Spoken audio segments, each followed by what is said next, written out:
the Galactic Empire that he was part of the Rebel Alliance and let them blow him away with the Death Star.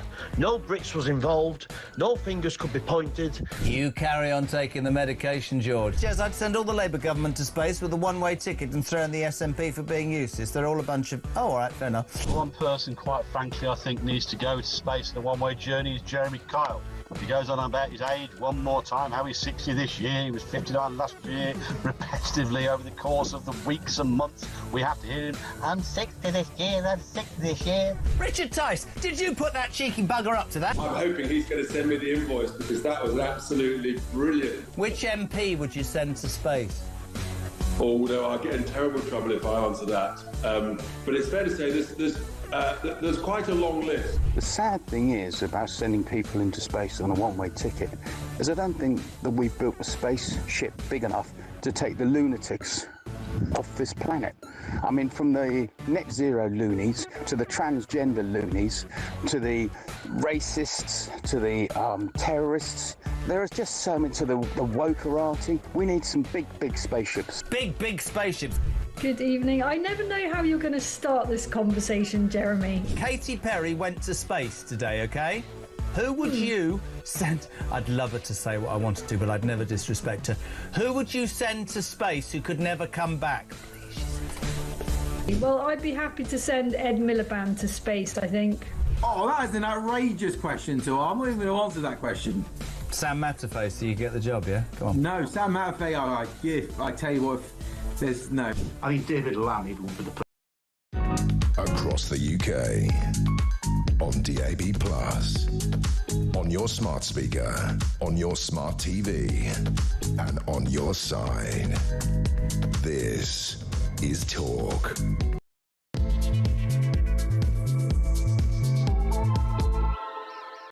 Hello, a very good morning to you. Just after 6 o'clock on Sunday, May the 18th. Yes, the day after we failed at Eurovision. I was in sleep, actually, at the time, so I didn't see the abject humiliation, but nevertheless, we live to ride another day. Great news, though, this morning, as you would expect. It's the Watercress Festival today. That's right. It's a prestigious annual event in New Aylesford in Hampshire. It's a big community where they come together and welcome thousands of visitors to celebrate all things watercress.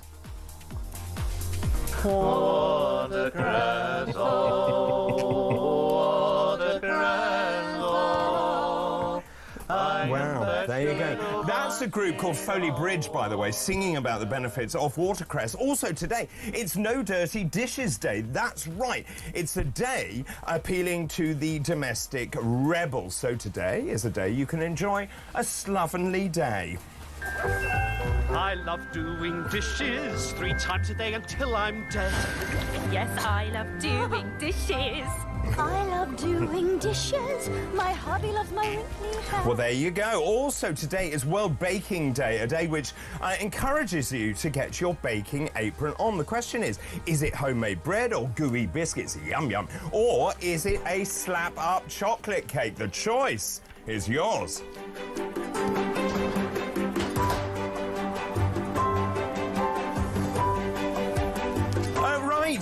Also, thank you very much indeed to Jules in Bristol for sending me a rather splendid gift. I won't say what it is, but thank you very much, Jules, for that. I'm really very grateful indeed. Right, let's move on and start today's show, shall we?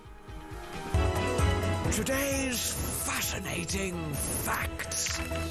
Well, this hour's fascinating facts. On this day in 1152, Eleanor, Duchess of Aquitaine, married Henry Plantagenet, later Henry II of England. Now, she had been divorced 2 months earlier from King Louis VII of France. Shocking.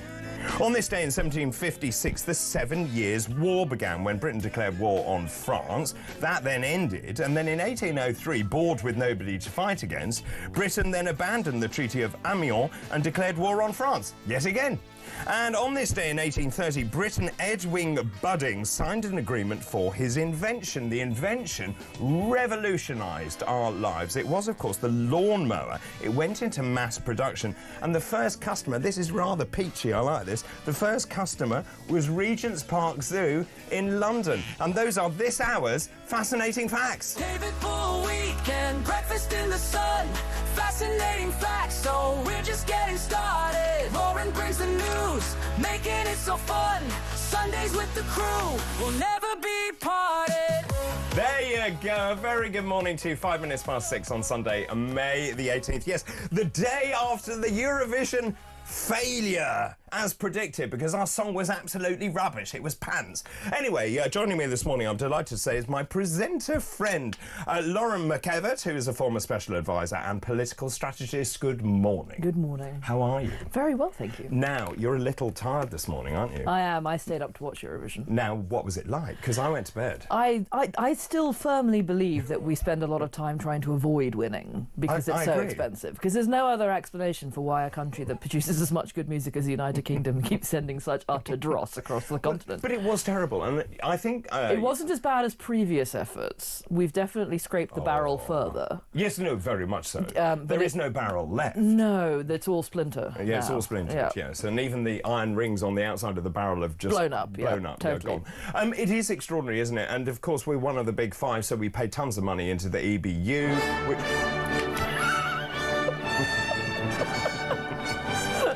Maybe that's the game this morning. Every time I say EBU, that then appears.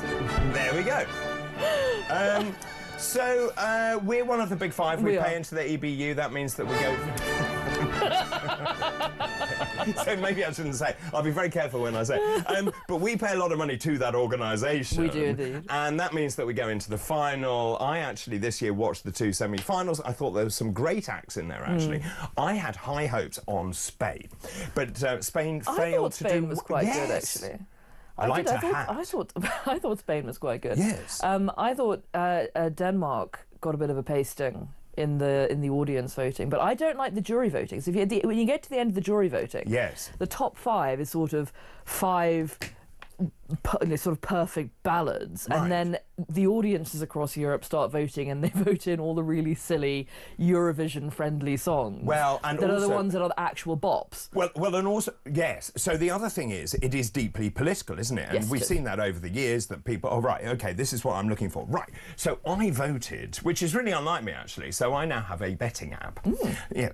So only for Eurovision? No. I used it for the Grand... I don't bet, but for the Grand National, I did that. I was with Steve Denyer in a pub in Greenwich, and that all went horribly wrong. And then this one, right, so I bet on Sweden. I voted for Sweden. Yes, so Sweden I put £5 on, and I would have won £9.55. Then I bet on Iceland.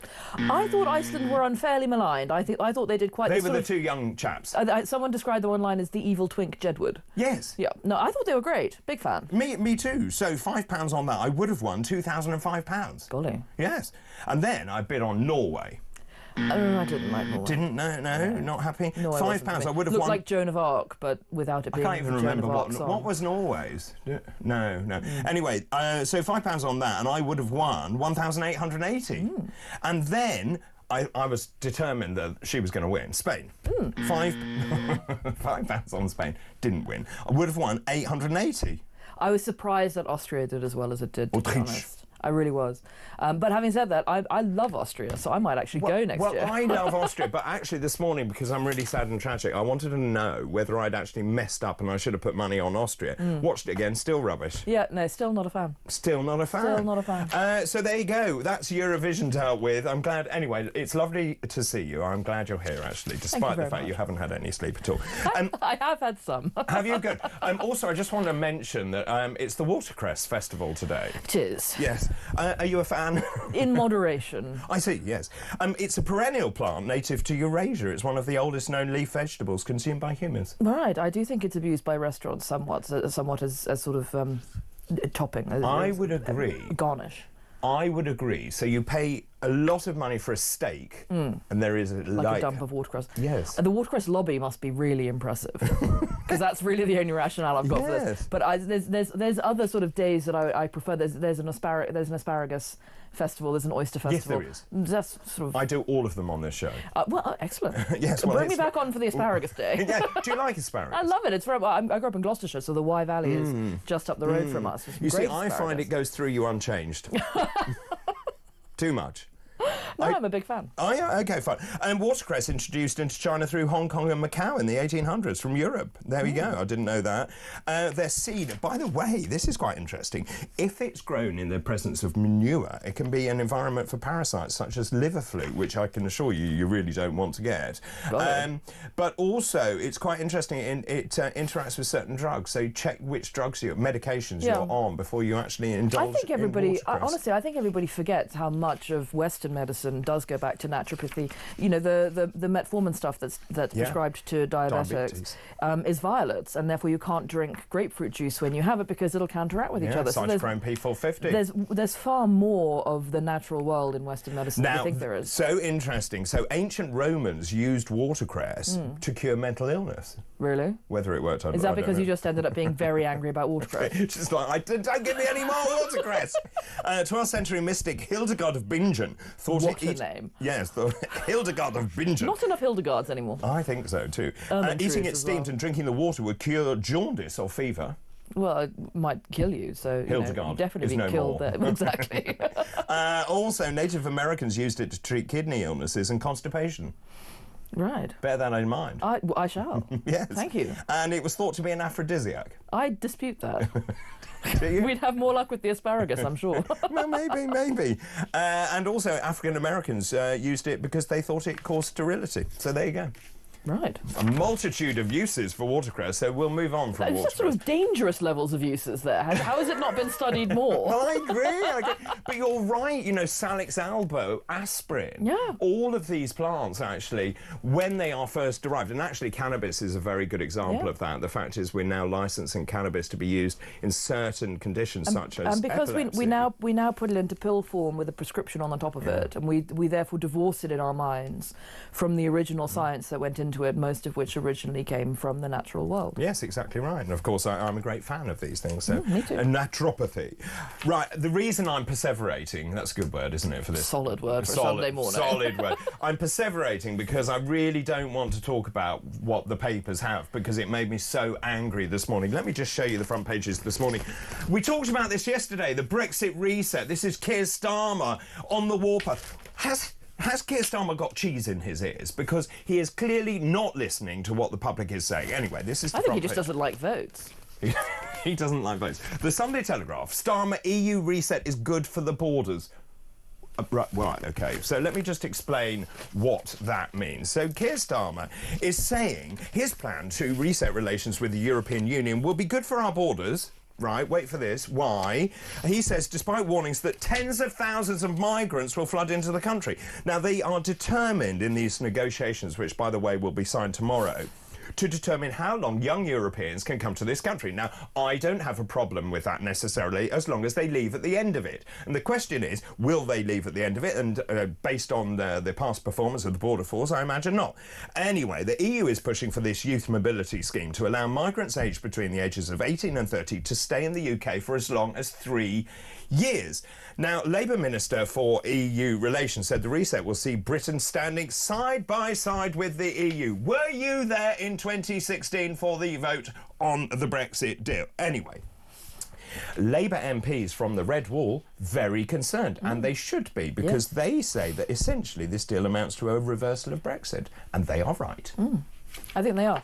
And I think what's very interesting is we're going to have some kind of conversation over the course of the next 4 years about how we deal with people leaving education, going into the workforce as part of their visa sort of requirements, because there are so many people staying at the end of their student visas for this 2-year window that I think at some point we're going to have a conversation about whether or not we mandate that people must leave and then come back and apply again. Of course we must.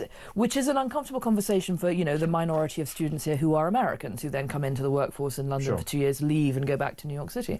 But I think that there is abuse of the system. Let's be very clear. When I had a visa to work in the United States, when it ran out, I had to apply for a new visa. I didn't take any umbrage from that. It was just the deal. That's what happened. I think we are too lenient on people who must leave the country, apply and come back again. I think that the changes to ILR, indefinite leave to remain, being extended are a good thing, but I think that they will chase away higher net worth individuals who can afford to go somewhere else, and keep the people who don't mind staying here and being poor, because it is going to be better than going back to East and Southern Africa and being poor. Well, we'll talk about that, the Sunday Times rich list as well, and also the message they have for Rachel Well, Reeves. you see, I think that's the reason that Italy gave us 12 points. I think it's all the billionaires we've exported to Milan.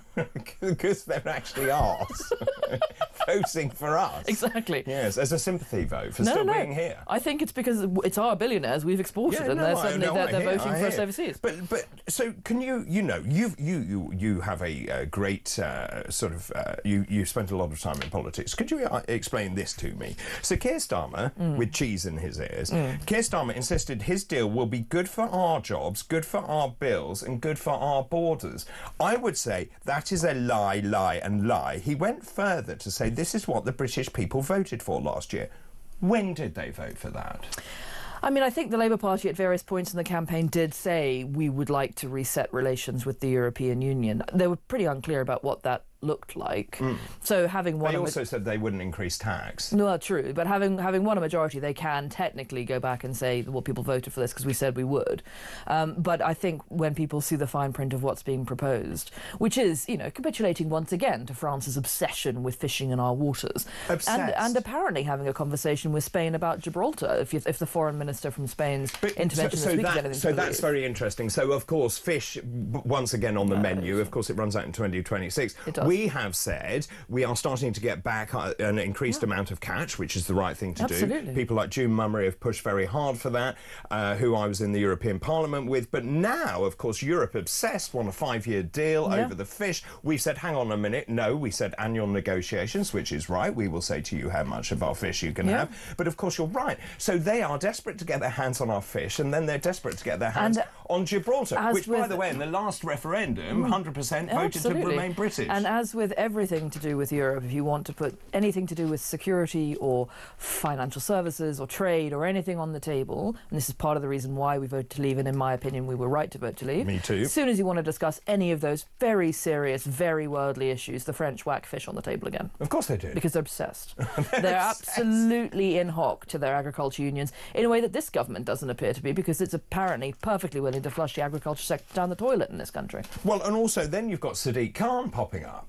Oh, now, what's he done? Apparently, the last time I looked, he was mayor of London. Yes. I didn't know he was involved in fish. But the mayor of London... Yes, the mayor of London... Is he getting into fish? Well, yes, he popped up saying the plan would lead to EU migrants filling vacancies in the health and social care system. Well, what about actually training people in this country, the 1 million people, but the young also people who are not actually working? The Boris wave expansion of care workers coming in here, A, resulted in enormous fraudulent behaviour, and B, worked for the care system to be able to suppress wages.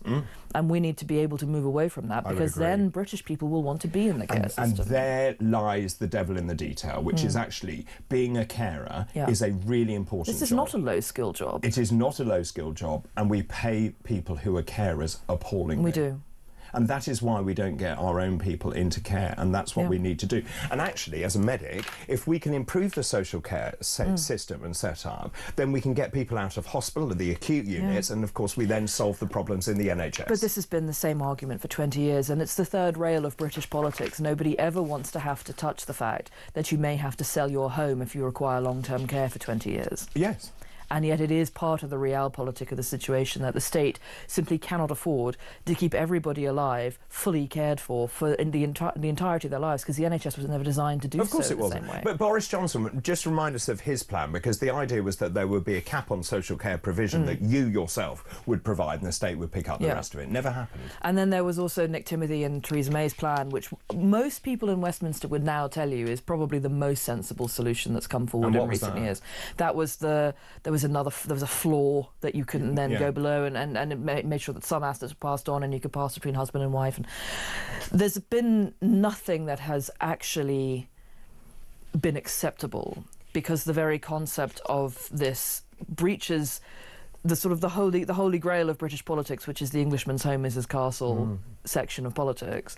But you may have to sell your home to pay for care. But equally, I would say, and having been through this situation so many times, when you are encouraged to have a house and you build up equity and wealth, to see that being sold as that's what happens at the moment, to keep your loved one in a care home where the fees are absolutely astronomical and you end up with nothing anyway, then I would welcome some sort of floor to the amount that you have to pay, or a ceiling, or whatever it is. I think that's probably right, but I also think we have to begin to consider that the major assets in this country are no longer people's salaries. Salaries have not risen, really, in the last 14 years in the way they should have done, and the major assets are, in fact, properties. And so we have to begin to look at how we tax property in this country.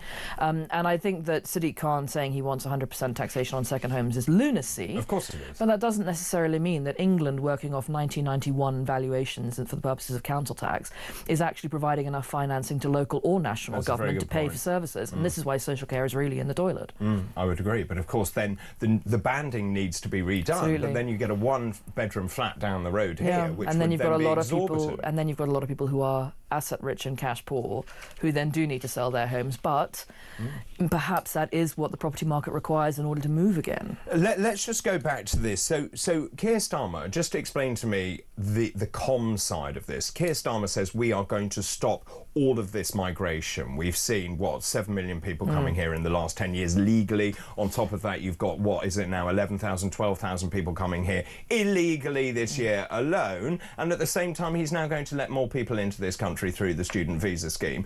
And also, as someone pointed out this morning, there are 450 million people in Europe and there are only 60 million of us. Now, do the maths. Well, and we're everybody's second language. Yeah, so this was always where are they coming? This was always the biggest problem with Europe, is and in fact any migration through Europe towards the United Kingdom is English is predominantly everybody's second language. Yes. And that makes us an incredibly attractive proposition. And it's one where, frankly, Spain doesn't have this problem. Why? Germany doesn't have this problem. Of course it doesn't. Why is Starmer so obsessed with getting back into bed with Europe? Because he wants to be okay at his North London dinner parties. And that's it? I really do think that's it. Starmer has the same problem that the Conservative Party had, which is a sort of an inability to rectify its southwest problem with its red wall problem, and as a result being torn apart in both directions.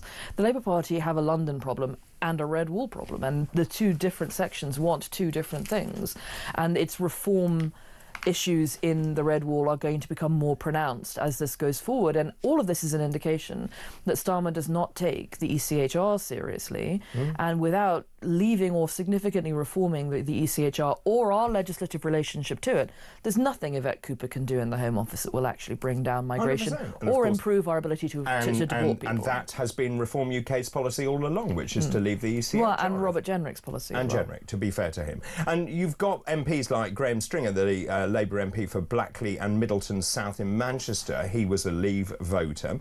He said that essentially this deal by Keir Starmer would leave the borders open, so he knows there's going to be a problem in the red wall. You've got Kemi Badenoch, to be fair to her, also saying this is getting free movement in by the back door. Now, the way I see this is people in the red wall, which we know Reform UK is doing very well in, are going to be livid over this. Yes. They are, and the presumption that I enjoy from Keir Starmer here is that I enjoy. I do, because it's a presumption that I've always enjoyed, because it sort of feeds into some of the bigger conspiracy theories about government, about there's a deep state running everything, and Keir Starmer's presumption here is that we're capable of chasing up anybody who overstays their visa, which is the same problem that the deep state conspiracy theorists have with their fundamental thesis, which is, have you met us? We can't run a bath. Really, you think we're running some deeper operation here? There's no secondary level. I really do hate to be the one to break it to you, but genuinely, we can't run a tombola. So you really think that we're running some... It's very comforting. It's how I know we're not covering up aliens. I agree with you. Thank you ever so much for the moment. I have to go to a break, but let me ask you a question at home this morning. Your views, really, about Labour and Keir Starmer. I mean, does he have cheese in his ears? Is he listening to what the electorate is saying? Is Labour actually now openly defying Brexit by trying to have closer ties to the EU? And your feelings on that, please, 0344 499 1000. Text the word talking your message to 87222. You can message us on X as well. I'm just reading some of these messages coming in. Good morning, David. I'm afraid, this is Stuart in Perthshire. Good morning, David. I'm afraid with Spanish unemployment in the 15 to 29-year-old range at 26.5%, we are going to be inundated, correct, with Spanish young people taking jobs, suppressing wages, just as we had when we were an EU member. It won't be good for British young people, as there will be no work for them in Spain. Correct. What bit of that does Keir Starmer not understand? This is Weekend Breakfast. Good morning.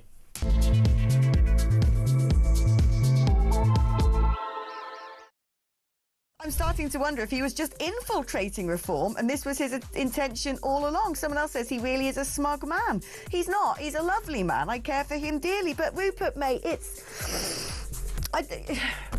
I'm not sure this is working out for anybody. You know, let's just put politics and the nation first, because we learnt during the Conservative Party era that when people start blathering on about how much they dislike each other in public, everyone looks like a...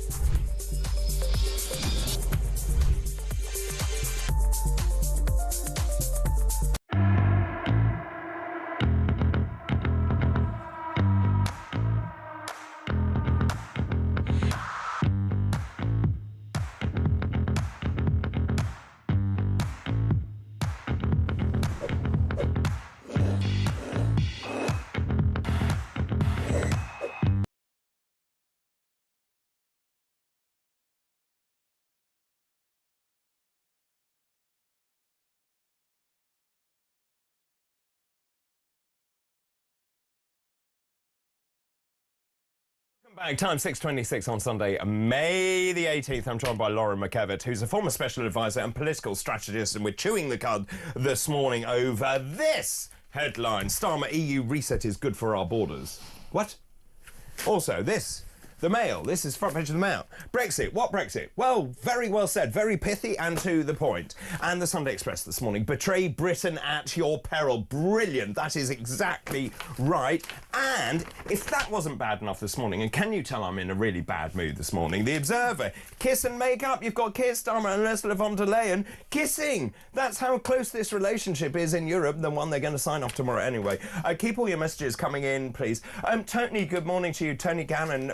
David, where are tens of thousands of young Europeans going to live in the UK? Yet more people clogging up the NHS and GP surgeries. The whole thing is a farce. Yes, exactly. You can't see a GP. You can't see a dentist. We don't have enough. Also, good morning, David. I think it's been highlighted before how many of these illegal migrants of fighting age that were granted a passport in Germany, Italy, Spain and France will now have free movement to the UK. We don't have the infrastructure to cope with any more, or the will to. Another Labour betrayal in less than a year. This is, we're still talking about what they are calling a surrender summit. So Britain, wait for this, if it's not bad enough, Britain could be forced to hand hundreds of £millions of taxpayers' money to Brussels every year as part of this reset. What is being deemed the surrender reset. Now, I seem to remember being in the European Parliament, and the whole idea of leaving the European Union was to stop giving money to a supranational body that we had absolutely no control over. But anyway, so in this, we've talked about the Youth Mobility Scheme. It gets worse. The UK could be also forced to swallow many Brussels rules and accept a role for the European Court of Justice. That old chestnut as well. Now, this is the bit that I find fascinating. Number 10. You know more about Number 10 than I do.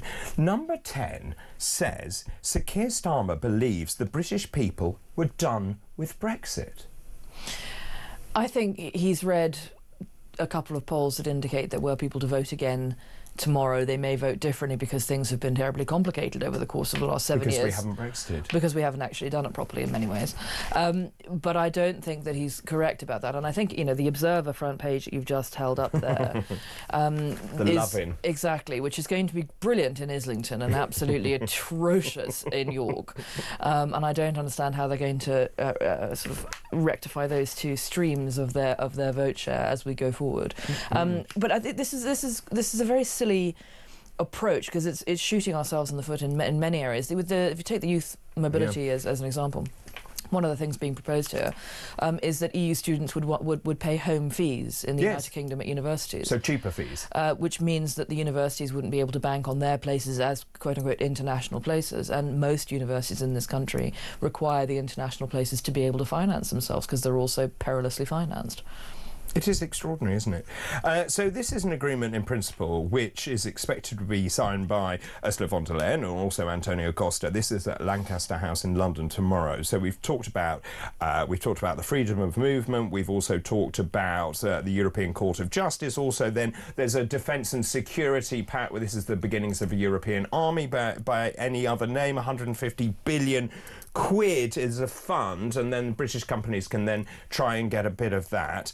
So that's all to play for. Fish come back in again, which we've talked about before. Last night, Shadow Defence Secretary James Cartledge said Labour's Brexit betrayal is in full swing whenever they negotiate Britain loses. That is the line being sent out by the Conservatives, isn't it? I've heard it over and over again over the last few days. It's quite strong. It is. I think our general message, within how the Conservative Party is running this, is to say that basically Keir Starmer can't negotiate his way out of a paper bag.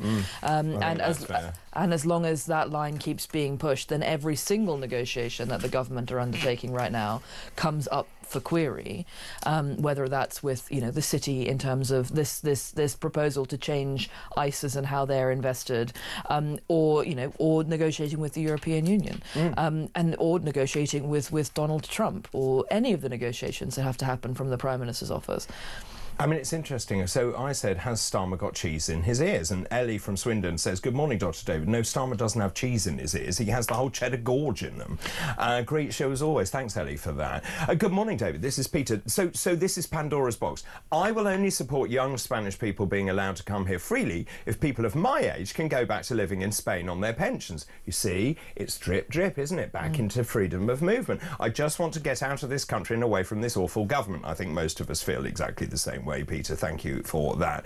It's the worst thing that Starmer could have done. What a betrayal to the British people. This is really quite scary. What is Starmer doing to our country? He is ruining the UK more and more. Sharon in Staffordshire. Well, Nigel Farage, as you can imagine, has been fast out of the traps this morning. He warns Keir Starmer he will face the wrath of voters in traditional Labour heartlands if he delivers an abject surrender to the European Union. So Nigel went further. He said, actually, the Prime Minister thinks he is going to get away with this surrender deal, but he underestimates how strong the Brexit feeling is in the Red Wall. The whole reset is an abject surrender from Starmer and politically something he will come to reject. Now, And now I regret, I was up in the Red Wall recently. We saw what happened in Runcorn.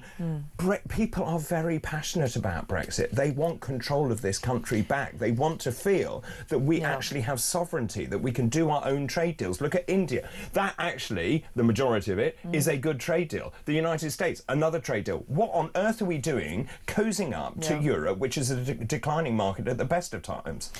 I think the Labour Party have always failed to grapple with the idea that, I've always sort of put it as, we have like a metaphysical cap in this country. There's a point where the people of this country feel that there's too much migration, and it's no exact figure, it's a movable level, but there comes a point. It's a feeling. It's a sort of an indication rather than anything tangible.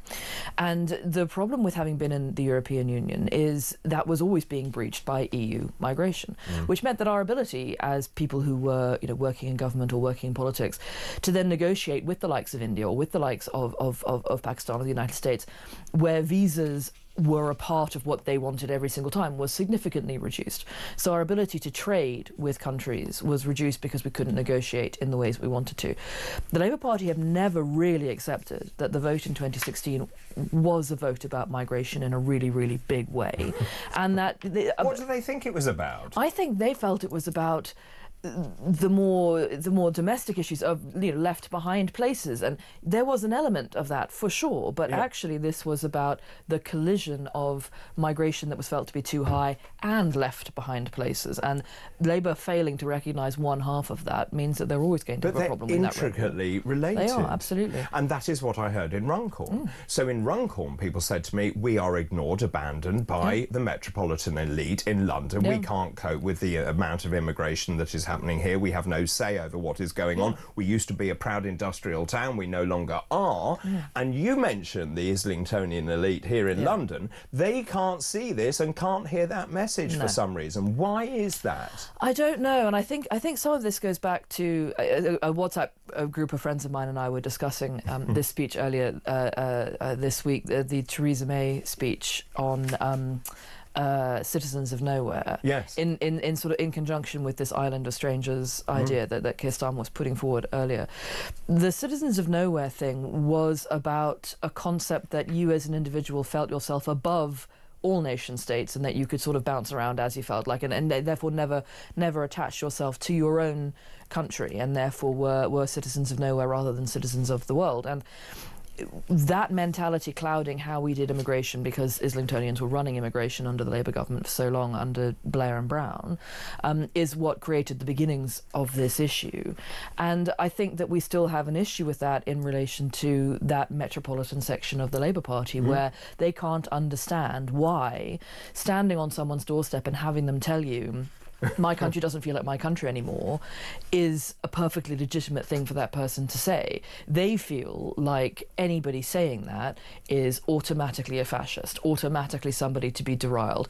And I think it's a perfectly legitimate thing for a voter to stand on a doorstep and say, my country doesn't feel like my country anymore. You see, it's one thing to be in the European Union and to have a chair at the table to make the decisions that then apply to this country. Which, of course, we aren't going to have under this. We're not going to have. And this is that's the point I'm going to make, which is actually, under this scheme, we are going to abide by EU rules, but will be unable to change said rules. Which is, of course, exactly what the Labour Party were warning against as part of the Conservative Party negotiating to leave the European Union, is, well, we're not going to have a seat at the table. And the sort of the harder Brexit we ended up with at the end, which wasn't hard enough and wasn't soft enough for any, and sort of shitted about in the middle. This was what Labour were warning about, and they have walked us right into it. And I think that's got to be in order to be able to say further down the line they want us to go back in fully. So let's have a look at the latest poll. I mentioned this yesterday. This is the Find Out Now poll, voting intention. This is before Keir Starmer decided on his new policy. I mean, this is pretty out there just in terms of those numbers. So we've got Reform UK on 33%, Labour on 21%, Conservatives 16%, Lib Dems on 14%, and Greens on 11%. Now, there was an extrapolation done of that, which actually, when you then try and look at how many parliamentary seats each of those get, I don't know if you can see this yet. So there's another slide which shows you the numbers of seats. Let me just tell you what they are before they come up. I'm just trying to read that from here. But yes, you can see Reform UK, 390 parliamentary seats, Labour 72, Tories 18, Lib Dems 80. This is before Starmer says we're going to allow everyone into this country. We abide by the ECJ. We do all the things that actually you voted against because I'm not listening. What will happen to those polls?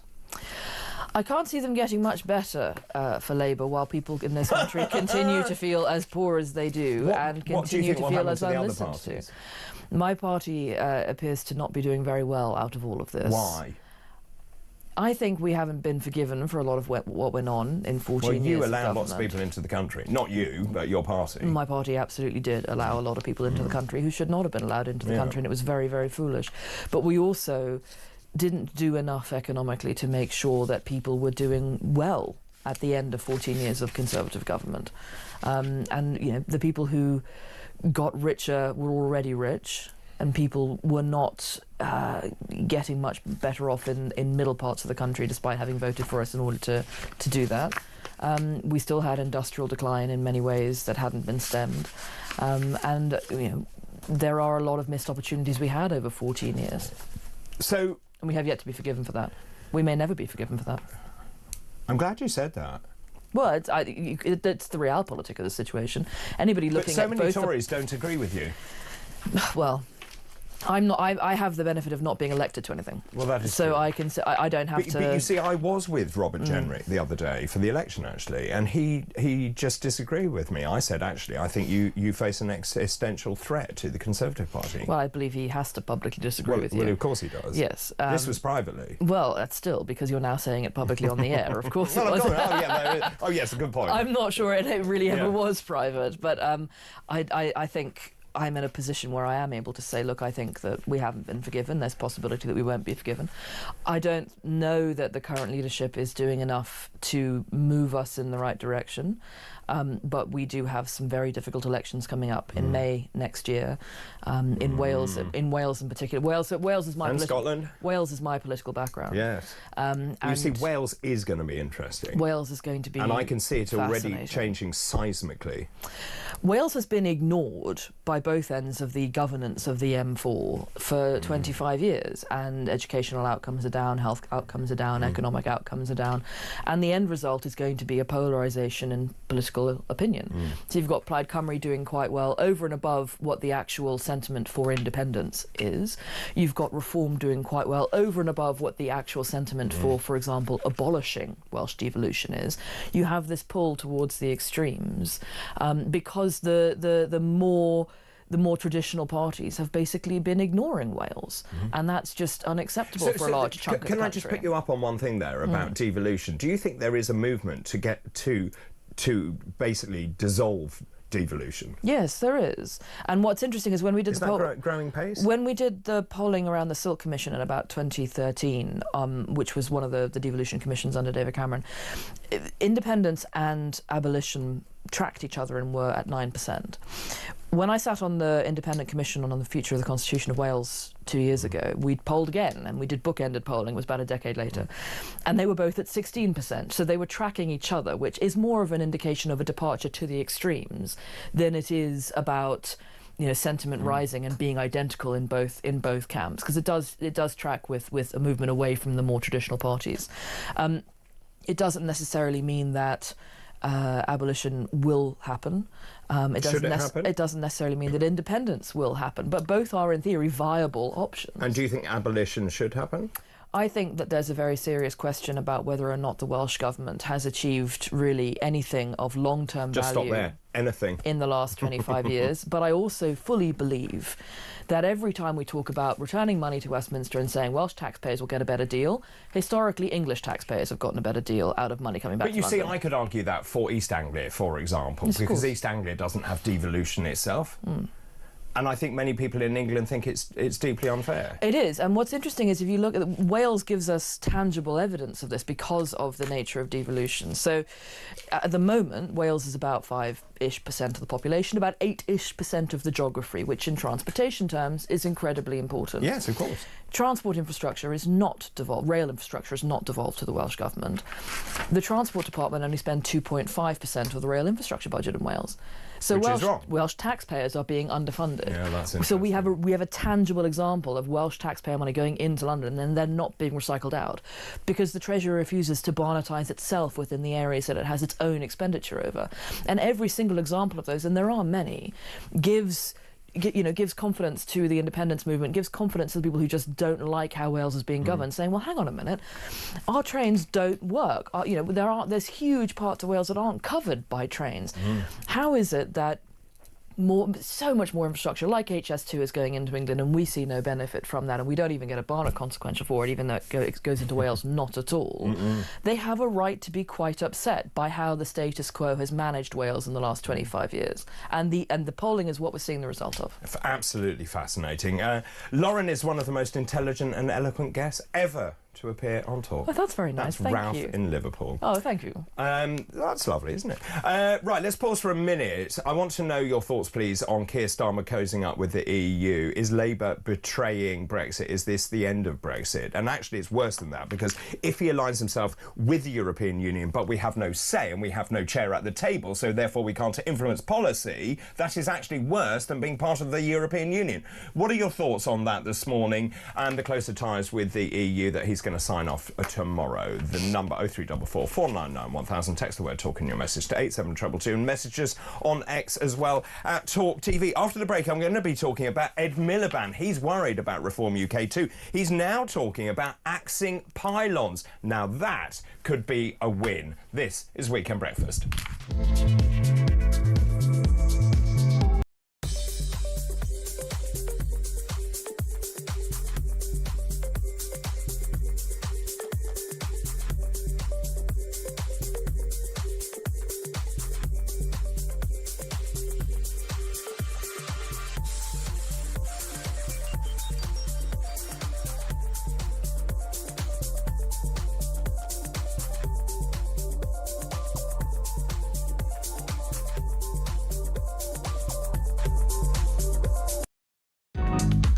Across the UK.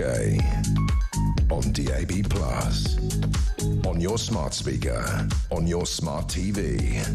And on your side. This is Talk. Welcome back. I'm with Lauren McKevitt, who's former special advisor and political strategist, one of the most articulate and eloquent ladies we've ever had on the show. Thank you. Just very quickly, I'm just going back to Keir Starmer and this deal that he's going to do on Monday. I suppose the one thing that might come out of this, and I can't remember which paper it's in, maybe it's in, here we are, it's in the Sunday Times this morning. If you look on the front page, passport queues cut in EU deal. Now, I can imagine this being spun out by the Labour government going, oh, look, here we are, this is a benefit of what we're doing. So basically, British holidaymakers could face shorter airport queues this summer with negotiations on the verge of striking an agreement, i.e. you can use the gates. That's the whole idea. What I didn't realise, though, travellers coming from Europe into the UK can use gates, oh, yes, but we can't. No. Why? Because they held it over us knowing that they could do something like this. And that Keir Starmer... Are we just really bad at negotiating? Yes. Oh, right, yeah. Absolutely. Right. Why are we? Well, I told you there's no deeper level to the government. We really aren't any good at this. Why?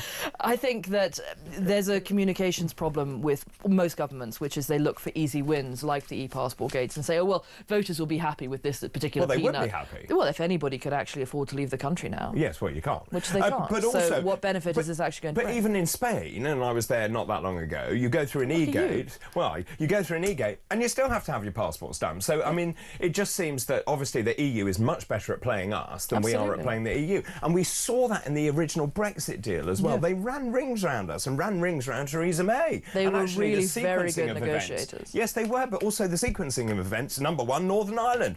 Ireland played its hand incredibly well during the negotiations. Well, we got the EU. played. Absolutely. And I don't... Now, to be fair... I also, as someone who voted for Brexit and worked for Brexiteer MPs for my entire career and had, quite a bit to do with various bits of Leave campaigns during the, we, I think, dropped a ball and did not adequately understand how big a problem Northern Ireland was going to be.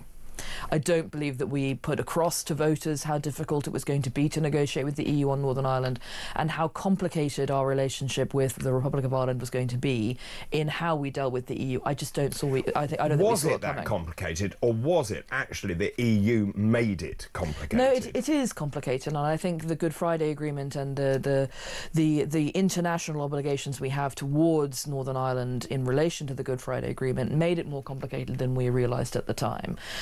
And I think that the Leave campaigns didn't understand well enough how complex it was going to be.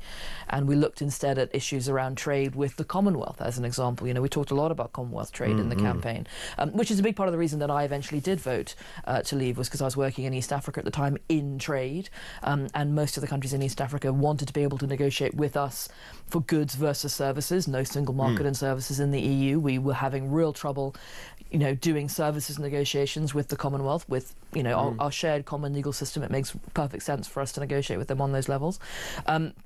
So we focused a lot on that during the campaign, and I don't think that we talked enough about what could happen with Northern Ireland. But for me, it was the sequencing, and that Theresa May agreed to the sequencing, and Northern Ireland was right up there as the number one sequencing. Yeah. And, of course, the border was put in the Irish Sea. Was there ever any discussion? I mean, clearly there was discussion about putting the border between Northern Ireland and the Republic of Ireland, but was there any discussion about putting it in the Celtic Sea? I'm just lobbing that out. This is actually after my time in government. Right. I was already in East Africa by this point. So You'd run. If you would like to discuss, East African trade routes via the Suez Canal and the Gulf of Aden, absolutely. But this particular Celtic Sea is not really my forte. OK, very good. Let's talk about Ed Miliband now, Mad Ed, as we like to call him on this channel. So Mad Ed Miliband, desperate to put pylons everywhere. Now, where I'm from, in Suffolk, people are apoplectic about this because there are going to be pylons across Essex, Suffolk, Norfolk, right across beautiful parts of the country. Now, according to the Telegraph this morning, Ed Miliband is considering scaling back plans to erect thousands of pylons across the countryside to reach net zero. Apparently, he's now ordered electricity grid planners to examine whether fewer overhead wires would be required throughout the countryside if the power market was broken up. Now, he knows that actually this is a huge problem for the Labour Party electorally. Reform UK has made it very clear that they want to bury those pylons. Now, Keir Starmer said that building new pylons in rural areas was a necessary step to bring down the cost of electricity. Right, like the last time they told us that actually electricity was going to come down, which it didn't, it went promptly up. Anyway, Nigel Farage's Reform UK party has accused the government of spoiling swathes of countryside with a spider's web of pylons and cables. Now, the reason that I'm finding this particularly interesting, so in Lincolnshire, Richard Tice has seized control, not just him, of the mayoralty and the county council, obviously, and they are planning to wage legal warfare against planned green energy projects. He is clearly under pressure, isn't he, Miliband? I think he's under pressure. I think he's concerned that he's become a sort of a touchstone member of the cabinet and could be for the chop in any reshuffle. I find it very interesting that the please have fewer pylons thing is where he's going with this, because sympathetic as I am to burying them, because like you, I don't think that littering the countryside with them is a nice thing or a good thing. It is more expensive to do. Sure. And it will increase bills, and the problem with that is we already have the highest bills in Europe, and the Labour government have taken almost no steps to bring the cost of electricity down. It is also very complicated to break up the national grid into more localised hubs. And that's what he's talking about, this zonal pricing. Yeah. Now, how would that work? So you've got all the wind farms, let's say, in Scotland, but they would pay less for their electricity. In London here, we have no wind farms, but we'd pay more because of the density of the population. Well, we also have no substations that can deal with... I went on this great visit when I was in the Wales office about 20 years ago now, to a research facility in Swansea where they were developing photovoltaic film. So the outsides of skyscrapers could be covered in photovoltaic film, and could be generating power by doing that. And you have to cover skyscrapers anyway, otherwise they're like greenhouses. Yeah. The problem that they had at the time was that they could only make them orange, and no one wants an orange skyscraper. They only want a blue one. My understanding is that now that technology has moved on. The problem that we have within London is an insufficient number of substations to be able to handle that level of generation in order to dispel it around London. So you'd have to build a whole load more substations, which is very expensive.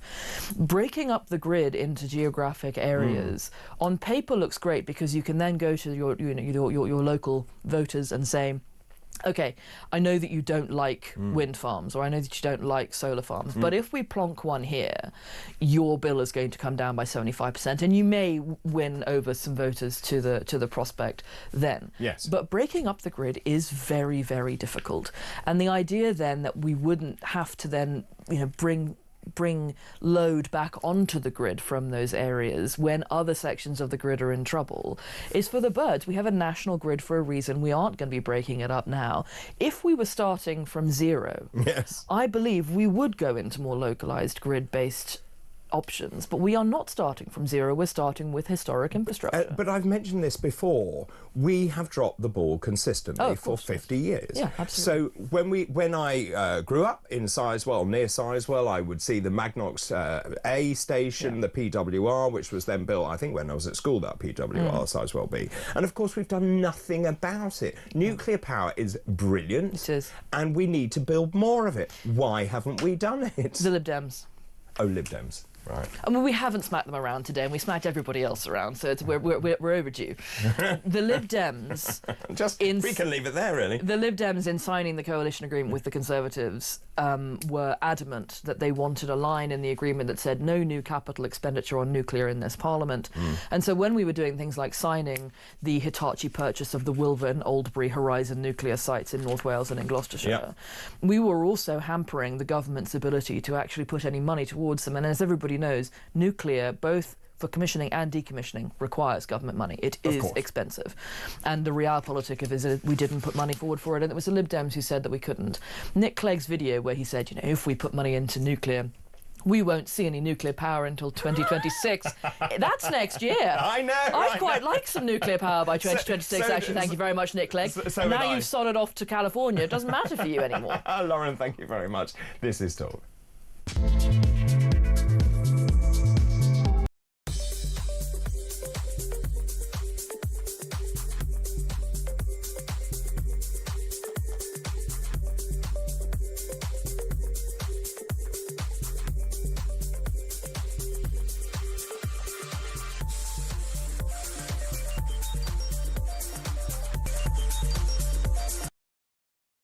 I'm starting to wonder if he was just infiltrating reform and this was his intention all along. Someone else says he really is a smug man. He's not. He's a lovely man. I care for him dearly. But Rupert, mate, I'm not sure this is working out for anybody.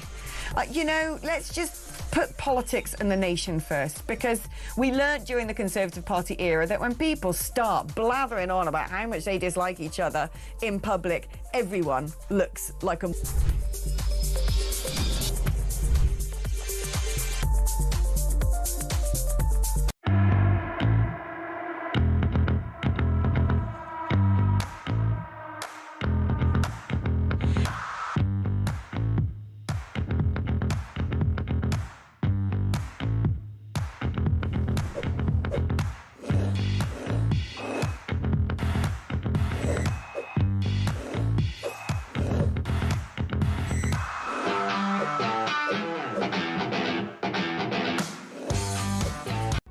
Across the UK, on DAB+, on your smart speaker, on your smart TV, and on your side.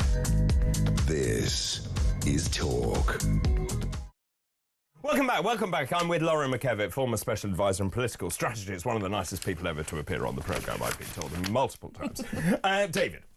Lots of messages. David Starmer, this is Derek. Starmer is obsessed with the EU. I know. He is so desperate to be one of the globalist elites, he'll give away anything and then say it's beneficial to the UK when clearly it is not.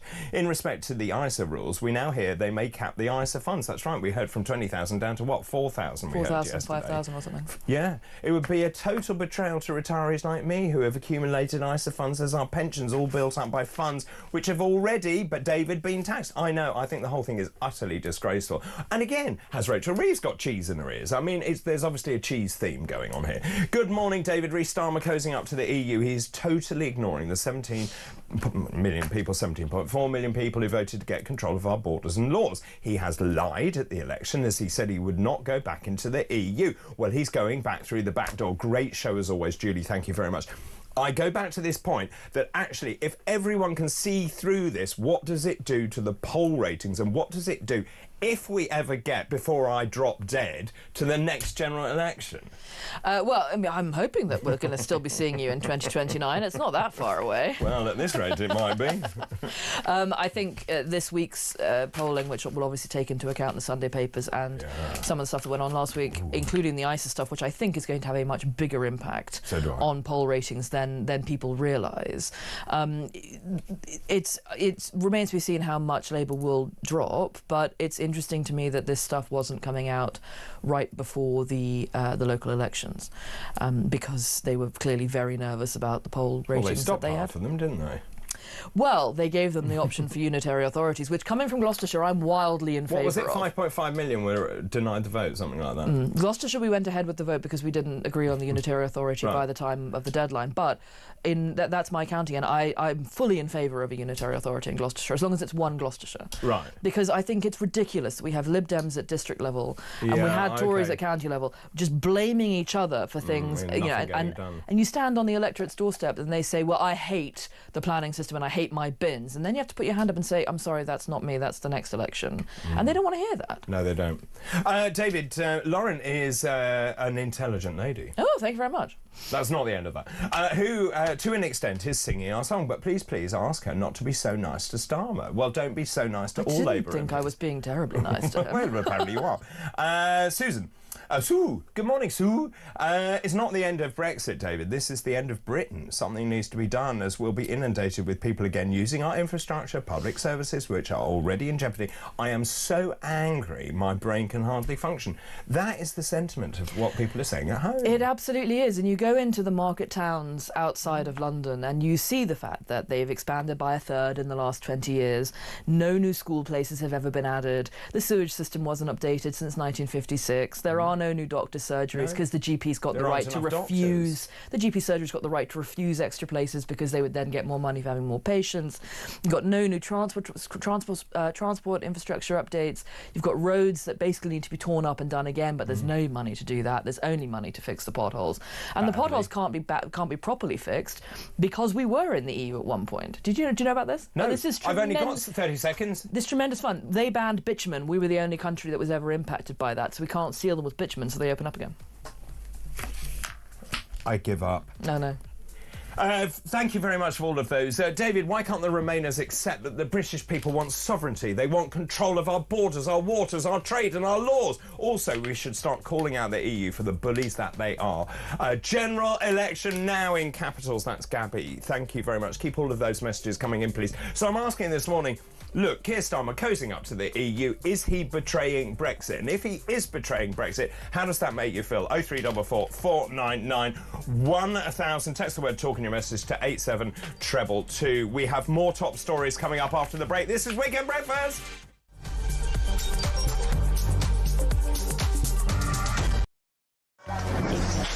Five, 4, 3, 2, 1. Yay! 87222, start your message with the word talk. Who would you send to space and why? The person I would love to send to space would be Mr. Keir Starmer. And then I would tell the Galactic Empire that he was part of the Rebel Alliance and let them blow him away with the Death Star.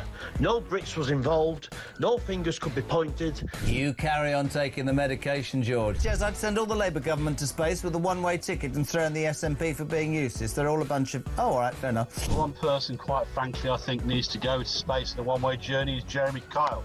He goes on about his age one more time, how he's 60 this year, he was 59 last year, repetitively over the course of the weeks and months. We have to hear him, I'm 60 this year, I'm 60 this year. Richard Tice, did you put that cheeky bugger up to that? I'm hoping he's going to send me the invoice because that was absolutely brilliant. Which MP would you send to space? Although I'll get in terrible trouble if I answer that. But it's fair to say there's quite a long list. The sad thing is about sending people into space on a one-way ticket is I don't think that we've built a spaceship big enough to take the lunatics off this planet. I mean, from the net zero loonies to the transgender loonies to the racists to the terrorists, there is just so many to the wokerati. We need some big spaceships. Big spaceships. Good evening. I never know how you're going to start this conversation, Jeremy. Katy Perry went to space today, OK? Who would you send... I'd love her to say what I wanted to, but I'd never disrespect her. Who would you send to space who could never come back? Well, I'd be happy to send Ed Miliband to space, I think. Oh, that is an outrageous question, so I'm not even going to answer that question. Sam Matterface, so you get the job, yeah? Come on. No, Sam Matterface, I tell you what, there's no. I think David Lammy would be the person I'd want to send up in space and never come back again. Yeah, the problem is how much would the bill be for him to munch through whatever food on the way there? Hey, it worked.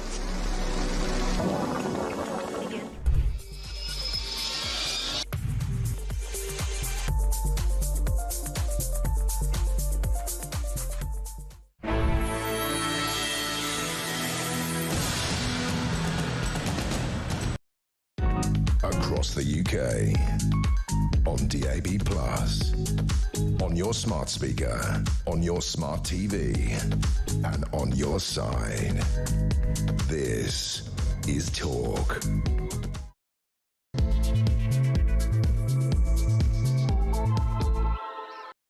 Hello, very good morning to you. Just after 7 o'clock on Sunday, May the 18th. I'm David Bull. We lost Eurovision. Boo. But great news this morning.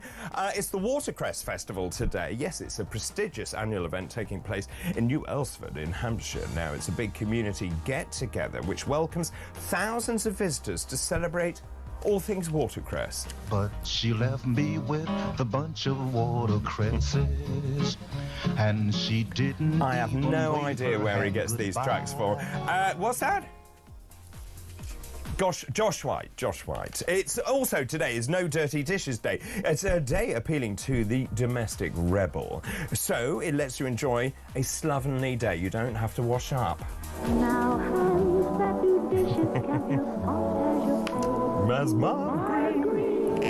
Very liquid. Also, there are other detergents available too. It's World Baking Day today, a day which encourages you to get your baking apron on. So the big question is it bread, is it gooey biscuits, or is it a slap-up chocolate cake? Yum, yum. It's a piece of cake to bake a pretty cake. If the way is hazy, you gotta do the cooking by the book. You know you can't be lazy. Never use a messy recipe. Oh, there we go. You should see the face on producer Dean just at that time. Right, let's move on to this hour's fascinating facts. Today's fascinating facts. So some new ones for you this hour. On this day in 1843, the disruption in Edinburgh in which 450 ministers of the Church of Scotland broke away over the issue of the Church's relationship with the state to form the Free Church of Scotland. On this day in 1872, Bertrand Russell, English philosopher, mathematician and Nobel Prize recipient, was born.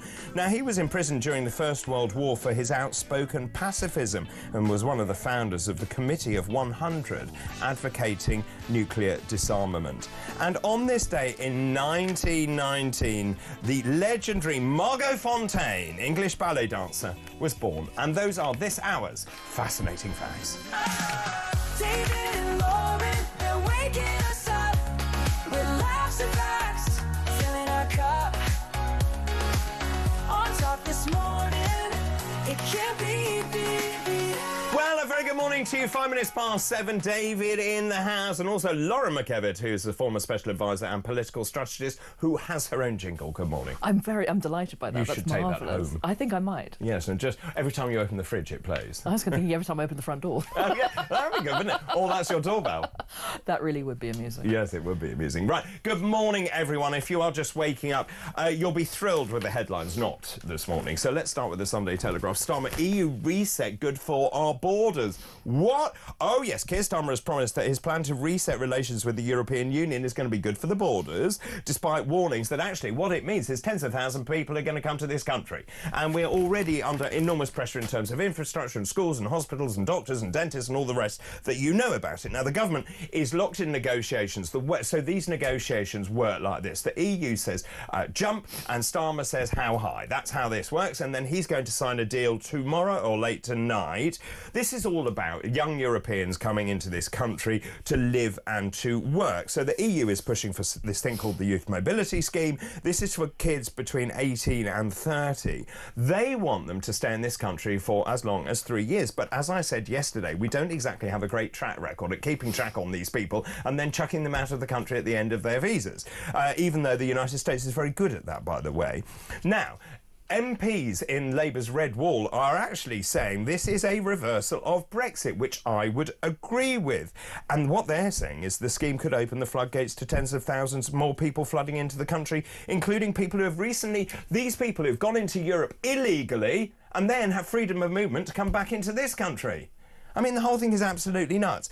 And at the same time, how do you reconcile Keir Starmer, who says, I'm going to be tough on immigration, the 10 million people or 7 million people that have come here in 10 years, and the 12,000 people who've come here illegally already this year, despite him smashing the gangs and stopping the boats or wherever else maxim that comes out of his mouth next. And then you've got Sadiq Khan weighing in saying this is going to be great because it will solve some of the issues in London, particularly those unfilled places. Well, what actually about making sure that carers are paid properly so that young British people would take those jobs as well.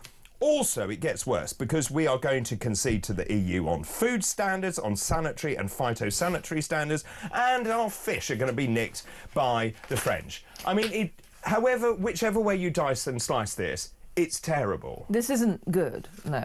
Oh, that's not good. Is that political speak? It's my very diplomatic approach to a Sunday morning. This is not good. This is not good. And I think this comes off the back of Starmer trying to deal with some of those concerns about migration by announcing various things in Albania earlier this week, and now we're going to be able to... Even though Albania said no, we're going to be able to deport people. That is priceless. We're not going to be able to deport people. Yeah. Yvette Cooper saying, it's ridiculous that someone can stay here because the human rights law says that they need access to be able to cut their child's hair even though they've committed all these crimes. That's not going to change.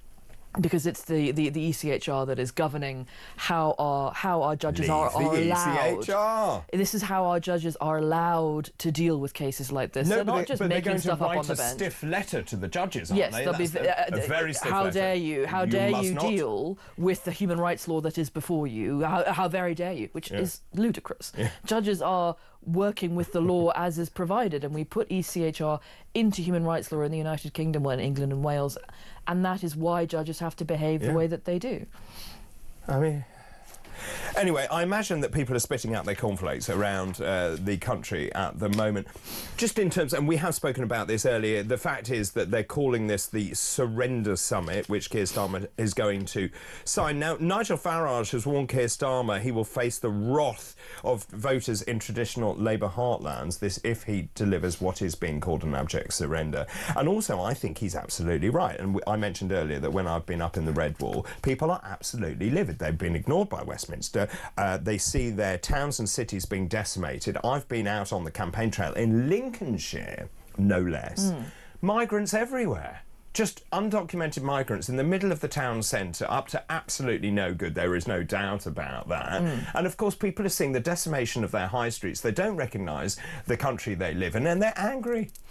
Yes, and it's not surprising. The decision that was made by the previous government to begin to mandate that arrivals were placed not just in London, not just in coastal areas, but around the country, has radicalised large chunks of the country about this issue like never before. Would you have kept them all in London? No, absolutely not. I think it was the right thing to do, because I think spreading the problem gives an idea of how big the problem is, and will revolutionise voters into saying, I'm sorry, I don't accept this is terrible. Meanwhile, you've got a Labour Party that appears to think that if it gets 100% turnout in Islington and Vauxhall and Lambeth, it will be returned at the next election, forgetting that it needs all those seats in the Red Wall in order to be returned at the next election, and in places like East Anglia where they've won seats, and in places like the South West where they've won seats. And those seats are not going to return Labour again. They are going to pivot towards reform and possibly the Conservative Party, but possibly not. I mean, I mentioned the latest polling. We'll see. It'll be fascinating to look at the next polls, actually. Yes, exactly. The next poll is going to be really interesting. Once these have all been signed off. Also, the Sunday Telegraph, let's just talk about this. Former asylum seekers charged with spying for Iran. I mean, you can't make this up. 3 Iranian former asylum seekers have appeared in court accused of spying for Tehran.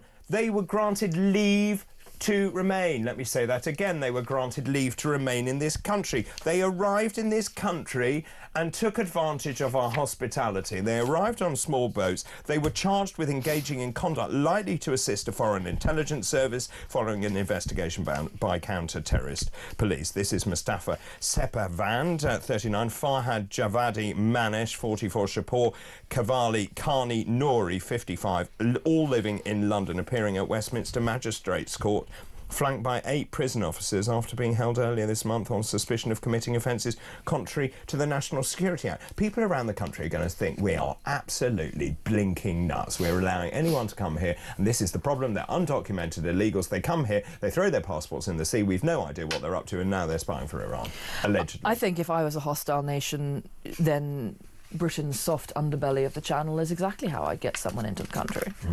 I think that's exactly how I would approach it, to try and get a spy into the country. It is extraordinary, and it will make people absolutely What's livid. absolutely extraordinary, and to give, the services a little bit of credit here, is that they were found. Yes, and rightly so, yes. That is, I am incredibly impressed that they were found, and it's gotten to court, and they have been charged, and this is going to go ahead within the court system, because there is not a lot that gives you a great deal of confidence in our services right now, and I think that when they come up trumps like this, we should applaud them. Can I just ask you about these messages coming in, and if you do want to get in touch, please do. 0344 499 1000. Very keen to get some calls on this. I mean, my personal feeling is that Keir Starmer is signing his own death warrant here. This is a total betrayal of everything that we voted for. I mean, this peachy line that I read out earlier, that he believes that Brexit is not an issue anymore in the country and people aren't bothered about Brexit. I don't know where he's got that from. Presumably a focus group, and one that's spectacularly misfired. Yes. I don't know if he has spoken to anybody outside the M25, but no. I think that there are 2 Labour parties, just like there are 2 Conservative parties, and he is struggling to straddle to straddle the two. Does he in have the same to way that we decide? did? I think both parties have to decide, otherwise they're going to be Obliterated. inextricably wrought into. I believe fully that the current leadership of the Conservative Party doesn't understand the South West, as an example, and the problem that we have with the Lib Dems in the South West. And I think that the Labour Party doesn't understand the difficulty it has with reform in the Red Wall. No, I would agree with that. This is Dave Seddon. Good morning, Dave. Dave in Leicester. If Starmer signs any deal with Europe, he's saying the same. He's signing his own political death warrant. He's a total idiot. Sean Cooper. Good morning. Sean in Bridlington. Good morning to you. Keith's EU reset, David, is brilliant news because it hammers the final nail in the political coffin of his government. It guarantees a reformed government in 2029 and Nigel Farage as Prime Minister. Is there a sense that actually there are Labour MPs who think this is deeply divisive and wrong, what Starmer is about to do? Is there any sense that he might get ousted?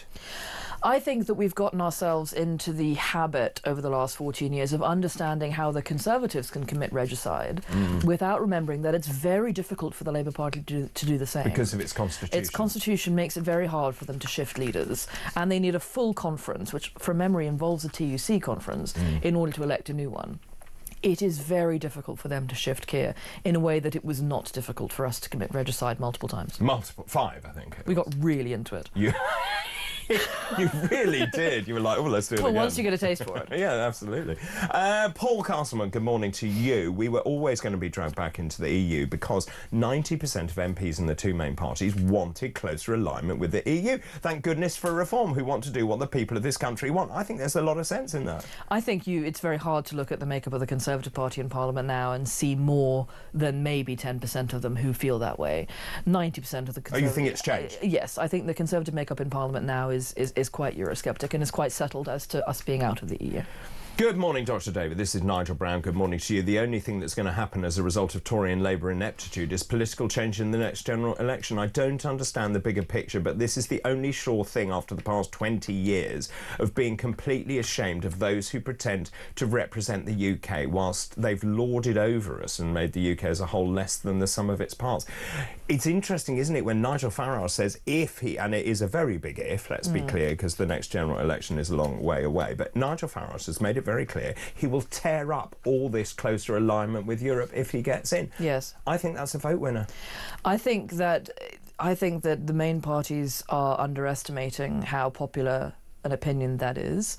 I think that Labour have come into government, and you've seen them sort of brief about this on the sidelines. Well, maybe Dominic Cummings was right. It's very hard for us to do anything. We're really struggling against civil service to get anything done, to get anything changed. And if you've got a figure like Nigel Farage saying, I'm just going to blow it up and start again, that's a very, very attractive thing for voters who have seen politicians of all stripes in the last 20 years go, but it's really hard to make anything change in Westminster. Somebody saying, well, I'll just blow it up, is a really, really good, sort of nice tonic for the voters. Whether or not he could actually do it in government is sort of remains to be seen, which is why... But if you have a thumping majority... Which is why, in my opinion, it's very important that Reform now run councils and now run mayoralties. And, of course, with that also comes problems. Absolutely, because can they govern? Yes. They've now got power in certain parts of the country, can they govern? And this is also why Wales, again, is important next year. If Reform top the polls in Wales and they do so well enough to be able to hold together a minority or even a majority within the Senate, can they govern? Does it make sense? Is it working? Those are big things where the voters say, well, we trusted you once and you've proven you can't do anything. We're going to go back to the main parties at the next general election. Each one of these wins for Reform nails their colours to the mast and makes them deliver for the voters who've just put them there. Do you see any mechanism by which a general election would be called earlier? No, I don't think so. No, why is Keir Starmer going to do that? He's got no mandate. There's nothing that would make him do so.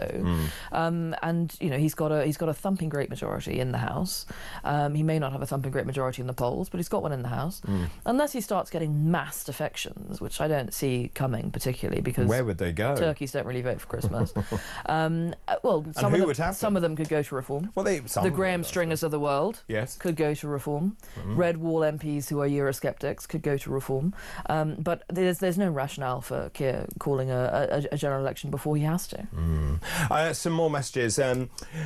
David and Lauren, Starmer knows he will never win another election. He's hell-bent on doing as much damage as he can whilst he's in power. My question is why? The British people deserve better. We have to remove this destructive government. That's Brian in Worthing. Thank you.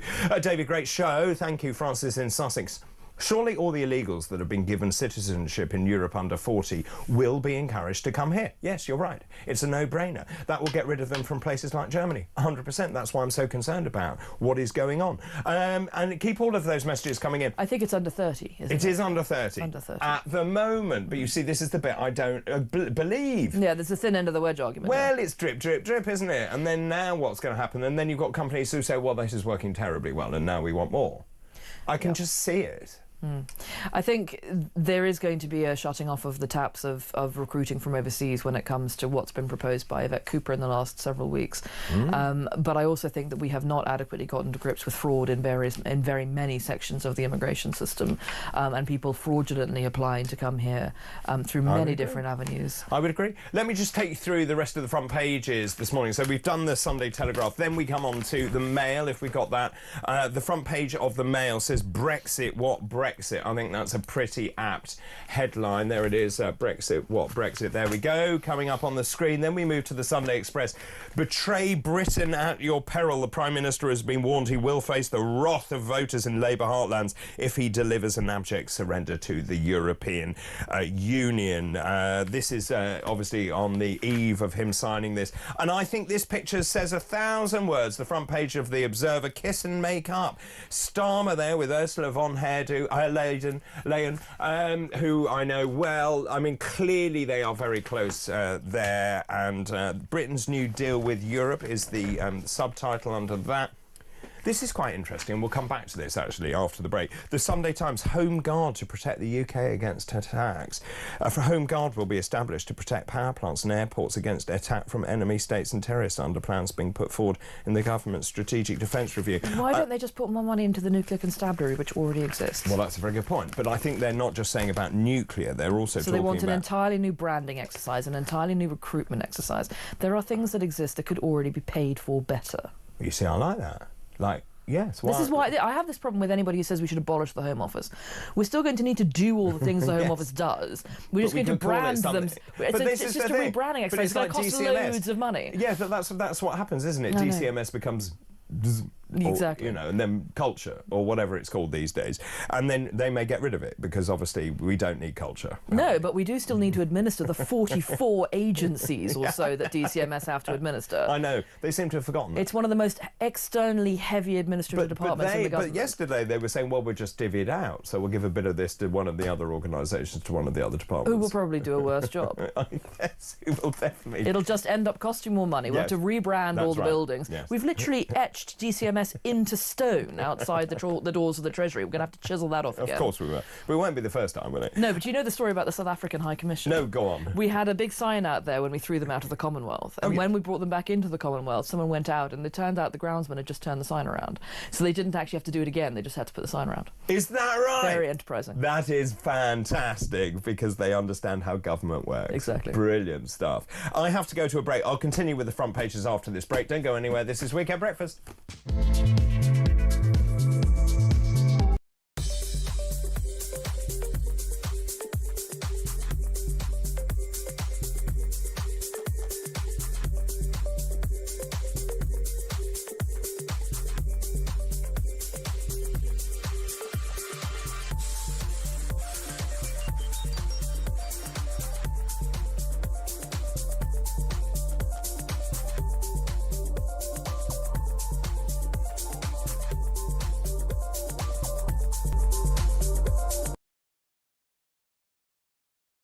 She said we've got lots in common, but all they've got in common is loads of money. Right. And I think that's not... And if they are a bit estranged from their families, perhaps they've got in common the fact that the wife of the family member is possibly to blame for it.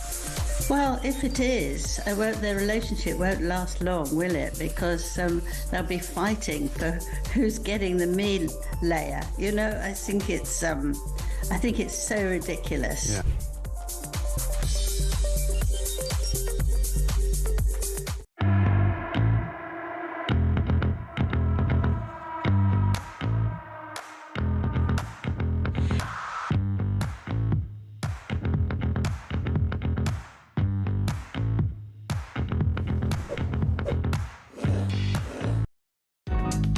across the UK. On DAB+, on your smart speaker, on your smart TV, and on your side. This is Talk. Welcome back. This is Talk. I'm joined by Lauren McKevitt, former special advisor and political strategist. By the way, Sharon Miller says you're fantastic. Oh, thank you, Sharon. Yes, she's one of our regulars. I'm a big fan, Sharon. Thank you. Yes, everyone's a fan of Sharon. Good morning, Sharon. David, I'm really enjoying the show. Lauren is great. What is this? The Lauren takeover? Yeah. This is Nicola in London. Lauren is great. Really enjoying the show. Wanted to ask, do you think digital IDs for asylum seekers is a good idea? I do, actually, and I've spoken about this on this programme previously when you were away and your colleague was filling in for you. I grew up in Hong Kong where we had ID cards, and one of the things that they worked for was access to the medical system, as an example, and I always thought that they actually worked very well. And You're not worried about carrying an ID card? No, I'm really not. I carry a passport, I carry a driver's licence. I do. Actually, I'm of the opinion that we can't tell... You've got a club card. They know what you buy. This story came up a while ago because of Yvette Cooper saying she wanted to penalise companies that hired people who weren't allowed to be here. And my answer to that was, how do they prove that they're not allowed to be here? Give everybody an idea and everybody's actually allowed to do that. You can then penalise. Otherwise, you're just lumping costs onto companies again. Yeah. I'm not against the concept of digital ID. I understand the historic show me your papers thing. That's a European thing. We don't do that. But I honestly think the world has moved on a little bit in terms of how we judge who we are, and the digital world takes so much from us of who we are that we need better protection in our identification, and I think it's important that we begin to consider this. Interesting. Now, the Sunday Times Rich List, I looked, you're not in it. I know. Better luck next year. My next husband could be there. Let's go through it and look for that. That's a very good idea. But I'm not in it either. But the Rich List, so this came out the other day, but Sunday Times Rich List, and it's really interesting to see just how many of them are leaving the country, because obviously they hate the... But of course that wasn't going to happen. We were promised. Yes, we were promised that, but they are actually leaving anyway. They've said, right, no, we're off. But anyway, leading businessmen, this is in the Sunday Times today. Leading businessmen and women, I should add to that, very poor copy, I shall send that back, are warning Rachel Reeves that her tax rises risk killing the goose and lays the golden eggs after the Sunday Times Rich List showed a record drop in the number of British billionaires because they're all leaving. Yes. The Chancellor's plans to raise capital gains inheritance tax next year are expected to drive more wealth creators out of the country, accelerating an exodus triggered by the abolition of non-dom status. So we've got fewer than 156 billionaires, that's 21 fewer than the peak of 2022, 9 fewer than last year. Again, do they not listen? Rachel Reeves, what are you doing? Meanwhile, now what she wants to do, instead of trying to raise taxes on anybody else, because they promised that they wouldn't, is she wants to raid your ISA fund instead. Yes. And demand that your ISA fund begin to be put into the much more volatile market of stocks and shares rather than cash ISA funds. Basically being able to gamble with your money. So there's a cap. They're proposing a cap on the amount of your ISA that can be left in cash only versus being in stocks and shares. Good, isn't it? And everybody who has taken a haircut over the course of the last year after what Donald Trump has done to the marketplaces is going to be quite concerned that their ISAs are going to go, be much more volatile than they'll be comfortable with. I mean, it's absolutely ridiculous, the whole thing. So that is the Sunday Times. Let's move to the Mirror now. I'm just going through this morning's front pages. This is quite interesting. Very odd choice, I think, for a front page. I still wake up in a panic about Barbara. This is Scott on Babs, her dementia, legacy and loves, pages 4 and 5. Basically, Barbara Windsor, of course, who played a big role in my growing up. Of course, she was in marvellous Carry On films and all the rest of it. You're too young. Not. Aren't you? No. Oh, right. I've seen Carry On films. Have you? Yes. I love Carry On camping. Also, I understand from... Somebody told me this years ago, apparently the King of Bahrain's favourite film is Carry On Up the Khyber, which was filmed in Wales.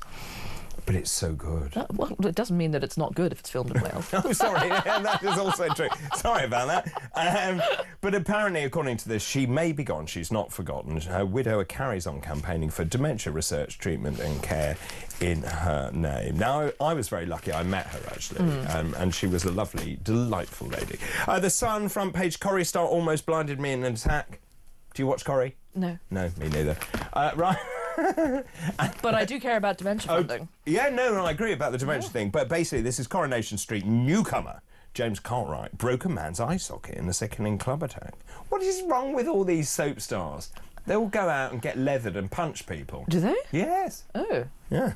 I didn't know that. Yes, they do. Victim Phil Mason, 42, was shocked to see the actor who got... I'm not saying he drank, because obviously I don't know what happened in this particular case. But victim Phil Mason, 42, was shocked to see the actor who got an 18-month suspended sentence in the ITV soap as a scaffolder, Theo Silverton. Anyway, that's that. Now, we like this front page. Who's going to do the scaffolding? Someone else. In Corrie? Yes. Oh, dear. Raging Gulls. This is the front page of the Daily Star. It's a very big story. It's a very I big haven't problem. got the people. There we are. Raging Gulls. Take cover. Sneaky seagull attacks are on the rise. With a sizzling summer on the horizon, more than half of us have been dive-bombed by the berserk birds. Experts warn things are going to get worse this year. And there is a seagull with boxing gloves on. I think that may not be a real image. Really? Yes. Well, I don't know. When I was visiting my father in Jersey a couple of years ago, I did see a seagull walk into the Morrisons near his house and walk out with a packet of crisps. Oh, yes, I've seen that as well. I mean, with the sandwich. I wouldn't entirely put it past them, actually. I mean, it's amazing. Apparently, we're going to have a scorcher, apparently. Are we? Allegedly. No, you wait. They'll appoint a minister for drought, which is the government equivalent of doing a rain dance, and we shall have a total washout all summer. That's probably true. But apparently you need to hold on tight to your chips. Yes, possibly. If we have a scorcher. Which Yes. I hope, that, to be fair, I hope we don't, because we aren't getting enough rain and the farmers are very concerned. Well, it's been very dry. It's been very dry. It's been a very dry spring. I like and the wheat is not doing well. I actually got my lycra on the other day. Golly. Yeah, I went cycling and it was lovely and dry and it was warm and it was great. And it was nice to go out and about. I don't like cycling in the rain. I can understand that. No. Anyway, so that's quite enough of my lycra, I think.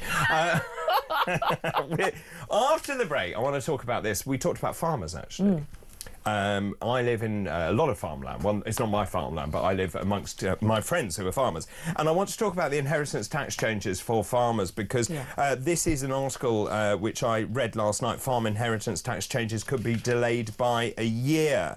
And they're looking at alternative schemes because they suddenly realised it might actually impact farmers really badly. We'll talk more about that after the break. Brendan Silver, good morning to you, one of our regulars. Lauren's meteoric rise to popularity with the listeners and viewers might have something to do with the fact that she's being honest. Who would have thought that honesty could be a popular thing in politics? Who'd have thunk it?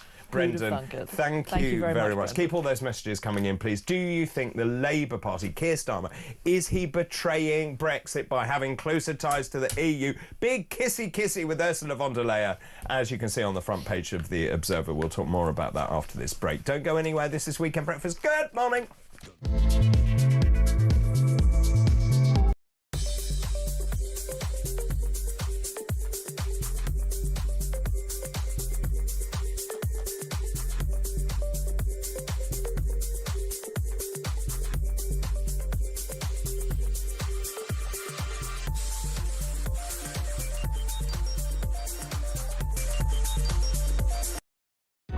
Across the UK, on DAB+, on your smart speaker, on your smart TV, and on your side. This is Talk. Welcome back. Right, Carol in sunny Shoreham by Sea. Have you been? No, I haven't. Oh, you must go. Good morning, Dr. David. I'm enjoying the show as always and must say I'm loving your guest, Lauren. What is this, the Lauren fan club? I believe you've had her on before. I haven't, but I was away, apparently, sunning my particles. But I'm now realising how very knowledgeable and full of common sense she is, which is the epitome of talkTV. Well, quite right. Oops, didn't mean to jump on the bandwagon, but she is good. Have a great day. That's Caroline Shoreham by Sea, and you're soon to visit.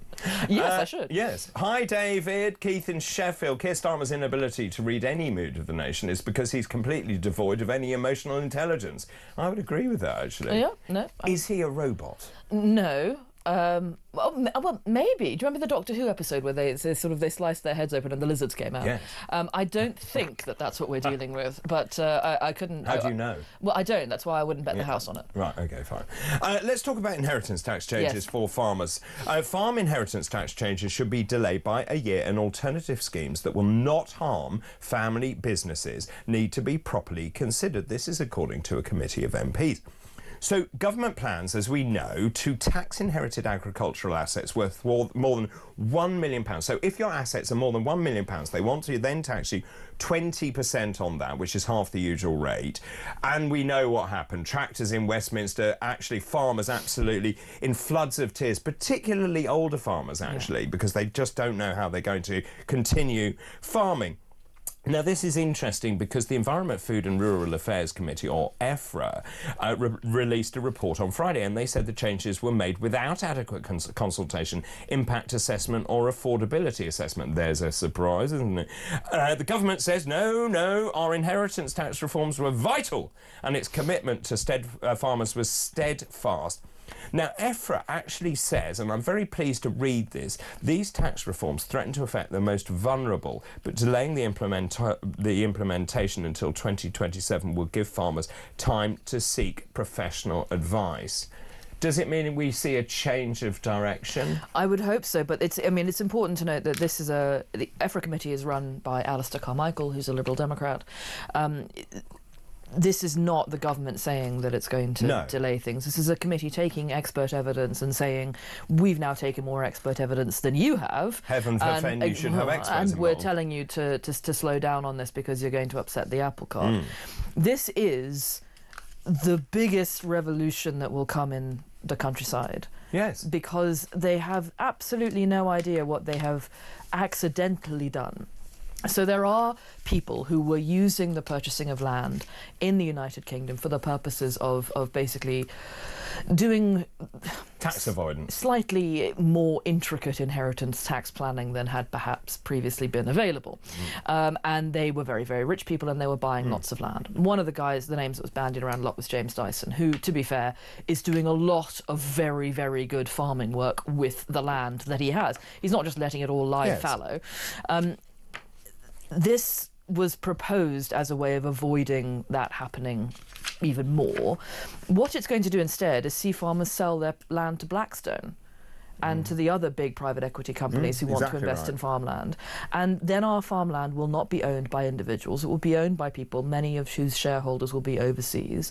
And a huge national security asset, which is how we produce our food in this country, will no longer be under the control of people who we can trust, and will be under the control of people that we can't. So explain to me, how did the government come up with a policy like this? Surely you would have had a consultation. No, the government believes that everybody who has a nice house and lots of land around it must be very rich. But they're not. No, they're not.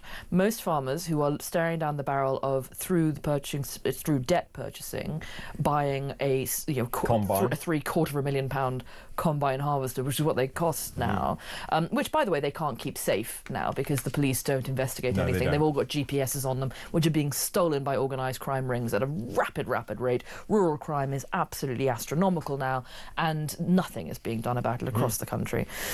Farmers are also being by changes which were done under the Conservative Party to double cab, pick-up taxation, fertiliser taxation, all kinds of other areas where they're being whacked. And a lot of farmers live in houses that are very nice. Yes. But in order to fix the roof on one of them, they have to sell a field, and that field is no longer going to be used for agricultural purposes. Largely, it will be developed into housing, which is also necessary in large parts of the country. I was going to say, my experience of farmers is they're asset-rich and cash-poor. Very much so. Just in terms of this, could you explain to me why the government says, well, actually, our changes only affect 500 farms, when the farmers themselves are saying, well, no, it's 70,000 farms? I mean, how could that disparity be so large? Because Rachel's very bad at maths. Very bad? Yes. Just Rachel, or the whole lot? I think that this is probably something that the Treasury's been trying to angle for a while. I think so too. And the Treasury do this. They're very sneaky, and this is why the Omnishambles budget was the way that it was. You know, George Osborne came in and said, I want to do the following things, make it make sense, make it add up in the columns. So in order to do the 5 things he wanted in column A, the Treasury snuck 5 things into column F that they've been after doing for years. And, you know, the rectification of the pasty, the hot and cold VAT taxes, you know, the holiday taxes, the things that came out in that budget that everyone went, hang on a minute, this is lunacy, derailed the rest of the budget. Yes. So this, the Treasury has form in this particular area, and I think that this is something that they've been harping on for a while. I think that Labour just don't care about rural voters and the rural economy. Well, I agree, but they don't appear to think so. And so they just said, well, you know, we've probably got about 60 MPs who are exposed to rural voters. We can probably afford to lose them.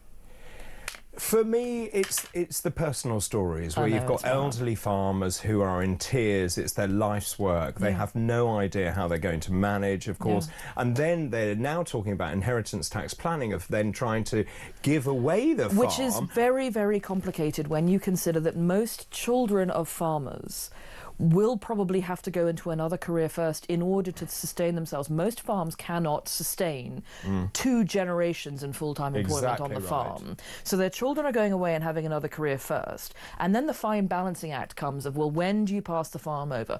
When do you bring the child in? Soon enough so that they learn what they're doing, but not late enough that it's too late for the purposes of inheritance tax planning and everybody gets whacked with something.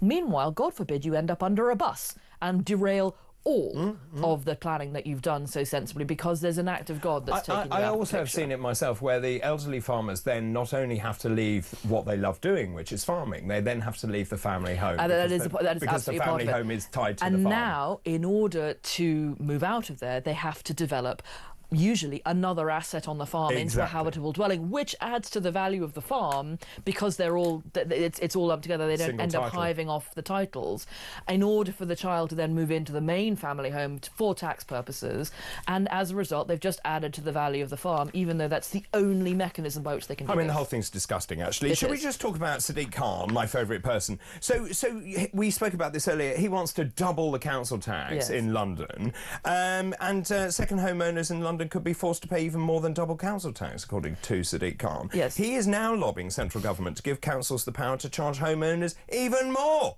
for leaving their properties vacant. Now, I understand that you don't want the properties vacant, you want someone in the property. Where I have a major issue on the second home thing is there are lots of people who live in the countryside but might have a job in London, and we want people in the offices, don't we? So they might have a 1-bed flat in London, but it just so happens that they're very expensive because London is very expensive. And then also you're splitting your time between those 2 properties and you're in London or wherever it is to do your job, but the council tax which you are paying is way over and above what services you're actually receiving. So the whole thing is wrong. I think, interestingly, that were the mayor to be given the ability to discern between people in that category of, you know, using a 1-bedroom flat because they're in the office 3 days a week and then going somewhere else, and overseas investors who leave properties empty for 10 months out of the year because they're only here when Dubai is too hot to live in.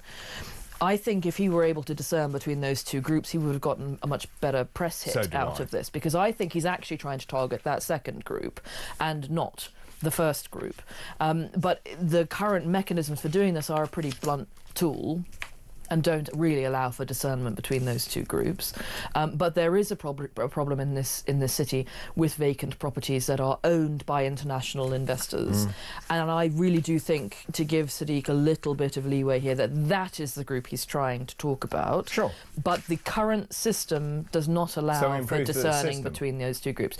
Well, yes, this goes back to my let's just blow up the way that local government's financed and start again methodology. Agreed. Carried. Motion carried. Wouldn't that be nice? It would. Let's go back to some messages. David, loving the David and Lauren show this morning. Didn't realise Didn't Keir realise we hate the EU, not our European neighbours? Very good point, bar the French, of course, that is. Which is why David Lammy has got to be the most popular member of the cabinet this week. But do not want to pay extra for von der Leyen's hairdos. That's Louise. Good morning, David. Love Lauren. She's a breath of fresh air. We love you too, though. I should jolly well hope so. Thank you for that. Good morning. Lauren is awesome. Guys, honestly, Lauren... Will you get your family to stop phoning in and messaging in? Lauren is fantastic. More of her intelligence, please. Yvonne in Solihull, that is. Good morning, David and Lauren. What an easy listening guest. Can reform govern, as Lauren just said? Yes, I think that would be a great idea. I certainly hope so, as I'm an avid reform voter. Do we have to suffer this awful Labour for 4 more years? We've just agreed yes. Yes. Can't have some more birthdays to come. Good morning. David. This is Deborah in Essex. If Starmer thinks for 1 minute his immigration and Brexit betrayal policy will have the electorate flocking to Labour and scare reform, he needs to think again. In my opinion, next year he'll be finished along with... he'll be finished along with the Labour Party once reform takes Wales next year, because it will be his downfall, P45 all round. Well, I think, again, like I said earlier, it's much more difficult to get rid of a Labour leader. So a seismic shock like losing Wales and losing it really, really big... What happens if he loses the support of the TUC? Again, it's the mechanism for how to trigger it. It's, you know, in the Conservative Party, it's relatively easy. You hit a certain percentage of just MPs who don't like you. The mechanism in Labour, I think, is slightly more convoluted. But I agree with your messenger there. If he loses Wales in a really, really big way, which ironically won't be entirely his fault, Welsh Labour have underperformed for 25 years and are perfectly capable of losing this election all on their own. And that I think is something that's in common between both Kemi and Keir. Yes. That they're going to get a kicking for performance-related issues in Wales that actually are mostly to do with performance-related issues in those two Welsh parties. But I think that if it's a really, really bad result in Wales for Labour, where they've held it basically in a majority since the beginning of universal suffrage, then they will, I think Keir may be in some real trouble. But again, it's quite difficult to shift him. Lauren, thank you very much indeed for the moment. We'll take a break. After the break, we'll move on to our tech rundown. Joining us this morning, Davis Fang, tech presenter. He'll be here. Don't go anywhere. This is Weekend Breakfast. Good morning.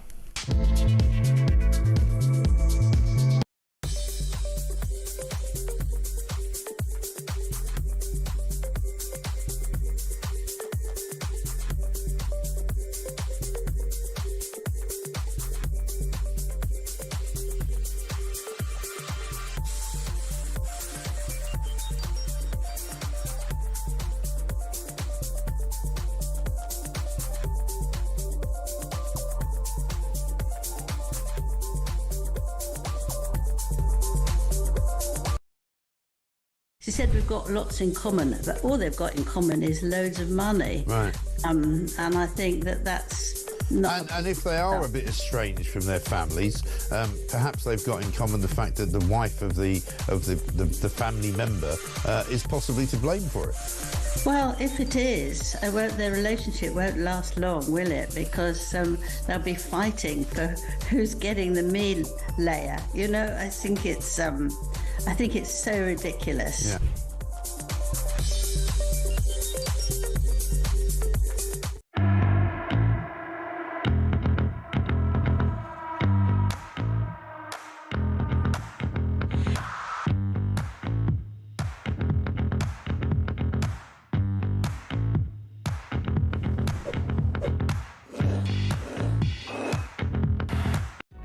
Across the UK, on DAB+, on your smart speaker, on your smart TV, and on your side.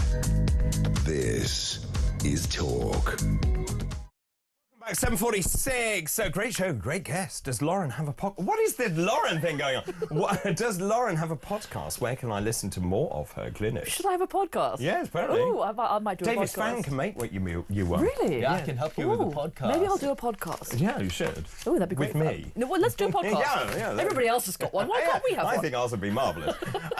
Keep all those messages coming in, please. Also, do you think that Keir Starmer is betraying Brexit by having closer ties to the EU? I'll tell you what, it's time for something different. It's time for Tech Rundown. Tech Rundown. Davis Fang, good morning to you. You look very smart this morning. Thank you. Did you iron that? Barely. If we slightly overexpose the shot, it will look fine. Oh, is that right? Oh, yeah. See, technical, Lauren. Right. Actually, some really interesting stories this morning. Where do you want to start? Shall we start with Tesco? Yes. So we've heard a lot recently about various supermarkets having their IT systems compromised.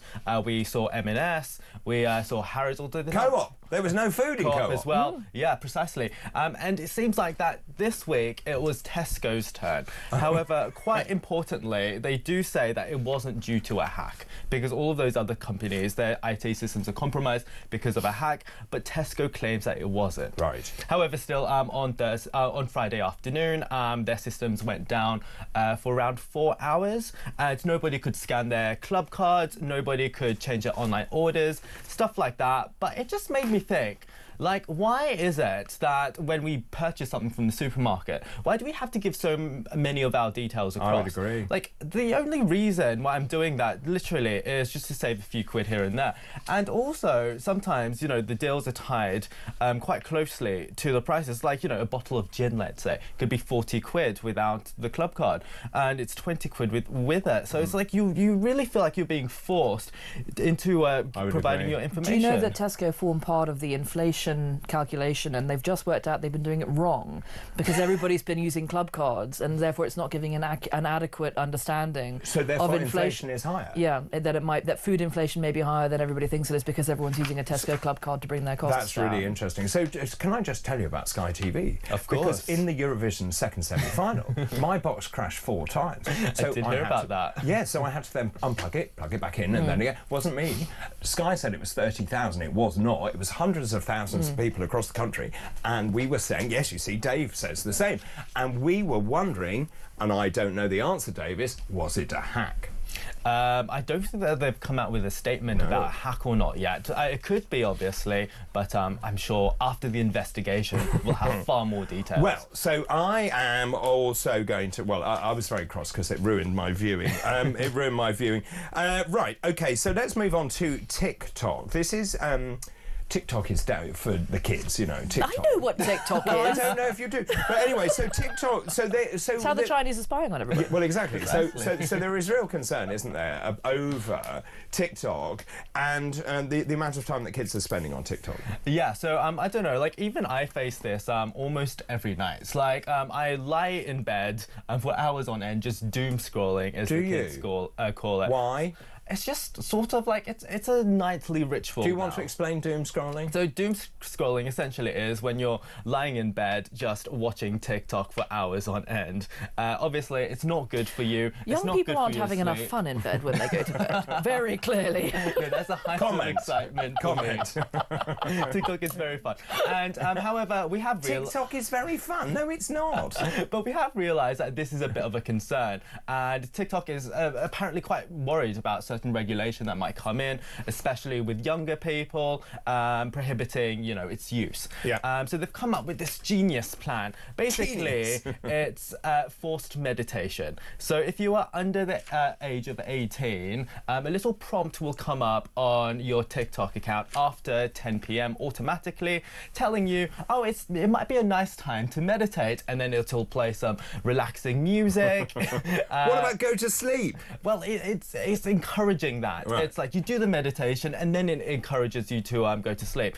If you think this is a great idea, adults can do it too. And actually, in their test, 98% of kids, or teenagers rather, kept the feature on. They didn't turn it off. And this is all interesting. So yeah, at the same time, I'm actually thinking maybe it's just that they couldn't be bothered to turn it off. Because I had a very similar feature on my Apple Watch where it'll tell me to meditate or whatever every hour or so. Oh yeah. And I just couldn't be bothered. Mine to do tells it. me to get up. Yeah, When I'm doing the show, it says get up. I'm analog. Okay. I don't like the idea of my fridge ever judging me, so I keep myself well away from the Internet of Things. Yes, because it says you should put that cake down. I don't have the facial recognition on my phone in case it doesn't recognise me when I'm hungover. Really? I couldn't deal with the judgment. No. I think I've talked about this before, but I can unlock my identical twin brother's phone and vice versa. It is concerning. Yeah, it is concerning, absolutely. Let's move on and talk about this college student. This is really interesting. So students, we've talked about the rise of AI, haven't we, using ChatGPT, and students using it for a dissertation. This story is like that, but with a bit of a twist. Yeah, so we know that AI really is taking over the workspace, the workplace rather. I think we did a story a while back saying that over half of UK workers actually use AI in their daily workflow, and that's sort of like, it sounds insane, but it makes a lot of sense because, like, built into most of our computers these days, we've got Copilot, which is a form of AI, and so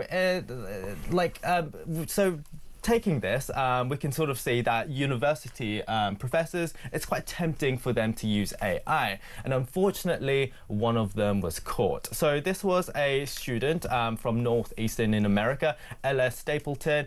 She realized that her professor was using AI in the lecture notes and a variety of other materials that he provided, because there were certain telltale signs. Like what? For example, if you look very closely at an AI-generated image, you can see like maybe the fingers aren't quite right, stuff like that. The grammar might also be slightly incorrect, or, you know, sort of like AI feeling. And then, so the rule at the university is that students obviously aren't allowed to use AI. So why should the professors be able to do the same?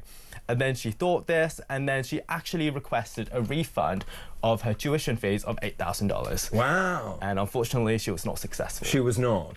But so and the rebuttal from the professor was what? Saying, I need to use AI? No, he used the AI to refresh his probably rather dated lecture notes. So he said that he used it to but you to don't make know his... if they're true. Yeah, he should have checked it a little bit further. You can't just like let AI improve your PowerPoint presentation and show it to your class of, I don't know, hundreds of people possibly. No. Moving on to the Olympics in 2028 in LA. Now, I used to live there, and I know better than anyone how dreadful the traffic is, and there's going to be a real issue in terms of trying to get people to the various events around LA for the Olympics. However, they've come up with a rather cunning plan, haven't they? Yeah, they've come up with a solution. So for the 2028 LA Olympics, they want to introduce flying taxis. Flying taxis!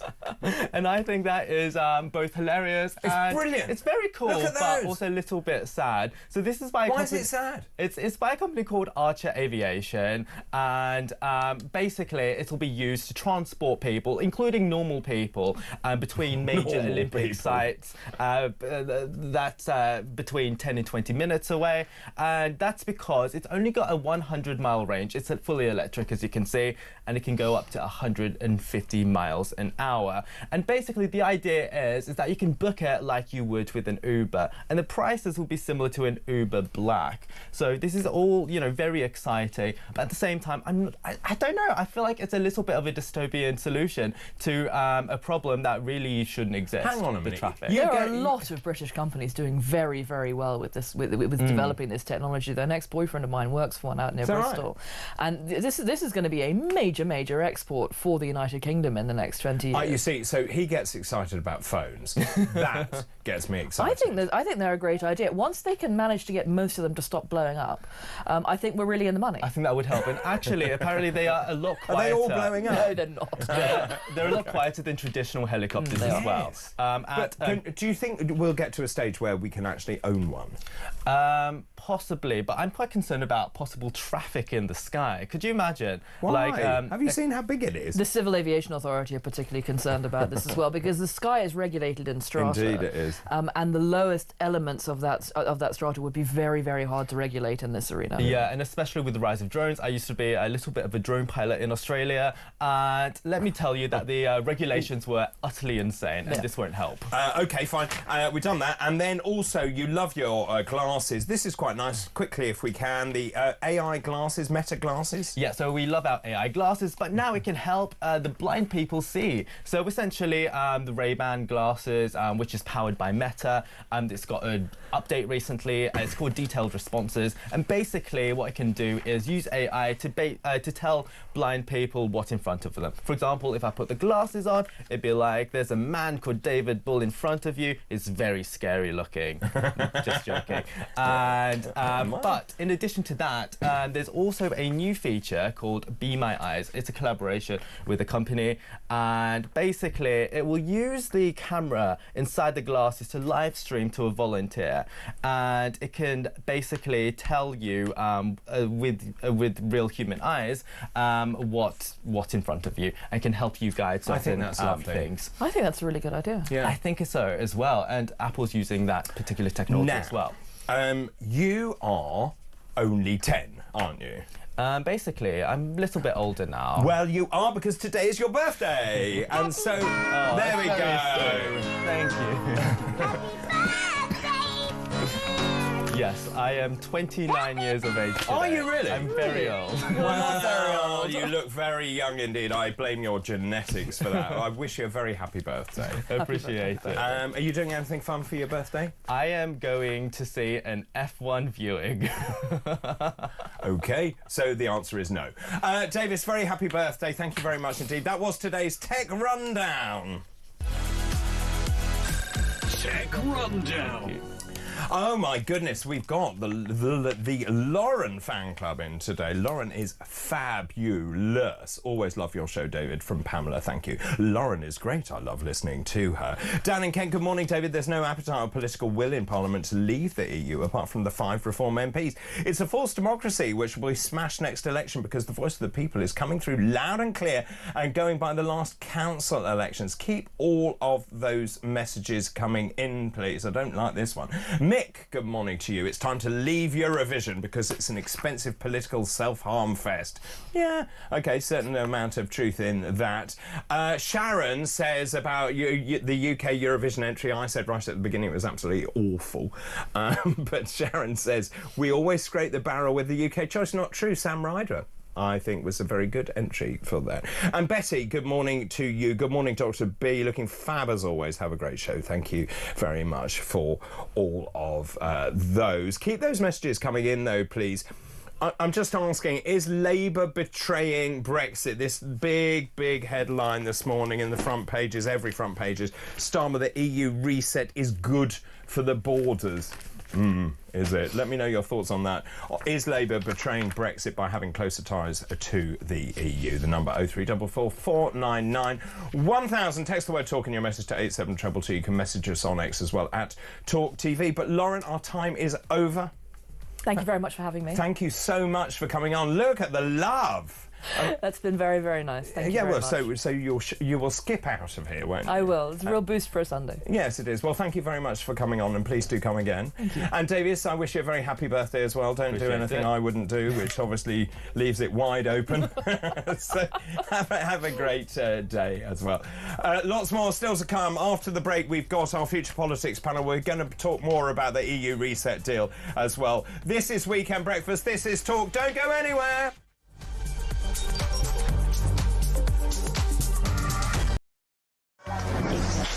Five, 4, 3, 2, 1. Yay! 87222, start your message with the word talk. Who would you send to space and why? The person I would love to send to space would be Mr. Keir Starmer. And then I would tell the Galactic Empire that he was part of the Rebel Alliance and let them blow him away with the Death Star. No Brits was involved, no fingers could be pointed. You carry on taking the medication, George. Yes, I'd send all the Labour government to space with a one-way ticket and throw in the SNP for being useless. They're all a bunch of... Oh, all right, fair enough. One person, quite frankly, I think needs to go to space in a one-way journey is Jeremy Kyle. He goes on about his age one more time, how he's 60 this year, he was 59 last year, repetitively over the course of the weeks and months. We have to hear him, I'm 60 this year, I'm 60 this year. Richard Tice, did you put that cheeky bugger up to that? I'm hoping he's going to send me the invoice because that was absolutely brilliant. Which MP would you send to space? Although I'll get in terrible trouble if I answer that. But it's fair to say there's quite a long list. The sad thing is about sending people into space on a one-way ticket is I don't think that we've built a spaceship big enough to take the lunatics off this planet. I mean, from the net zero loonies to the transgender loonies to the racists to the terrorists, there is just so much to the wokerati. We need some big spaceships. Big spaceships. Good evening. I never know how you're going to start this conversation, Jeremy. Katy Perry went to space today, OK? Who would you send... I'd love her to say what I wanted to, but I'd never disrespect her. Who would you send to space who could never come back? Well, I'd be happy to send Ed Miliband to space, I think. Oh, that is an outrageous question, so I'm not even going to answer that question. Sam Matterface, so you get the job, yeah? Come on. No, Sam Matterface, I tell you what, there's no. I think David Lammy would be the person I'd want to send up in space and never come back again. Yeah, the problem is how much would the bill be for him to munch through whatever food on the way there? Hey, it worked.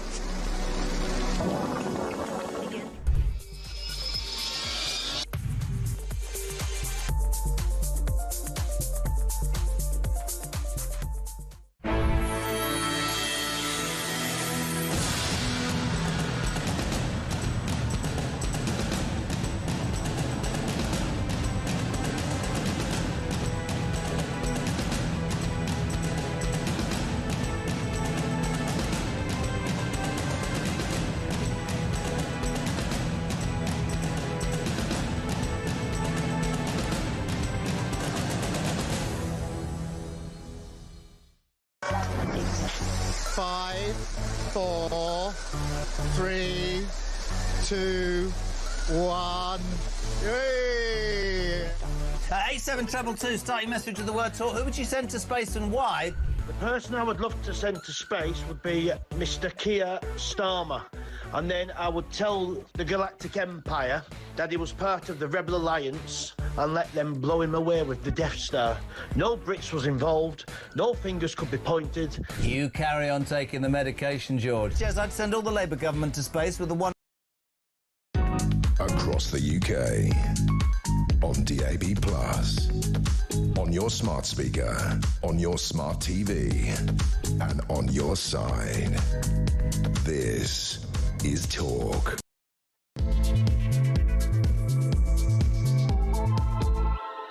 Hello, very good morning to you. Just after 8 o'clock on Sunday, May the 18th. Thanks ever so much for your company this weekend. I'm just looking out the window. The weather looks pretty bad at the moment. Hopefully, it will brighten up. But good news for you this morning. It's the Watercress Festival today. It's a prestigious annual event in New Aylesford in Hampshire. It's a big community get-together which welcomes thousands of visitors to celebrate all things watercress. She was gathering watercresses. Was Martha the watercress girl? Oh, that's Nigel Hobbins, if I'm not mistaken. Also, it's No Dirty Dishes Day today, a day appealing to the domestic rebel. It lets you enjoy a slovenly day.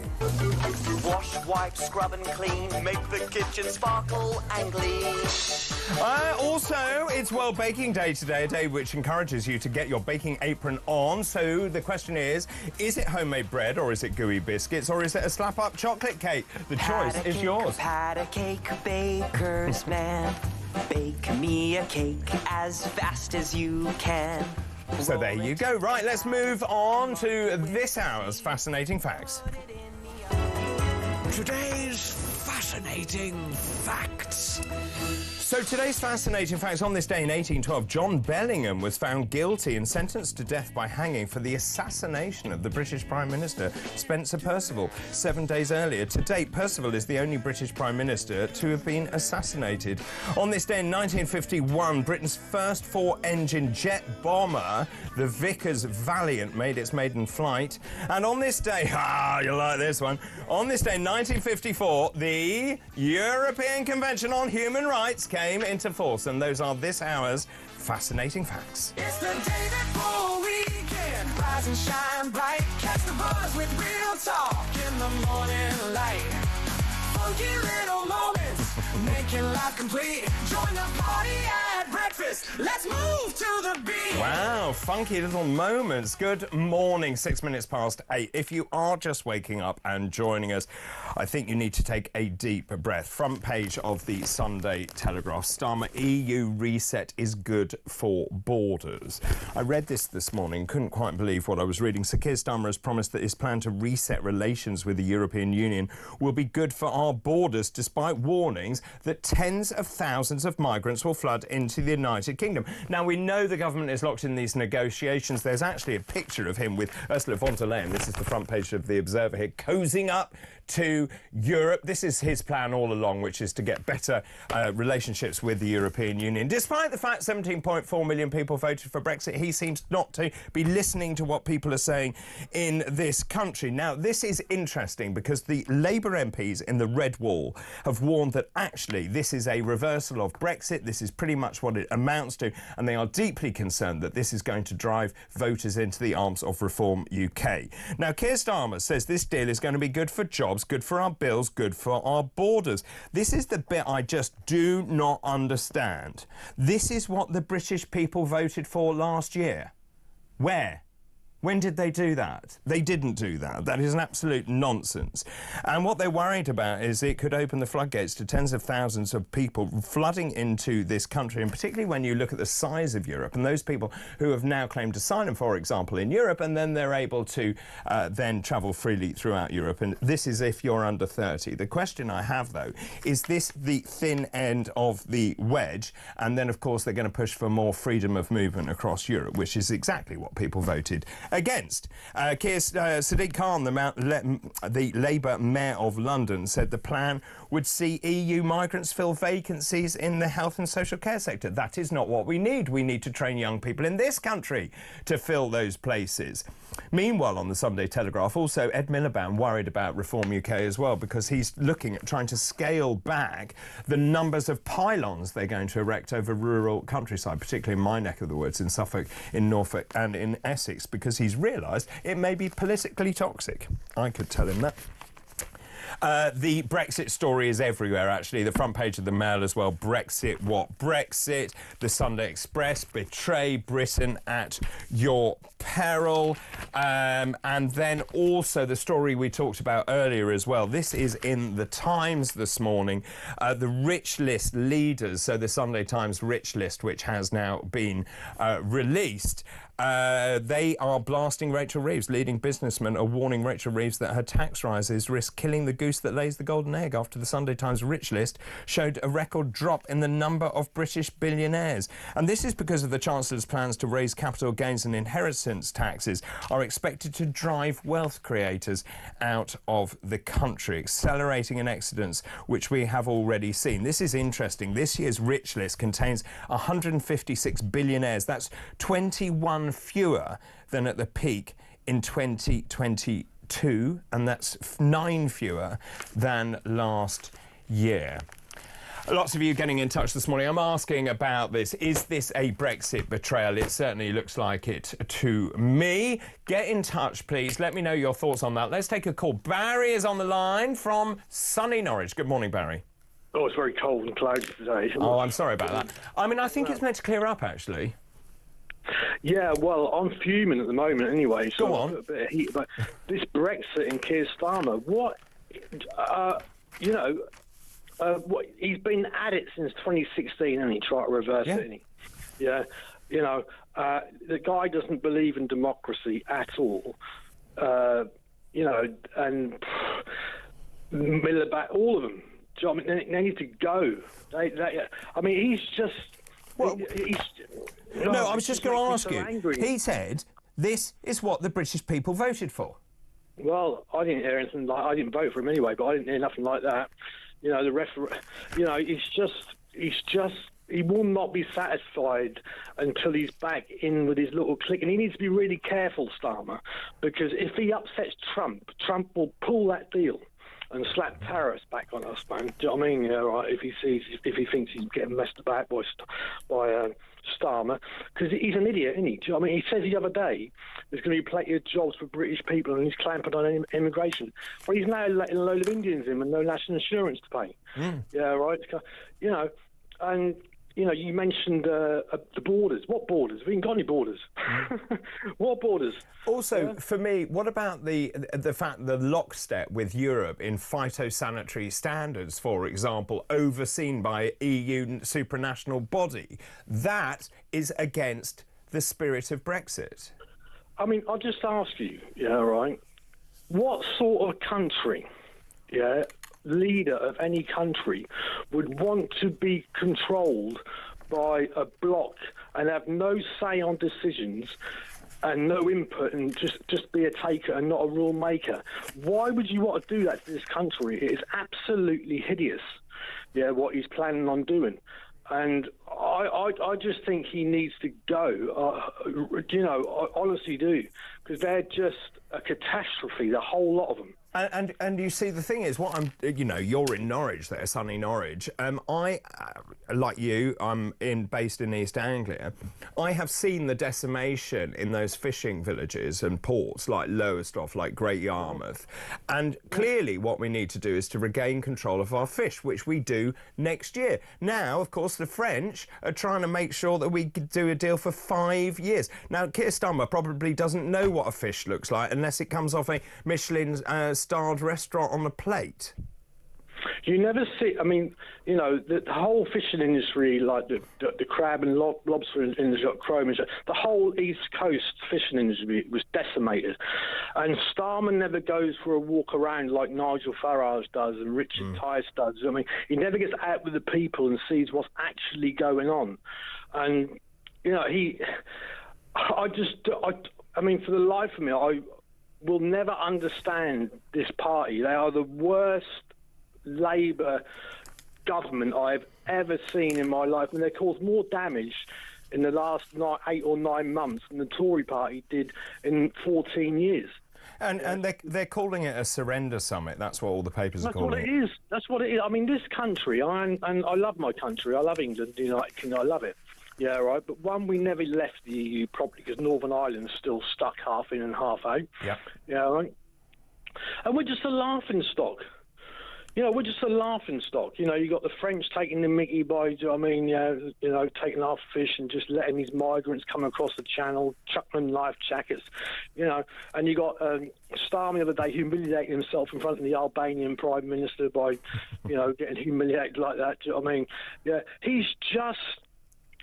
it's bad news for this country. I personally, right, I don't think I'm going overboard this. I think he's a dangerous individual for this country. I think he's dangerous. And just so Graham Stringer, who's a veteran Labour MP, says this is going to be absolutely catastrophic for the Labour Party, particularly in the Red Wall. How do you think this is? I mean, how do you think this is going to play out in terms of the polling that we're starting to see? I personally, I think both the Labour and the Conservative Party are gone. I think with Kemi Baden, I think that people are not listening. They're fed up with them. They had 14 years to sort out and they didn't do it.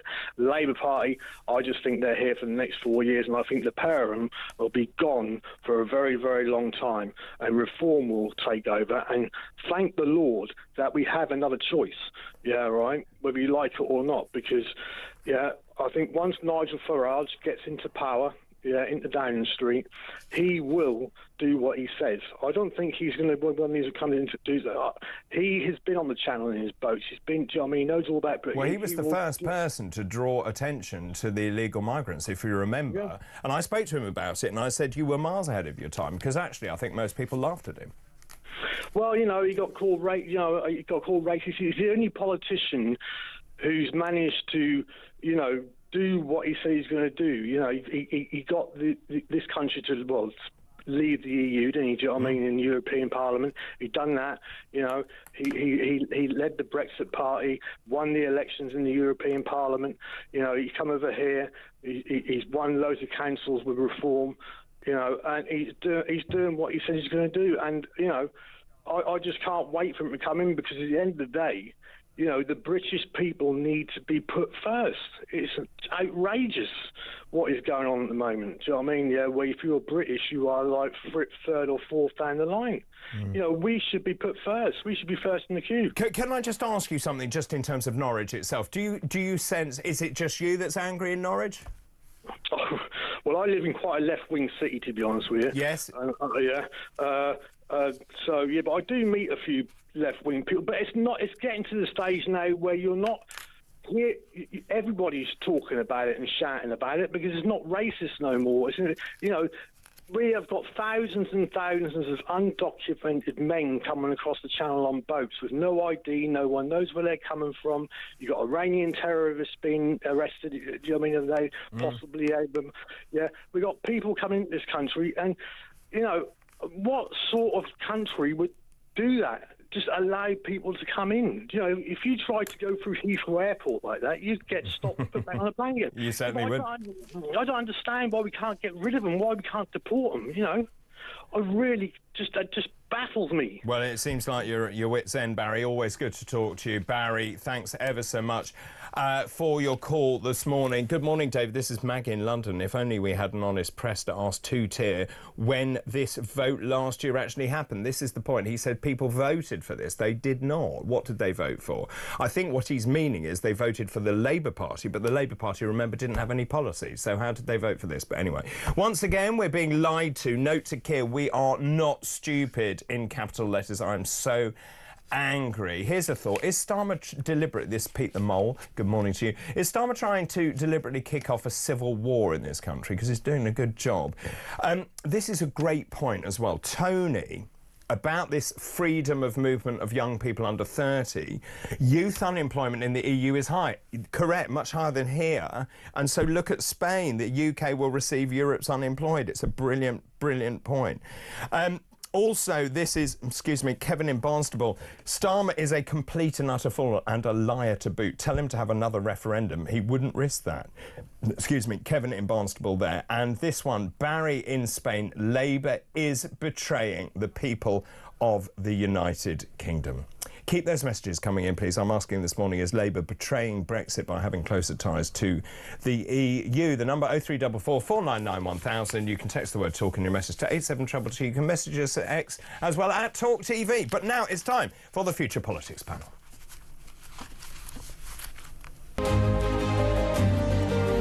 The Future Politics panel.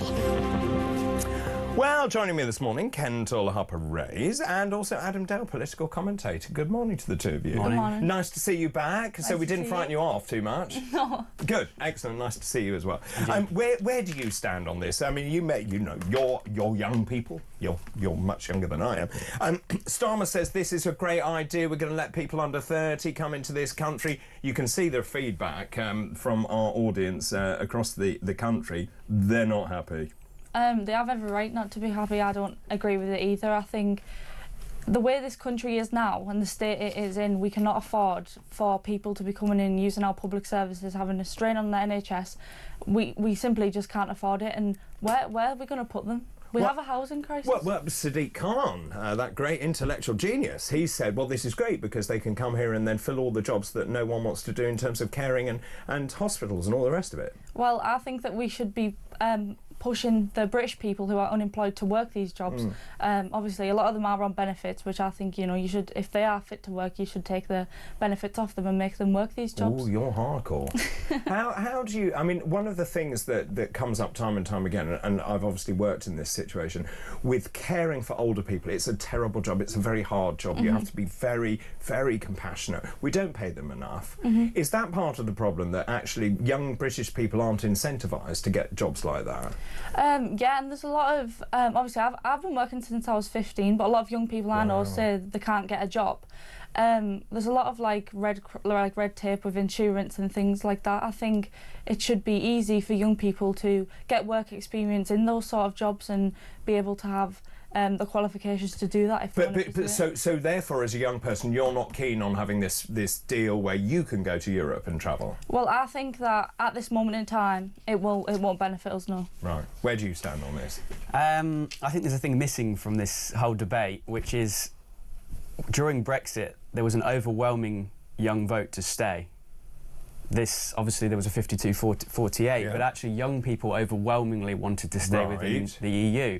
And one of the big buzzwords and buzz things was EU mobility, because if you look behind the scenes at what the deal is looking to do, it's a 2-year status. Only if we make sure they leave at the end of it. Correct, but I don't think the people that are coming and going, for example myself, if I wanted to go and live and work abroad, I now don't have that opportunity until this deal comes in. But how do we... What about Kendall's point, which is actually when you look at 450 million people, the ability of 450 million people, not given all of them because they're not all under 30, to come to this country, which is 60 million people, we don't have the infrastructure to deal with that. We don't have the doctors, I can tell you that. We don't have the doctors or the dentists or the infrastructure. We don't have houses, we don't have anything. I can see the concerns with that. Right. I think there needs to be some guardrails put in with this deal. We don't... What would you put in? We currently don't have all the details of this deal. No. It's still being negotiated. Well, we'll know tomorrow. The guardrails would be as many coming in as going out. That would be, I think, something... So a capped amount? I think so. Now, he is refusing to give us a cap at the moment. At the moment, we'll see. And I would be relatively hesitant to be positive about just open. What about we are also going to concede to the EU on food standards, aligning with Brussels rules on plant and animal health, on sanitary and phytosanitary standards? That sounds remarkably like the situation we used to be in. This is very difficult because obviously we're looking at it from a perspective of we don't want that, we don't want this, we don't want that, but actually... Well, we're a sovereign independent country. Of course, but we can't sit here and say we're not going to take anything because that's part of a trade deal, right?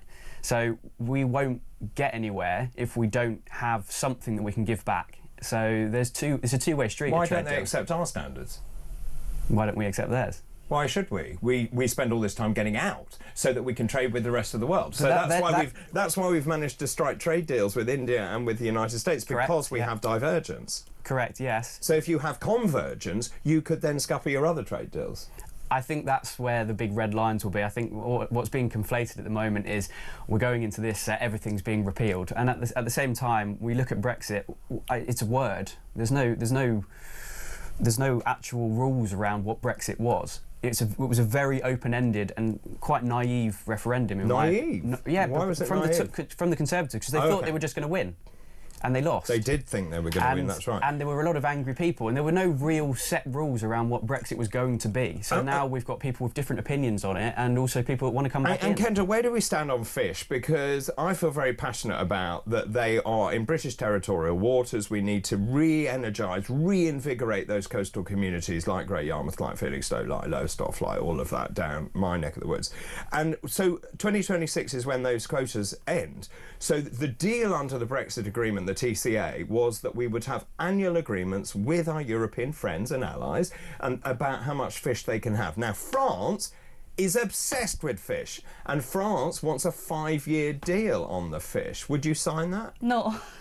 I think that if the British public have voted for something in Brexit and it's to do with deals, we shouldn't go back on that and let France dictate what we're going to do.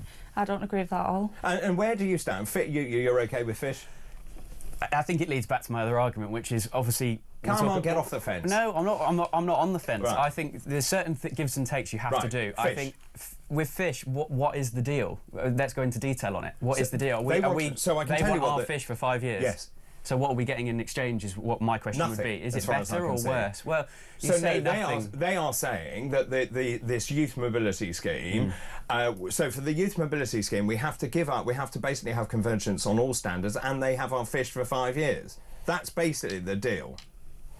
I don't think that's going to be all of the deal when it gets unpacked. Do you? No, I don't. Because it would just be... that to me screams worst case scenario. Yes, I would say they're very bad at negotiating. I would disagree. I mean, we were terrible in Brexit. I would disagree based on recent examples with India and the US. We're allowing lots of people into this country without paying national insurance, employers' national insurance. I think you say lots. Yes. Let's quantify lots. I mean, the gain that we get is in the billions out of that deal. But we're screwing British businesses at the same time, laying off British workers because of employers' national insurance contributions going up. Doesn't seem fair. There's a lot of things that they've had to unpack since the last government. They lied. With regards to... Employers' national insurance. They lied. I wouldn't say that was a lie, because it was about people's tax, not about national insurance. They said we're not raising tax. They had to raise some kind of tax. They lied. Did they lie? Yeah. Right.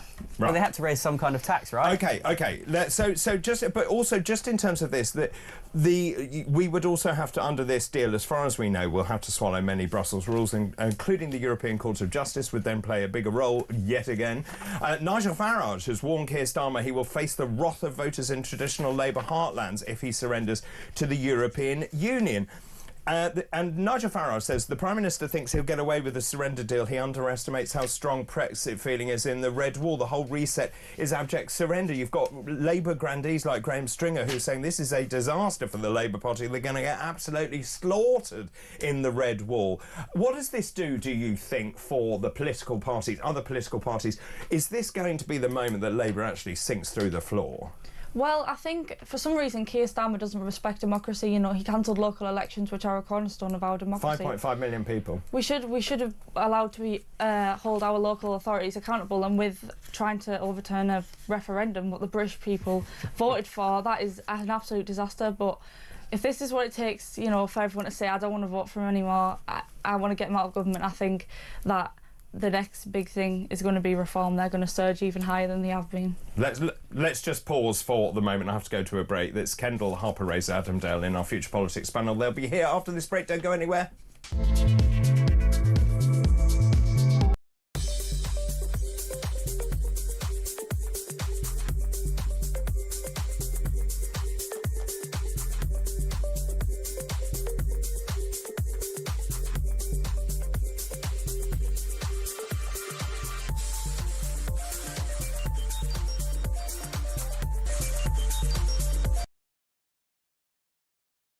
To me, it doesn't go far enough. I mean, I saw my mother suffer from cancer and die when I was 8 years old, and from ever since then I've been scared to death of suffering when I die. And now my dad, who was a Conservative councillor for 25 years, has suffered a horrible Alzheimer's, very cruel disease. When he was diagnosed, he asked my sister to take him to the nearest bridge and drop him off.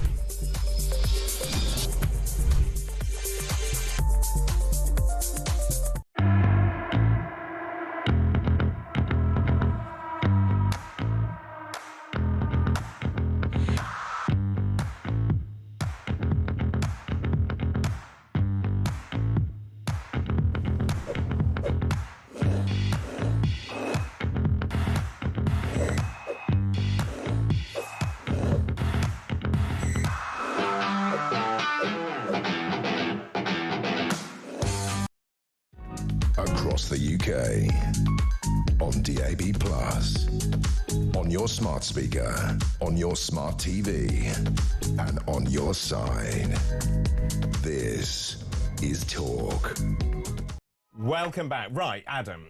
David, there was no ability in the referendum to know how many votes were cast for leave or stay by young people. This is a myth used to undermine our vote, Jenny says. Adam. Well, there is... Answer, Jenny. OK. I think there is a lot of polling around where people voted in the referendum. Well, I know there is, because it came out of all the polls going from 18 to 20, and it was about an 80%. She says you're undermining her vote. She's undermining mine. Ooh, right, OK. On that note, OK. Now, let's go back. Yeah, that threw me. Kendall, let's go back. Now, I remember last time you saying that you had resigned your membership of Reform, I think because of Rupert Lowe. Am I right in thinking because of but that is obviously still rumbling on. Where are you now with regards to your political affiliation? I did cancel my membership, or so I thought, but it was still on there. But they wouldn't let you go. They rang and asked if I'd wanted to be subscribed back to the emails, and after a long thought, I thought, like, in politics, every party can't be perfect. You've got to pick the one that's going to be the best for this country. So, yeah, I've started going back to the meetings. I was out and door knocking to see where people were at last week. So yeah. And what was that like? It was massive support for Reform. And where was this? It's like Teesside area, Billingham. It's actually a lot. So which you would expect to be very Labour. It normally is, but a lot of didn't get many people supporting Labour at all when we went out. OK, let's just have a look at the latest poll again, which we should be able to bring you. This is the More in Common poll, which I showed you earlier because it's quite important. Find out now, sorry, this is. Reform UK, here we go. This is the latest voting intention. Reform UK on 33%, Labour on 21%, Conservatives on 16%, Lib Dems on 14%, and Greens on 11%. That is a walloping lead for Reform UK. It is only one poll, of course, but if you then extrapolate it into the number of seats at a general election, up comes the next graph. Now this, if it is true, is mind-bending. Reform would get 390 seats. Labour would be decimated to 72. The Tories would be pretty non-existent at 18. Lib Dems, ooh, higher than Labour on 80. Thoughts?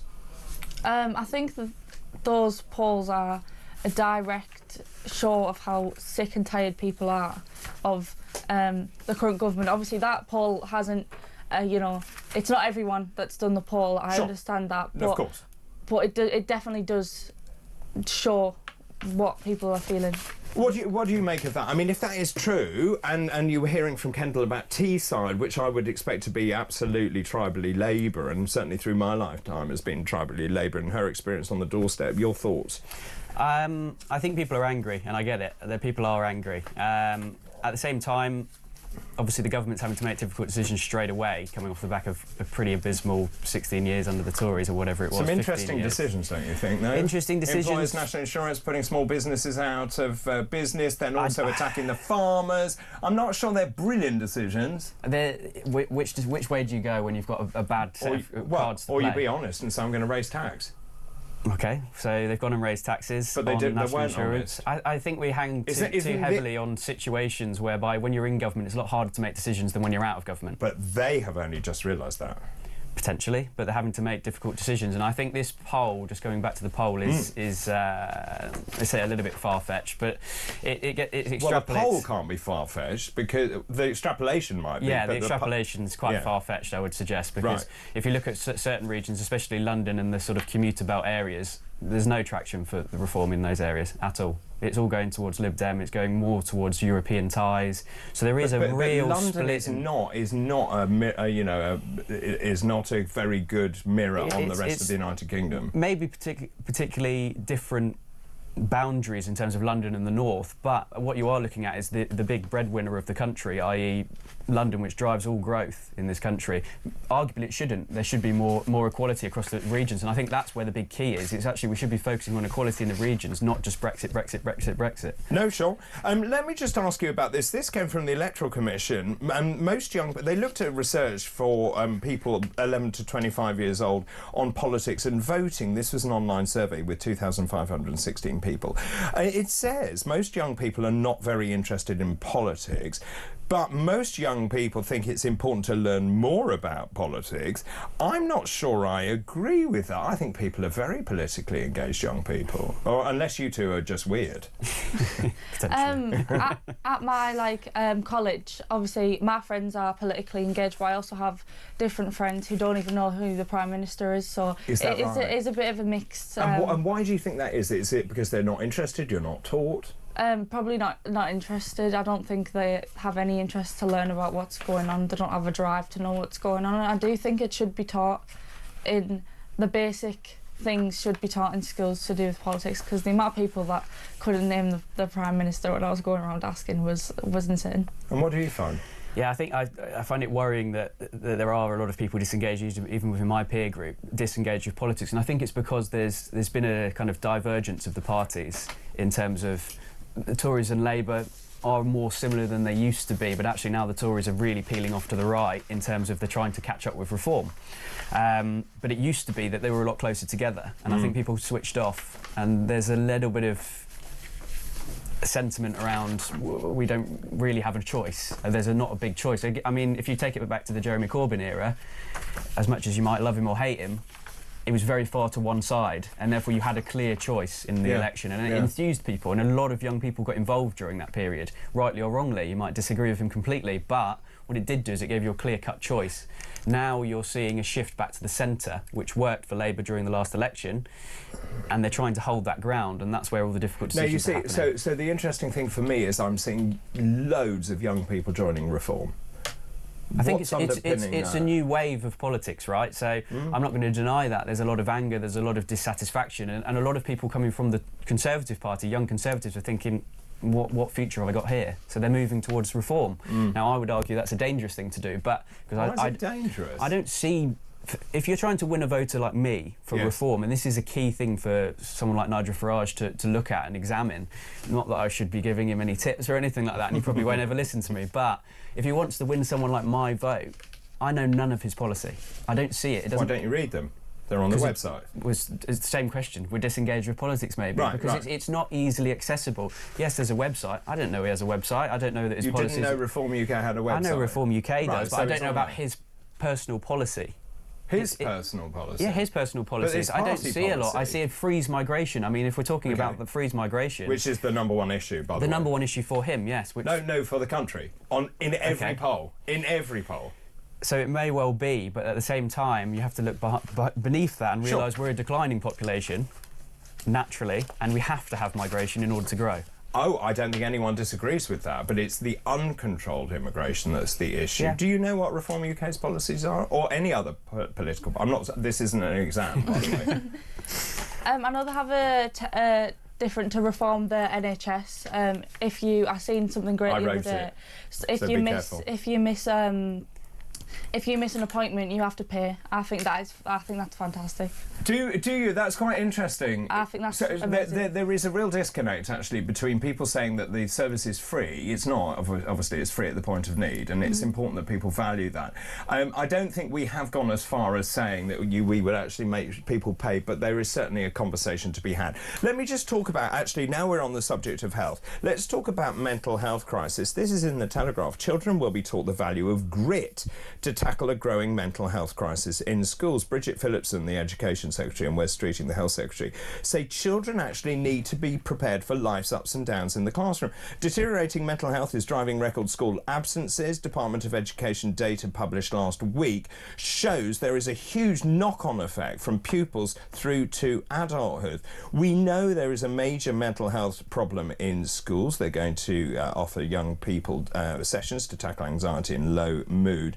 This is basically because Labour is cracking down on worklessness, and they are essentially saying mental health. A lot of these kids are saying, I've got really poor mental health, and they're saying that actually kids need to learn that life is not easy. I totally agree. I don't think many people would disagree with this, this point of argument. I think sometimes you have to give credit where credit's due, and if they are tackling that situation, then it's a positive step, because we're in a new age, right? We're talking about social media, phones, kids sat in front. There's not a lot of physical activity going on. There's not a lot of things that kids can do now. So what's driving the mental health crisis in young people? People are sat on their phones and they're distracted, and it's a very much as you're looking at your phone, and there's a lot of quick gratification on your phone. It's a lot of doom scrolling, as we heard from Davis. and it's people just switching off, and they're not able. There's not really a lot of access to things that maybe as a kid I was doing in Scouts and things like that. I mean, there's another story that was on about the Home Guard.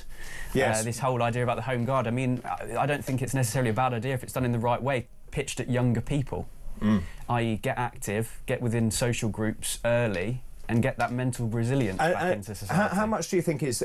I totally hear all of that, and I think it is right about the phones and the obsession with being liked and wanting ticks and all the rest of it. Also, COVID played a role here as well, isolating young kids. I think COVID definitely had an effect on me. Obviously, staying in the house all the time, being 12 years old, it was like kind of like I was trapped. Obviously, you could go on walks and things, but it was very limited.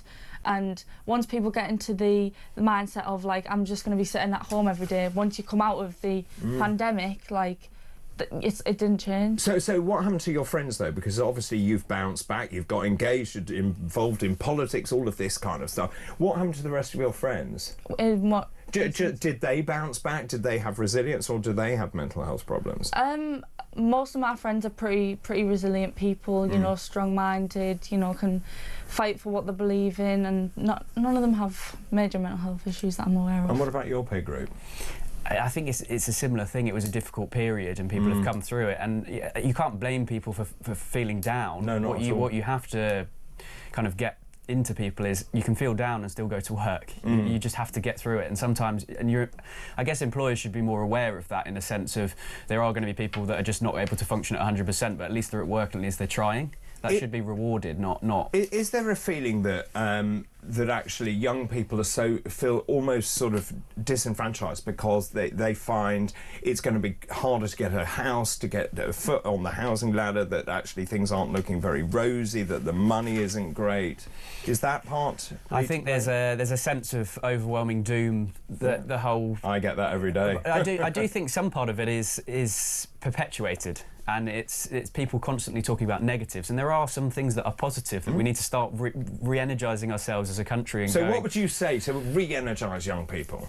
I would say this: if you look at why people are wanting to come here, I don't want to go back to another immigration debate, but why people are coming here, you have to be proud of the fact that people want to come here. There's a reason people want to come here. Why do they want to come here? Because it's a great place to live. Yes. So why don't we cherish that a little bit more? I think people are so negative about our own country at times. It's quite sad. And I think particularly young people, it filters into their mindset that this isn't a great place to be, this isn't a great place to live, I've got no opportunity. That's really interesting. How, if we carry that thought through, how would you then get people, young people, to realise it is a great place to live, that the opportunities are boundless, that you could do amazing things here, that actually it doesn't really matter where you're from, you can achieve anything, and in many ways it is quite a meritocracy. I think with young people now, it's like there's a lot of laziness, and with especially people in college and secondary school, none of them actually want to get out there and have the opportunities. It is quite lazy from up near me anyway. Not many people work that I know of, and I think things like work experience. What are they doing then? Just going to college and going home. But I think work experience should be provided in sectors where we need these jobs to be worked. And opportunities need to be put there for the people that don't work. And thank you very much for the moment. Now, after the break, we're going to be talking about are we actually witnessing the death of the traditional UK high street? Kendall and Adam will stay with me. Their thoughts next. This is Weekend Breakfast.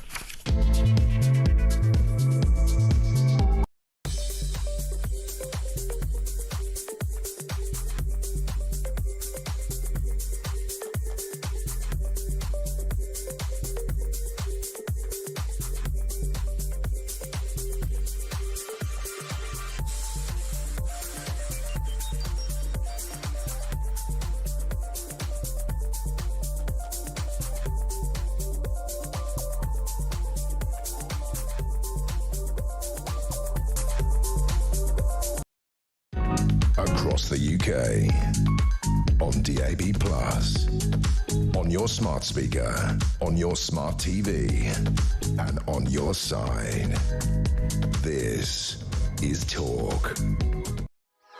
Welcome back. 8:43 on Sunday, May the 18th. I'm joined by Kendall Harper-Raes and Adam Dale. Let's just talk about this really interesting article in the Daily Mail, which I read. This is saying we live in Britain's Valley of Strangers. You know, we talked about Keir Starmer talking about the strangers.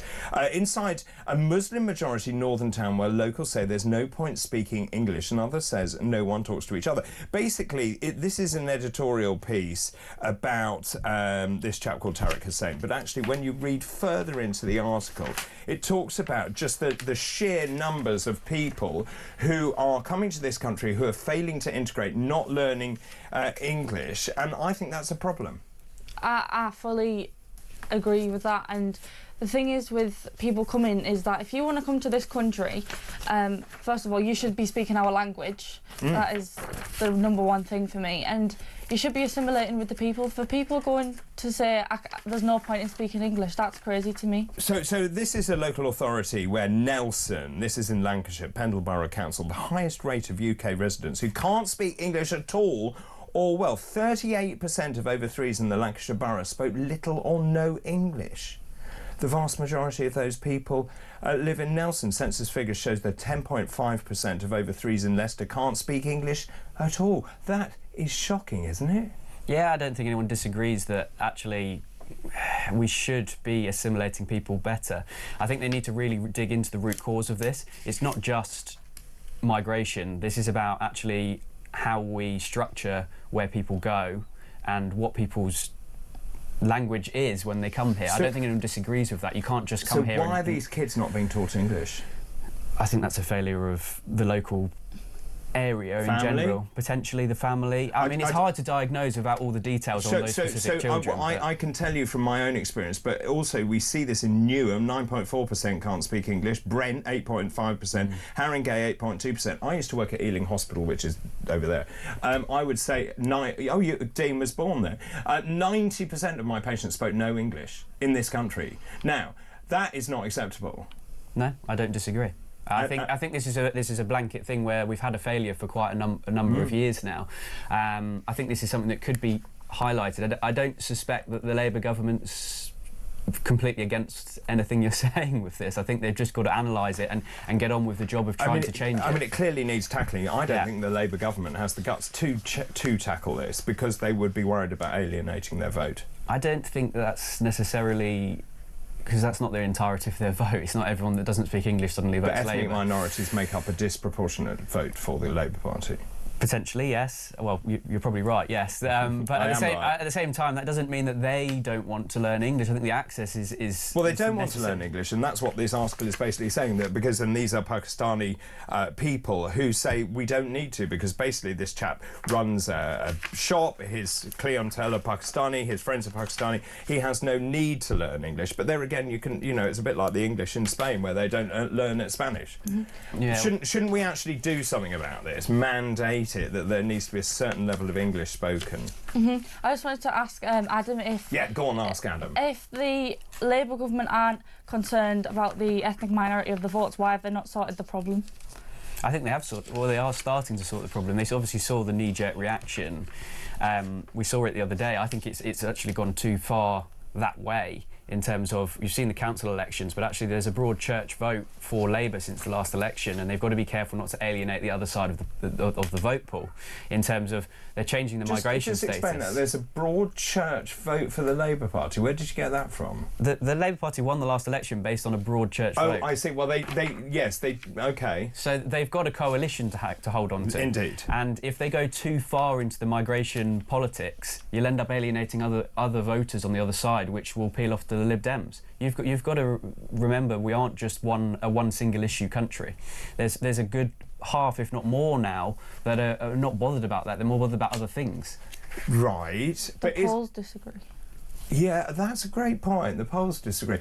The thing is, for me, it's not. It should be about governing with actually having ideals, that you actually have values, that you believe in something, and that's where I think it's going wrong. Well, he's done a lot of U-turns since recently, since he got wiped out at the local election. You know, you've got him now saying that we're Islander strangers. I actually didn't think it was him talking at first. I thought it was AI generated. And, you know, about the talks about reinstating the winter fuel payment, he's terrified that he can't uphold his values because he's scared of reform.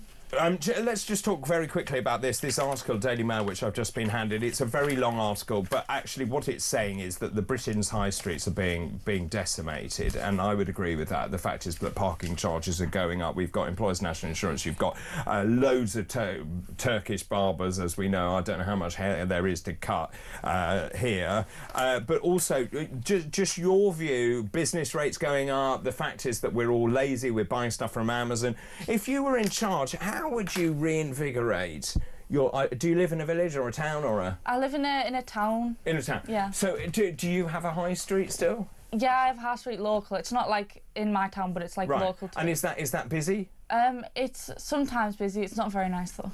It's not very nice. No. Why isn't it very nice? It's just like there's a lot of drug problems. All of the crime rates are high. It's just not a very nice place. And if you were in position to effect change, how do you get people back into the high street, do you think? Well, I think by putting up parking charges by 500% is literally stabbing the working class people in the back. You see, stand for working class people, but then at the detriment of their businesses.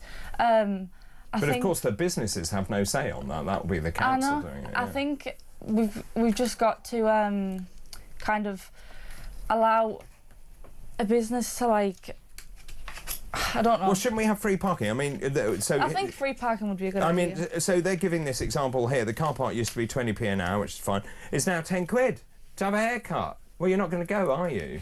I think the death of the high street's been going on for quite a long time, hasn't it? How do we reverse it? Have you got any great ideas? Unfortunately, I think we're heading into an era where everything's online, and it comes back to this issue, which is, why do we need a shop front if you can buy it online? And I get it. I would prefer to see my item before I buy it, but so would naturally the fast-paced nature of life now is that it's easier to get it online and it arrive at your front door. You're a youngster. For older people, that the high street, the community, is absolutely vital. It is, but then should they not be doing something about it? That generation. Well, they're elderly. And your generation. Yes, I'm elderly. I think there is a disconnect between the two generations, and I think the reason it's dying is because there's no vibrant youth within the high street. There's no reason to be there. But isn't it business I would love for it to come back. I don't think it's all necessarily business rates. I think you can't just blame it on costs, because costs are rising anyway. But if you're running a business, right, and you then have to pay business rates, you have to pay electricity, you have to pay employers' national insurance, the physical staffing, everything like that. Compare that with running an online business from your bedroom. Yeah, well, I mean, we're going through what would be considered an economic drag on everything. So everything's getting more expensive, and we're not exactly growing quick enough at the moment to catch up with it. So things are dying because they're getting squeezed. And so the death of the high street, is it proportional to the death of society? Sadly, probably it's looking that way, isn't it? It's quite a difficult thing to remedy, because we can make it as easy as possible for people to get back. We can cut all the charges. I mean, it would have an effect elsewhere by cutting these things. I mean, you have to pay for public services somehow. So if you cut these things, and try and regrow the high street, is it even going to regrow based on the fact that someone can click on a button and the thing arrives at their door within a day? I mean, that's... I think one of the things that we need to safeguard beyond anything is the pub.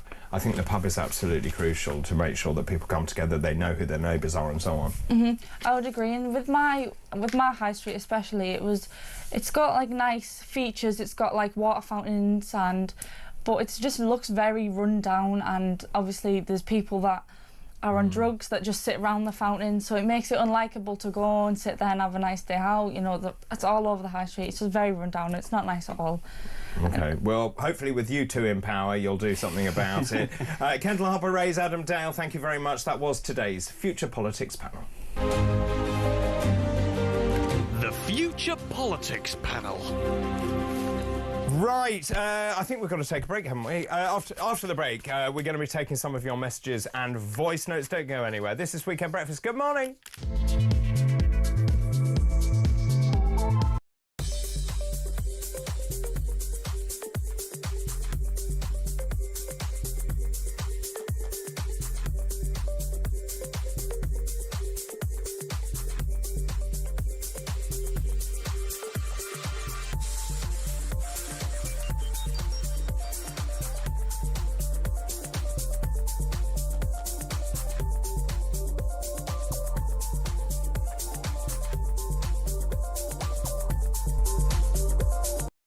This is a tried and tested method. It's been working, it's regulated, it's monitored. There are different systems elsewhere in the world. We're not doing that, we're doing the Oregon model, and also we're making it the British model, and that's what's important about today. MPs saying, this is our template, how can we make it as good as possible? So yes, it avoids any loopholes, but it also allows those people who want to let go.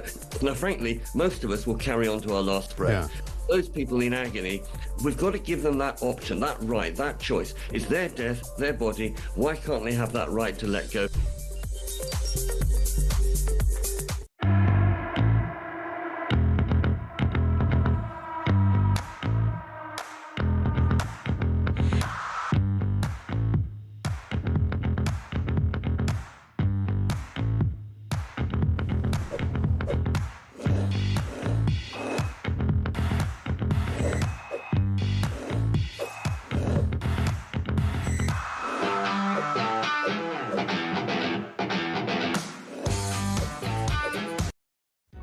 Across the UK, on DAB+, on your smart speaker, on your smart TV, and on your side.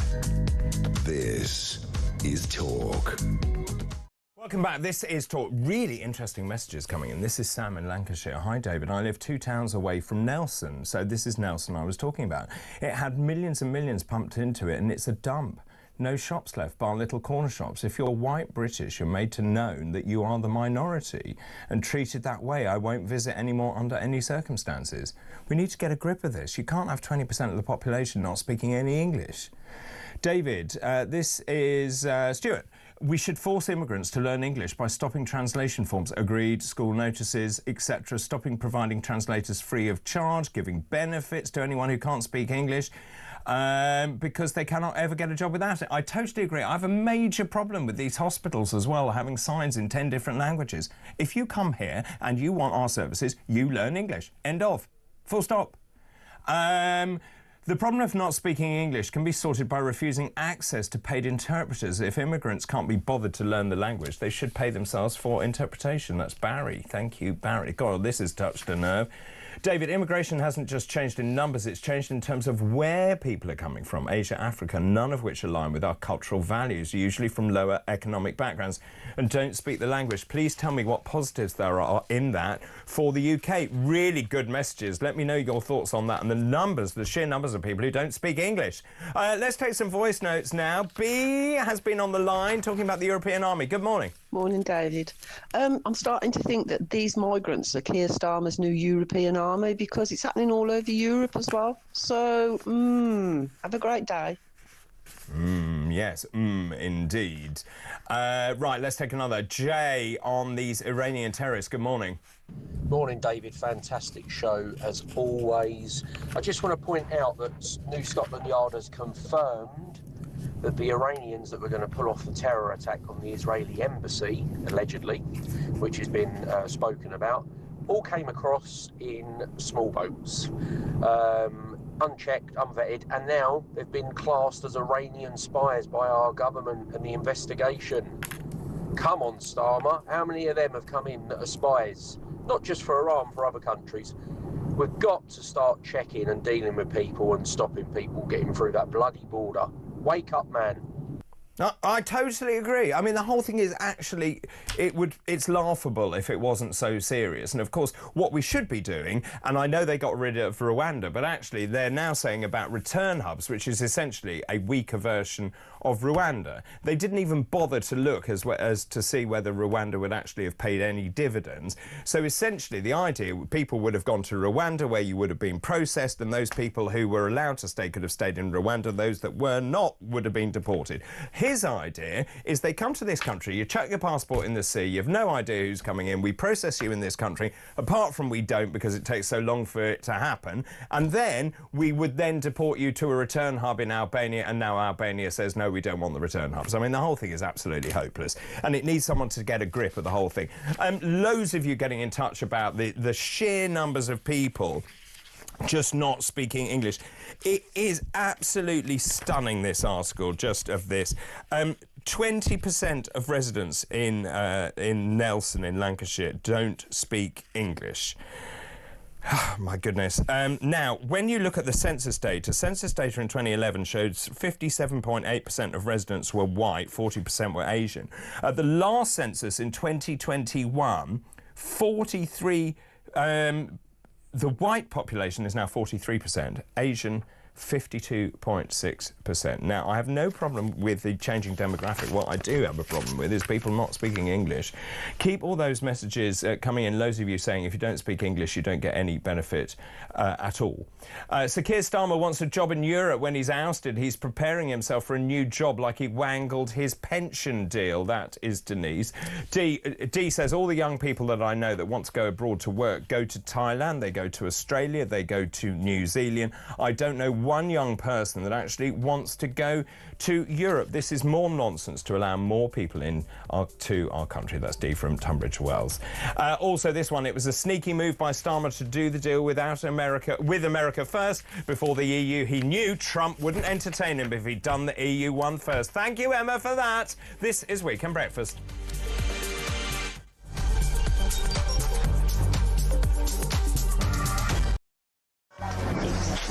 Five, 4, 3, 2, 1.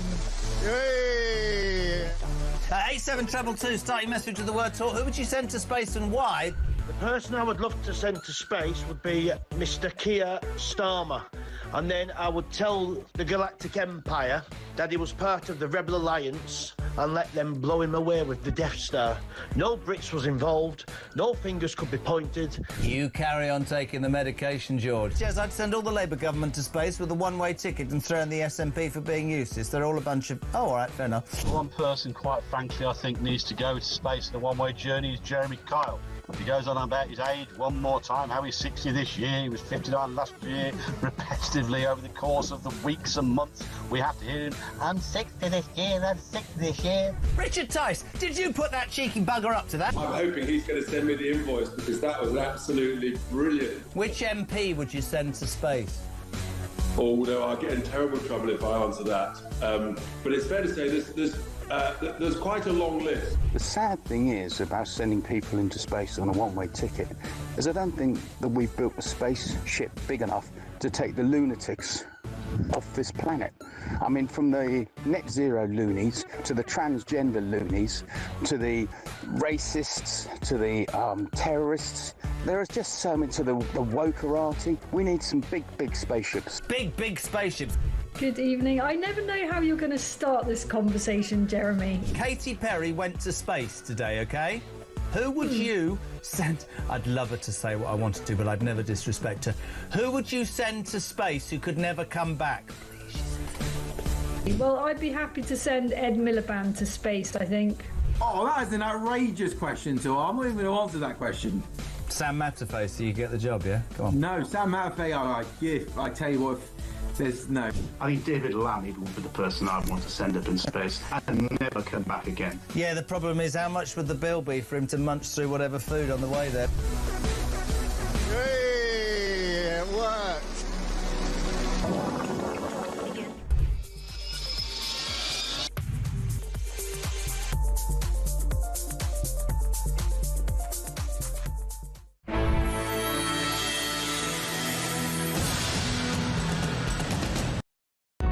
Across the UK, on DAB+, on your smart speaker, on your smart TV, and on your side.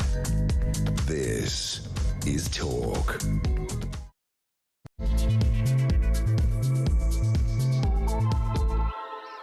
Hello, good morning. Just after 9 o'clock now on Sunday, May the 18th, hour 4 of Weekend Breakfast. Where have you been? My leg's gone dead. Good morning, good morning. Thanks ever so much for joining us this morning. Great news if you are just joining us. It's the Watercress Festival today. It's a prestigious annual event in New Elsford in Hampshire.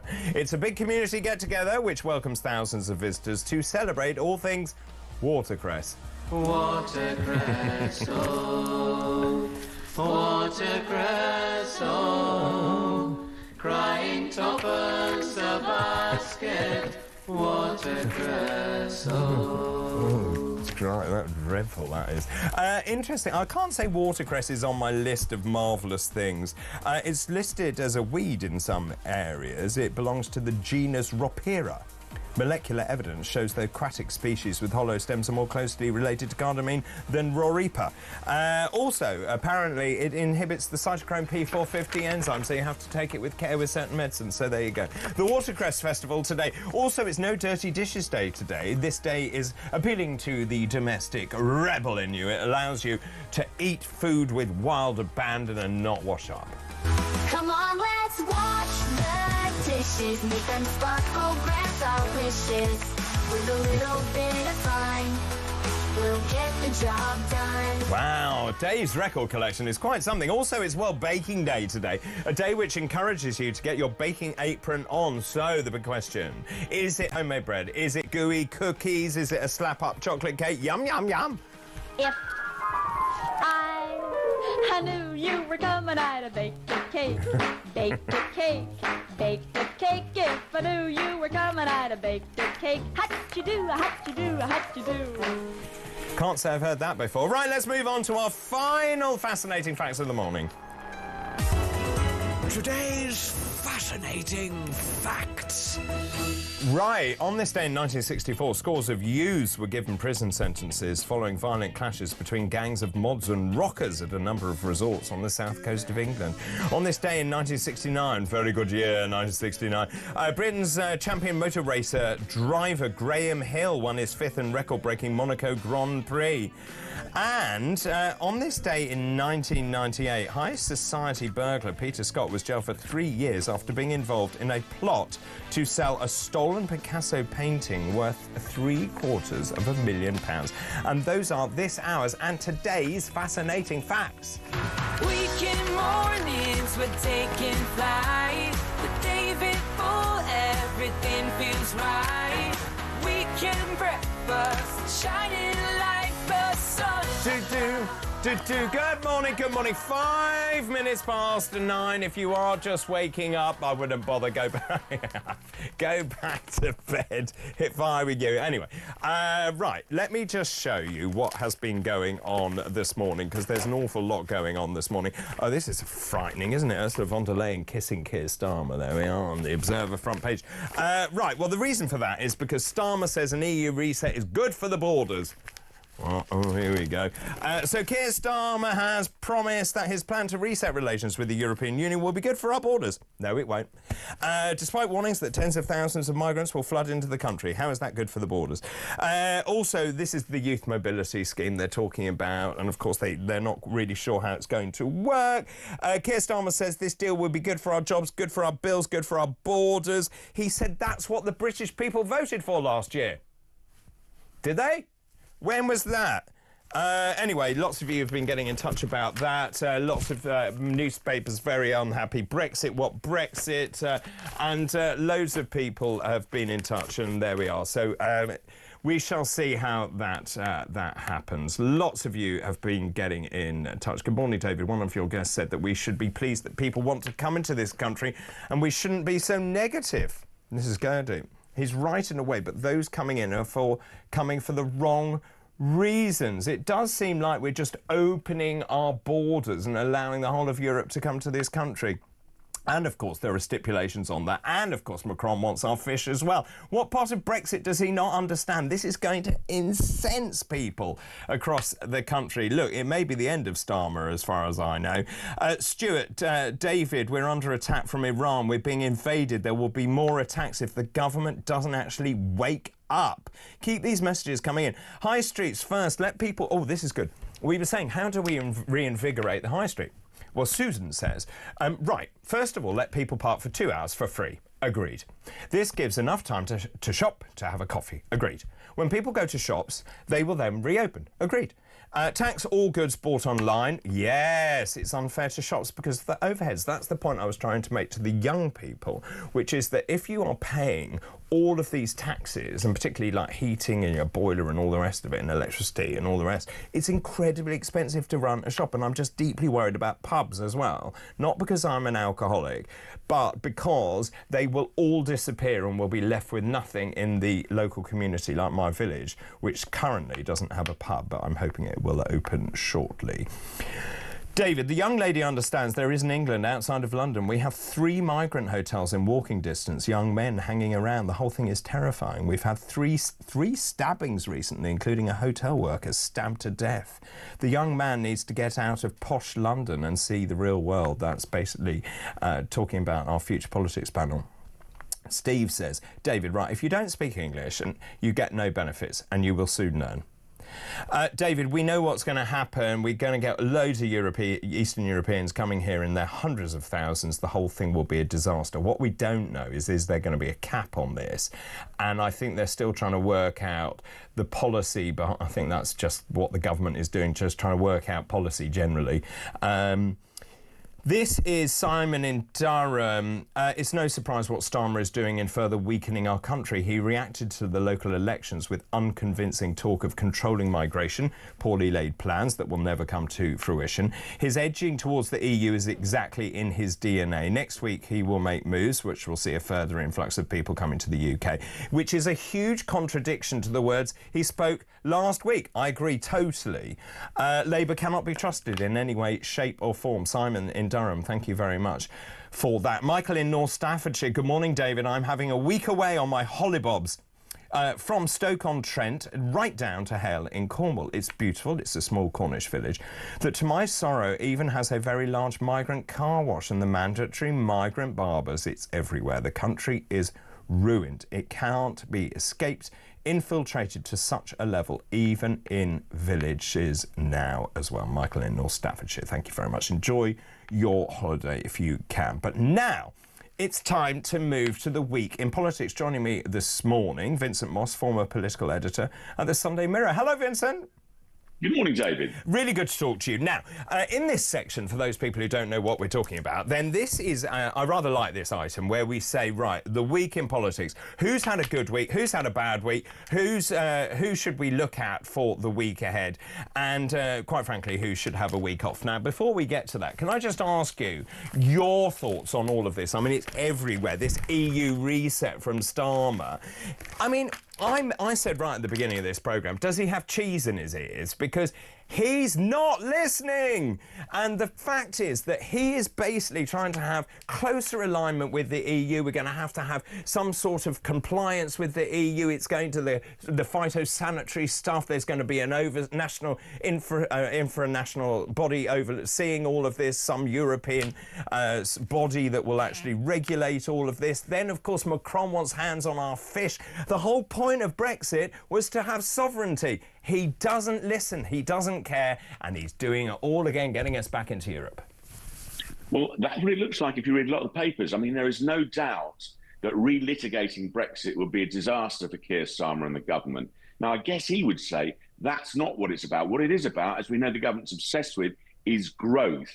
And it has to get more trade going with our biggest market, 450 million people in Europe. We don't know what's going to happen at this EU-UK summit on Monday yet. Let's see. Yes, you're right. The French want to get more fish. We want to do more things. There's all this talk about a youth mobility scheme. I do feel very sorry for young people. When I was growing up, same with you, we were able to go and work in Europe. You could get a bar job somewhere sunny. You could go and work in a ski resort. All that's now lost to young people. Yeah. And I would love to see a way of getting that back in so our young people can develop and learn something. But there is this counter risk that nobody wants to relitigate Brexit.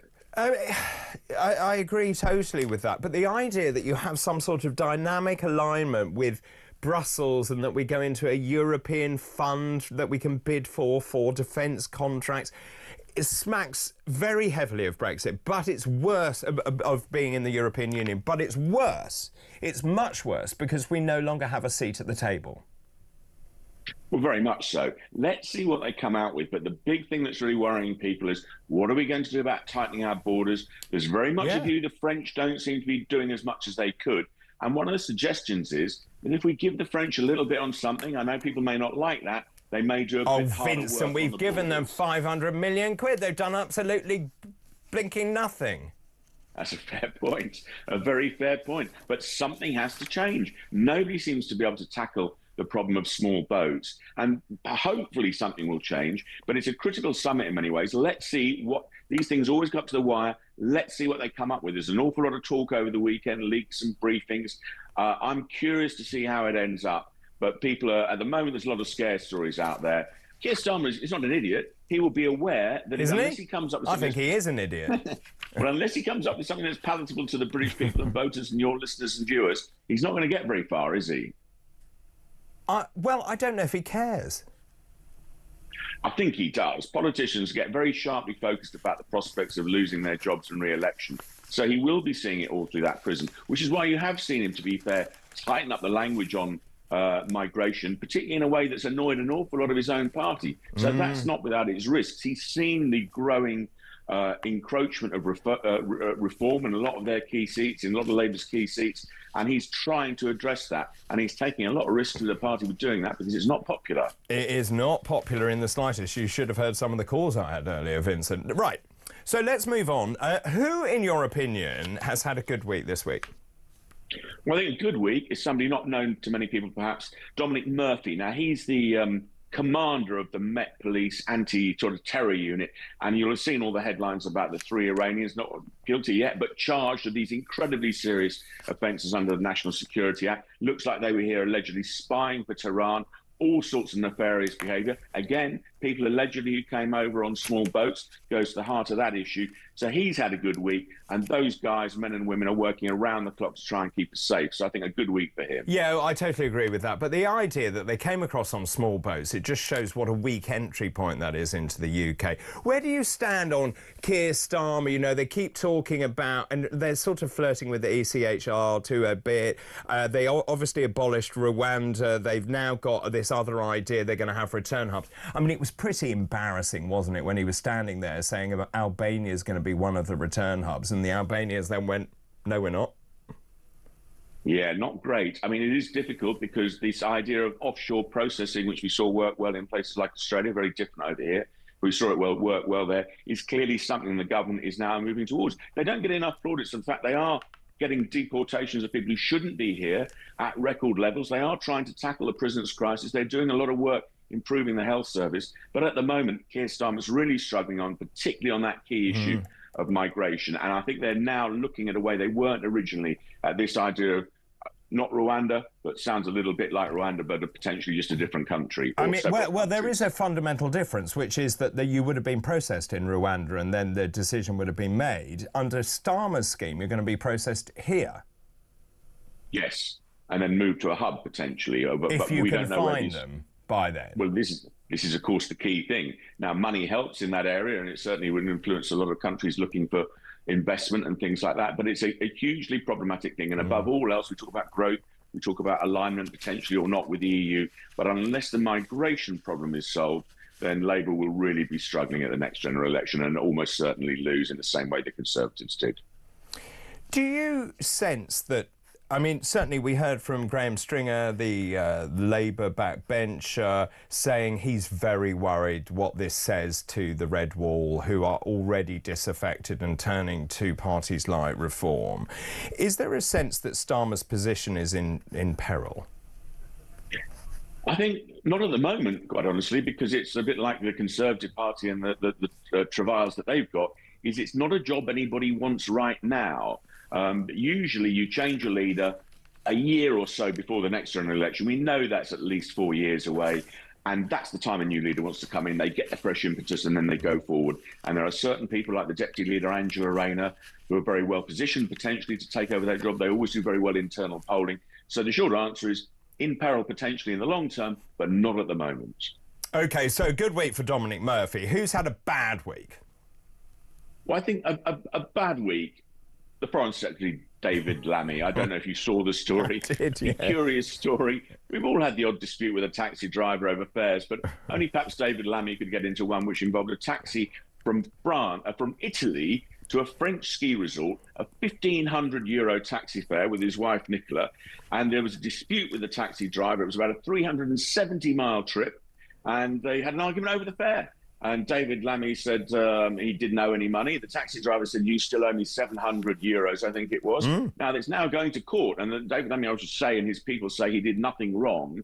But the taxi driver's furious and described him as aggressive. So a really odd, curious little spat of the Foreign Secretary in a taxi somewhere between Italy and France, having a row with the taxi driver. So just a strange story. And rights or wrongs of it, no, we must say he does say that he wasn't in there wrong. Well, it seems to have moved on, according to The Guardian. So the taxi driver has been charged by French police with stealing luggage and cash from David Lammy and his wife, Nicola Green. So the whole thing is very odd. The Foreign Commonwealth and Development Office said they were the victims. The driver has been charged. They also said that they had... The whole thing is very murky, if you ask me, because they said that the appropriate fare was paid. And then Green was speaking to the taxi driver when the husband went to the house, said to the police she felt threatened, and the driver showed her a knife in the glove box.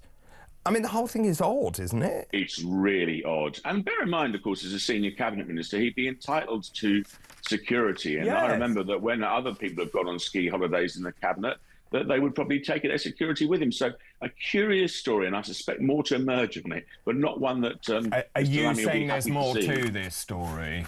I think we'll have to wait and see how it plays out. It's going to the French courts apparently in November. So both sides probably protesting their innocence and lack of guilt, but according to the newspapers, it looks as though it's going to be playing out at the French court. So a strange little story, isn't it? Very funny one. Very funny in the sort of curious sense rather than the humorous sense. I think there's more to it. Definitely more to it. Right. This week, who do we watch? I assume the Prime Minister.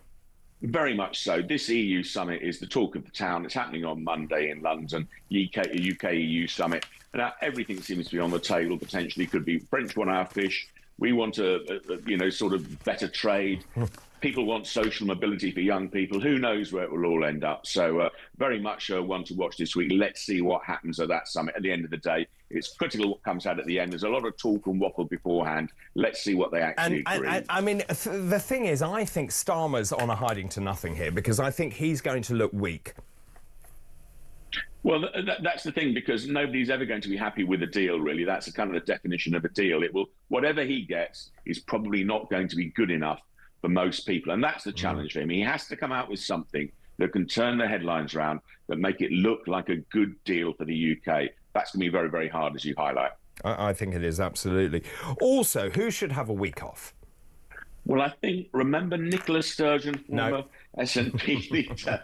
Very good. Well, no, it's been a while now. She's disappeared from the scenes, but she's going to be coming back. She's got a book out called Frankly, which she says, obviously she speaks frankly. She's getting about £300,000 for doing it, and she's about to embark on a big tour promoting it. And I perhaps think a lot of people think they've already had enough of Nicola Sturgeon. They don't want to see any more of her on her TV screens and festivals, but that's what she'll be busy doing. So perhaps a good time for a week off for her, I think. And apparently she's not been in Holyrood at all, or very, very little. That's right, and that's one of the criticisms of her fellow politicians, that she's so busy doing the speaking circuit and gearing up for this book launch in August that she's not been in. Now, that's not unusual for some previous party leaders, but I think it sort of grinds people's gears a bit when they see not only are they not there, but they're out earning a fortune on the speaking Well, circuit I as think well. that's right, because they're being paid by the public purse. Well, exactly. And look at, for example, somebody like Theresa May, former Prime Minister. Now, she was quite diligent after she stood down. She didn't take that route. And she was there campaigning and speaking in the House on her key issues. And modern-day slavery and things like that. And I think she got a lot of respect from people for doing that. I would agree. Vincent, it's always good to talk to you. Thanks ever so much. Vincent Moss, their former political editor at the Sunday Mirror. So I'm asking the question this morning, is Labour betraying Brexit by having closer ties with the EU? Is this rather disingenuous? The fact is he's going behind people's back and cozying up to the European Union. And, of course, the price of that, as it always is our fish and a 5-year deal, which is what Macron wants in terms of the fish, also regulatory alignment in terms of phytosanitary standards and so on and so on and so on. Your thoughts on that? Also, we were talking about the high street. David, this is Stuart in Perthshire. I actually don't think it's possible to bring back the high streets. The fact is, it will always be cheaper to shop online, and people are now used to ordering something one day and having it delivered the next. I know, I'm guilty as anyone. It's just an inevitable part of an increase in technology in our daily lives, and we have to accept it, however sad it may be. David, the youth mobility will be those that have gained EU citizenship in the last 10 years, and they won't speak English either. That's absolutely true. So you've got lots of people who've come into the EU, got settled status in the EU. If they're under 30, they'll be allowed to come into this country. And, of course, we import all of Europe's problems as well as having all our own problems as well. Max in Bristol, good morning to you. Starmer is importing future Labour voters. We will never be able to get rid of this crazy government. I wouldn't be quite so sure about that. The numbers are looking pretty dreadful for him. Christopher Buck, Dr. David, great show today. Thank you. I like your shirt. Thank you. Can you tell me where you buy them from? I can't look in the back at the moment, but I'll have a look in a minute. I think this... I don't know if I can say. Can I say? I don't know. I think it's Halls and Curtis, this one. Also, David, youth unemployment in the EU is high. Look at Spain. Many of you are making the same point, that those young people who are unemployed will be coming across the water to the United Kingdom. We were also talking about air taxis earlier with birthday boy Davis Fang. The air taxis for the LA Olympics. Hi, David. This is Joanna in Salisbury. I look at those air taxis and I can see the smile on Sadiq Khan's face because he can tax them. I would agree with that. Keep all of those messages coming in, and many of you are saying, yes, our Eurovision entry was absolutely terrible. I would agree. It's like we didn't want to win. Keep those messages coming in, please. Is Labour betraying Brexit by having closer ties to the EU? 0344 499 1000. Text the word talk in your message to 87222. And you can message on X as well at talkTV. Right, after the break, our royal correspondent, Rupert Bell, will be joining us. He's going to be talking about King Charles. He's going to be talking about the Windsor Horse Show, the King and Queen visiting Canada as well. And we'll talk about how wealthy the King is. That's all still to come after this break.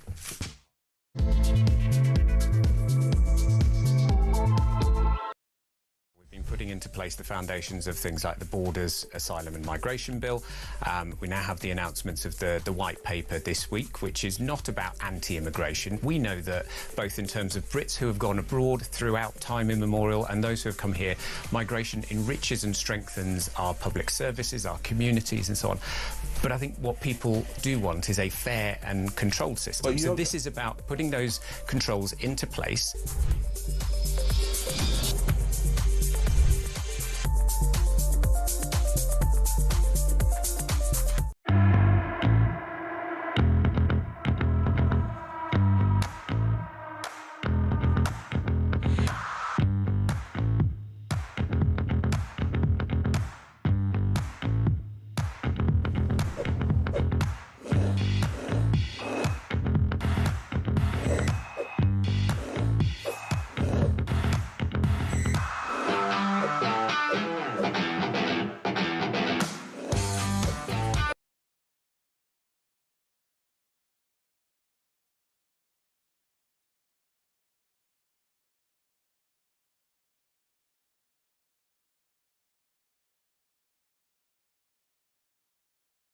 Welcome back, 9:26, already Sunday, May the 18th. I'm David Bull, and this is a weekend breakfast. Let's take a call, actually. Stephen is on the line from the Dordogne in La France.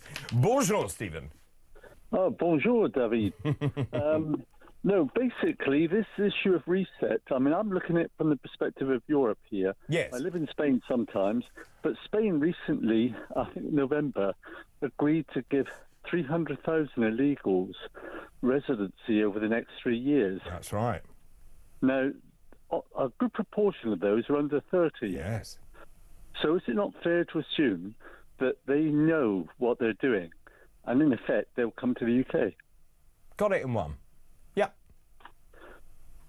So then the question that is begged to be asked is, are they playing Starmer? Of course they're playing Starmer. The bottom line is, nobody minds people coming to the country if they bring their money. And when we go on about, well, the Brits go down to Spain or France, where I am, all the Brits who come here don't come in and sign on for benefits. Well, you can't get them. The housing. Yeah, we come down, we put our money in. Yeah. We actually invest in the place with taxes and so forth. You know, we're a net plus. Whereas the people the UK seem to get are the ones who are a drain. I would agree totally with you. How, can I just ask you, how do you think this is going to play politically? Because obviously we don't know what's in the deal. The deal looks like it's going to be signed tomorrow. They're frantically trying to work out the detail of that deal. But from where I'm sitting, if it looks like we're basically going back into dynamic alignment with the EU, but without having any say in it, which we did have when we were part of the EU, then that is a terrible deal. Of course it is. I mean, the bottom line is I'm a member of Reform in the UK now. I'm also a member of National Rally in France, Marine Le Pen's party. Yes. So I can see it from both sides. But the bottom line is we're going back to like a nationalistic approach. France is looking after France. Spain is looking after Spain. It's doing deals with China. I think even though we've got the EU, they're desperately trying to win a deal to bolster up the EU, when, to be honest, people like Poland are going their own way, and Hungary. I can see a breakup of the EU. So can I.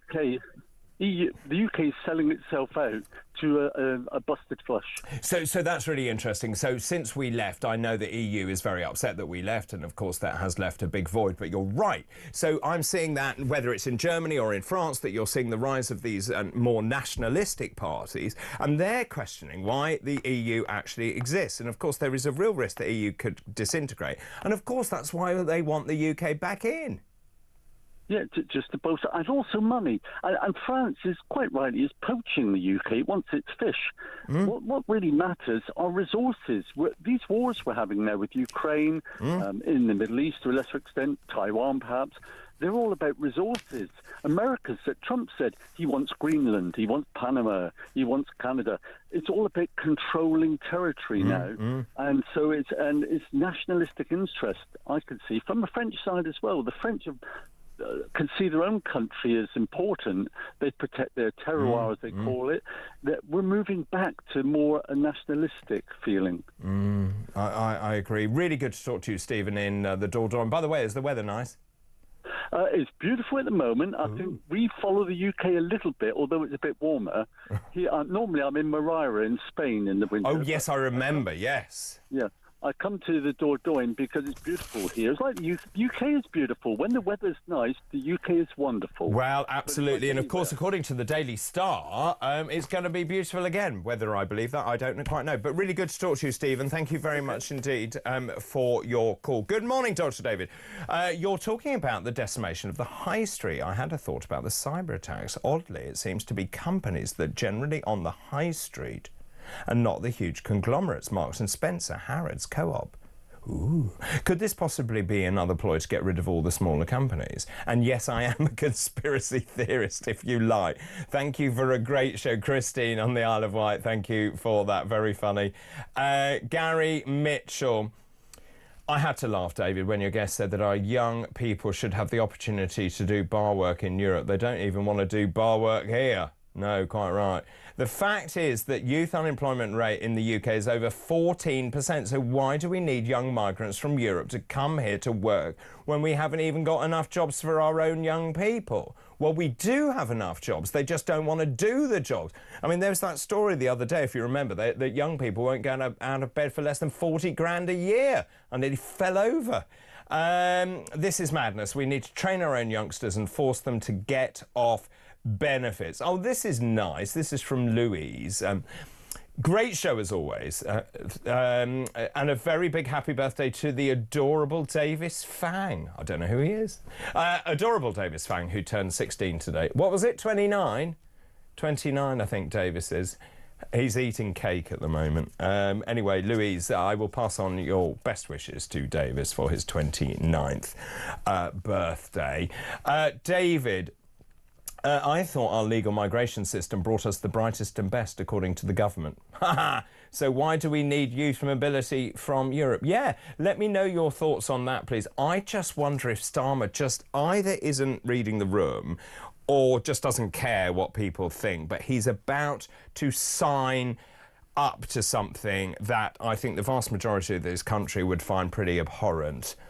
David, grow up. Ooh, that's nice. This is Dean and Ealing. Think ahead. This is the first stage. Yes, we will be a real taker. It better not be my producer or he's dead meat. Next stage is, well, we are in with no say. We may as well rejoin and have a say. Interesting conversation there. Good morning, David. I'm having a morning cuppa. Then it's the gardening. Oh, this is Alan in South Staffordshire. There is no defence to the duplicity of Starmer the schemer. He's devoid of integrity. He will quite happily walk away. This position then allowing him to do exactly what he wants. Never mind the rest of us. Reform needs to commit to tearing up any agreements that Starmer signs the country up to. I think Nigel Farage did actually do that yesterday, actually. The Plaid Cymru MP question at PMQs was right on the money. Keep all of these messages coming in, please, particularly about the borders, control of the borders, and what Starmer is up to. Remember, the question I'm asking today is Labour betraying Brexit by having closer ties to the EU. The number 0344 499 1000. Those calls charged at the national rate. You can text the word talk in your message to 87222. You can message us on X as well at talkTV. But now it's time for Rupert's Royal Roundup. Rupert's Royal Roundup. Rupert, good morning. Good morning, greetings. Hola, I think is what I need to say to you, David. Hola, ¿cómo estás? Well, that's that. You've gone too far. Right. I've done my Spanish for you. I assume you're in Spain. I am in Madrid. Madrid. Madrid, and I'm in a fabulous part of the city. It's called the Campo de Villa, which is a sporting complex. I'm here for show jumping. Of course you are. And this is it's lovely. It's a and I think basically I'm here for show jumping to commentate later on today, but it's about the Spanish aristocracy at play, basically. That's what I would be describing this as. And why have you got an umbrella? Well, it's sunny. Okay, sunny. So it's a sunshine. Parasol. I would describe that as a parasol. Yeah, okay. Because I don't want the sun beating down on my bald patch that you can't actually see at the moment.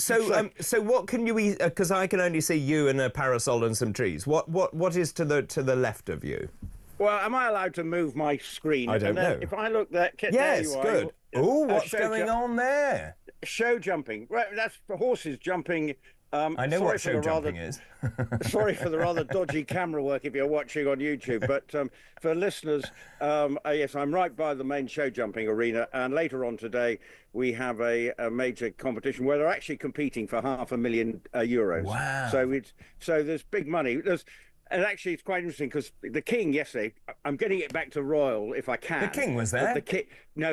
Well, quite often the King of Spain, the Queen of Spain comes to this, but I'm talking about our King. He was at the Royal Windsor Horse Show yesterday. Oh yes. So, which is also a similar style of event. So basically, he was wandering around. Well, not wandering around. He doesn't wander around, but he was enjoying a semi-private visit around the Royal Windsor Horse Show, and they've got a big show jumping class today as well. So there's money in this show jumping world, and the Royal Windsor Horse Show, he loves going there. The Duke and Duchess of Edinburgh, they love their carriage driving, which is something that is integral to the horse show, and particularly their daughter Louise. So they sort of love this week in Windsor, and I'm at the Spanish equivalent that's going on here, because they too, often members of the Spanish royal family, turn up here. So I mean, you are almost royal yourself, Rupert. Can we just discuss carriage driving? I'm not quite sure about carriage driving. I mean, I can ride a horse, but carriage driving, the late Duke of Edinburgh, of course, loved a bit of carriage driving. Yes, and actually, it's I've actually covered quite a lot of it in my career. And actually, the indoor carriage driving is rock and roll. You have 4 horses going around an indoor arena at speed, and it's really great to watch. This is the more traditional side of it, the marathon side of it. Look, it's niche, let's be quite clear. It's not, a lot of people don't do it, but it is actually a very elegant sport. And you know the Duke of Edinburgh, and one of the touching scenes, if you remember back from the funeral, was the carriage that he used to drive, and with Lady Louise, his granddaughter, there as well, because she very much was taken under her grandfather's wing to start to learn about the sport. So it is, and she is still a passionate advocate, as indeed are the Duke and Duchess of Edinburgh. So there we go. We've gone slightly off piste, I think, probably, David. Well, we always do, Rupert. We always do. Now, can we... I don't know if you have an update for us about the King and where he is in terms of his recovery, treatment from cancer.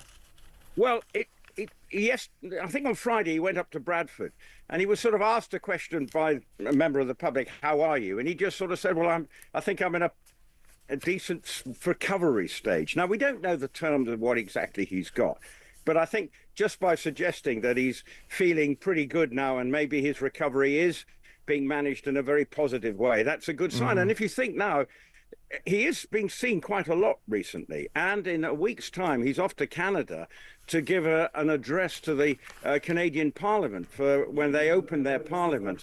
Something obviously he does in this country with the state opening of Parliament, but it does suggest that his recovery is going along in a reasonable manner. What exactly, how, we will never know. But the fact is he is now, you know, not only going to Bradford, seen yesterday at Windsor, he's happy to be out and about.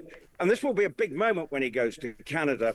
I think the speech he will be giving will be on May the 27th. And given the significance of it, given what's going on with Trump and Canada, it's quite a high-profile thing that he's going to be doing. And so it will have sort of political ramifications, but he is a great advocate for Canada. Of course, these things, as you know, David, get written by the government. If you listen to the state opening of Parliament in this country, you know, the poor king, and even the late Queen, had to basically read out sort of political guff, right? You know, and sort of political Jobsworth phrases. But it will be something similar. But how much will he be able to slightly deviate to show his support for Canada? But then, on the other hand, political sort of sensibilities with Trump and Britain, if he goes too far, what does that mean for relations with Britain? Will he take umbrage against the king sort of putting his toe into what he, you know, into the North American political waters? So it's going to be one that he will have to navigate. But I think he is such a pro-Canadian in sense of he is the head of their state, with Mark Carney, the new Prime Minister. So it will be an interesting one, and I'm sure avidly watched as to how it is received, not only in Canada, but perhaps in the White House as well. And of course, the Parliament in Canada, based on our own here. The state opening of Parliament, is it similar to the ceremony we see here? I'm not overly privy with the sort of, you know, presumably there may be a few Royal Canadian Mounted Police about. You know, we have the full, you know, ceremonial element to the state opening of Parliament. What happens in Canada, I'm afraid you caught me on the hop there. What happens in Canada stays in Canada. I mean, it's... Yeah, well, yeah, but I will be up by the time I speak to you next week. I may be fully up to speed on Canadian opening of Parliament. I should jolly well hope so. I mean, yeah, you're right here. This is the soft power, isn't it? Because I mean, clearly he was asked to go over there, and that is, I think, where the monarchy comes into its own. That soft power being deployed around the world. Yeah, and it would have been presumably cleared with Keir Starmer and cleared with the Foreign Office and all the sort of protocols behind, because all these visits are never just a spontaneous thing. And to come and open the Parliament in Canada in a time when there has been the sort of lots going on between, suddenly Trump saying, I want Canada to be part of America. I mean, Canadians have taken umbrage to that. And, for 1 minute you thought, and perhaps had an impact on the outcome of the election. Suddenly Mark Carney came out of nowhere and ends up being elected. And, he's come from being a former governor of the Bank of England. So it's an interesting time for Canadian politics, and the King will be going over there. How long he'll be there for, I'm not exactly sure, but he will be giving this speech, which will, as you say, reflect the soft power nature of our monarchy. Yeah, Rupert, we have to go to a break, so I suggest you pour yourself another glass of sangria, and I'll come back to you in a few minutes' time. Rupert Bell there, our royal correspondent out in Madrid. And we will rejoin Rupert after this break. This is Weekend Breakfast. Good morning.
Across the UK, on DAB+, on your smart speaker, on your smart TV, and on your side.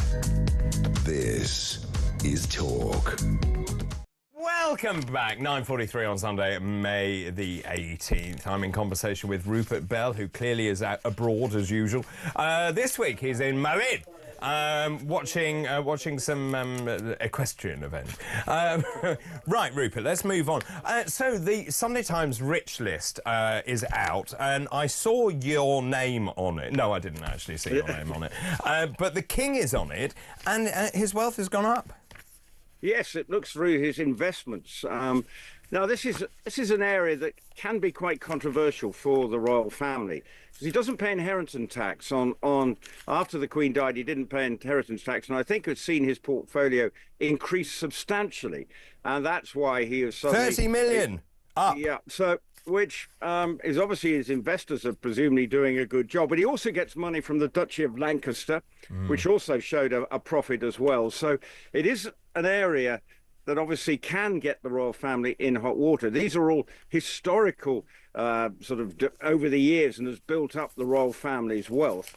And obviously it is an area with obviously straitened times within government and saving money, looking at what they get as state funding to maintain their status, but also with the fact that he's an extremely rich man in his own right. So it is something they have to navigate again, with the general public, and appear that they are leading a frugal and proper life and not actually frittering the money away. But obviously that's why you can probably suddenly see that they will help out Prince Harry with his security arrangements originally.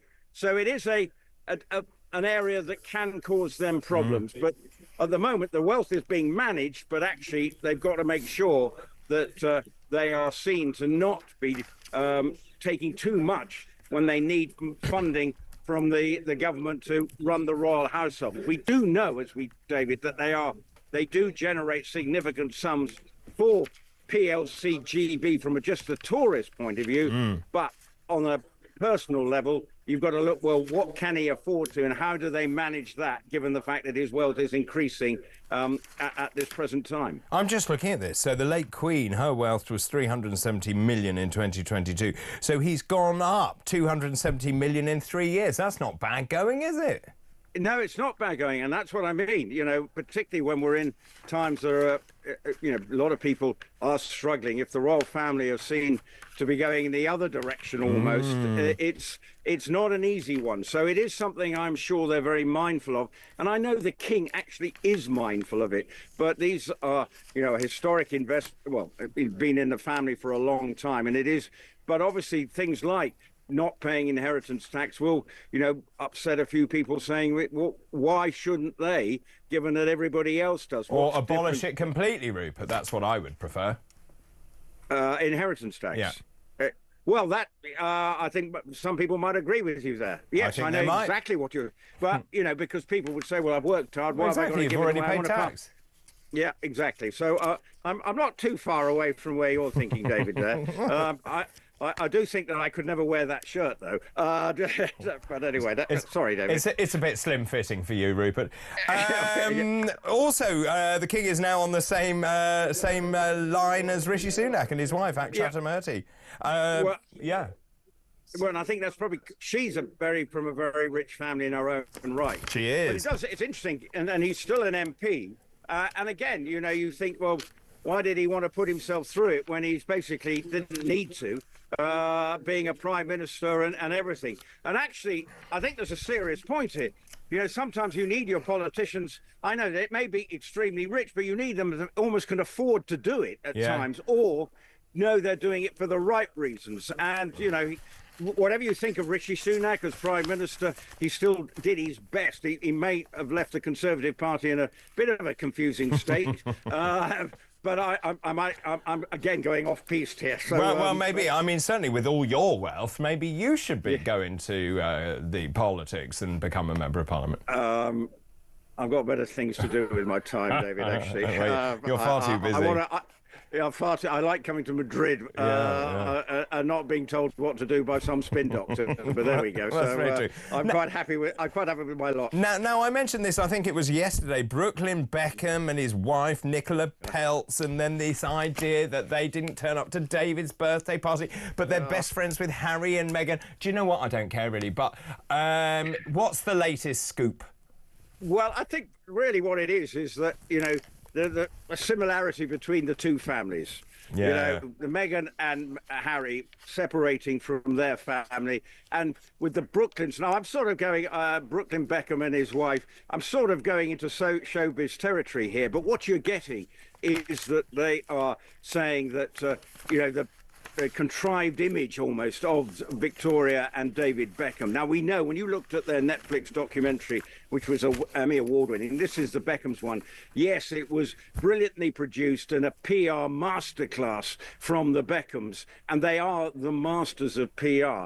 And Brooklyn is saying that actually, you know, it's beauty's only skin deep, and that's part of the reason for falling out. So it's uncomfortable. But obviously, those two families getting together, it's an easy bit of symbolism, because they're obviously sitting around over their skinny latte frappuccino over whatever, discussing it in California. They both compare stories as to their fallout with the family. So that's what's going on there. And it's probably distressing for the Beckhams. You know, he would have loved him to be at his 50th birthday, which was a pretty series of events seemed to be all around the world. But he was celebrating his 50th. But, you know, obviously, Brooklyn Beckham, who's dabbled at cooking and photography, hasn't actually, I don't think, got too much going on. You mean not doing anything? I've no idea, but I'm sure he's dabbling here, there, and everywhere. But obviously, he's married an extremely rich woman, you know, who's, I think, dabbling at trying to be an actress. So it's in it. interesting comparison between the two families, sort of showbiz royalty and our own royalty. Their families are split asunder. Rupert, it's always good to talk to you. I hope you have a tremendous day there in Madrid. Rupert Bell, our royal correspondent, and that was, of course, Rupert's Royal Roundup. Rupert's Royal Roundup. I like this message. This is Diane. Very good, Diane. David, if Starmer ignores Brexit, can we ignore the general election?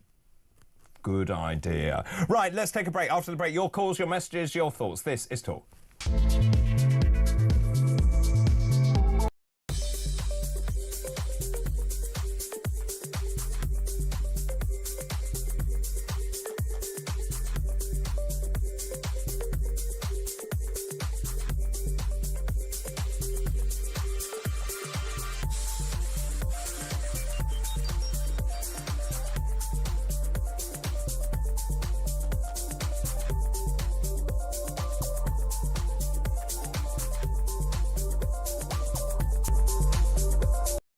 I'm starting to wonder if he was just infiltrating reform and this was his intention all along. Someone else says he really is a smug man. He's not. He's a lovely man. I care for him dearly. But Rupert, mate,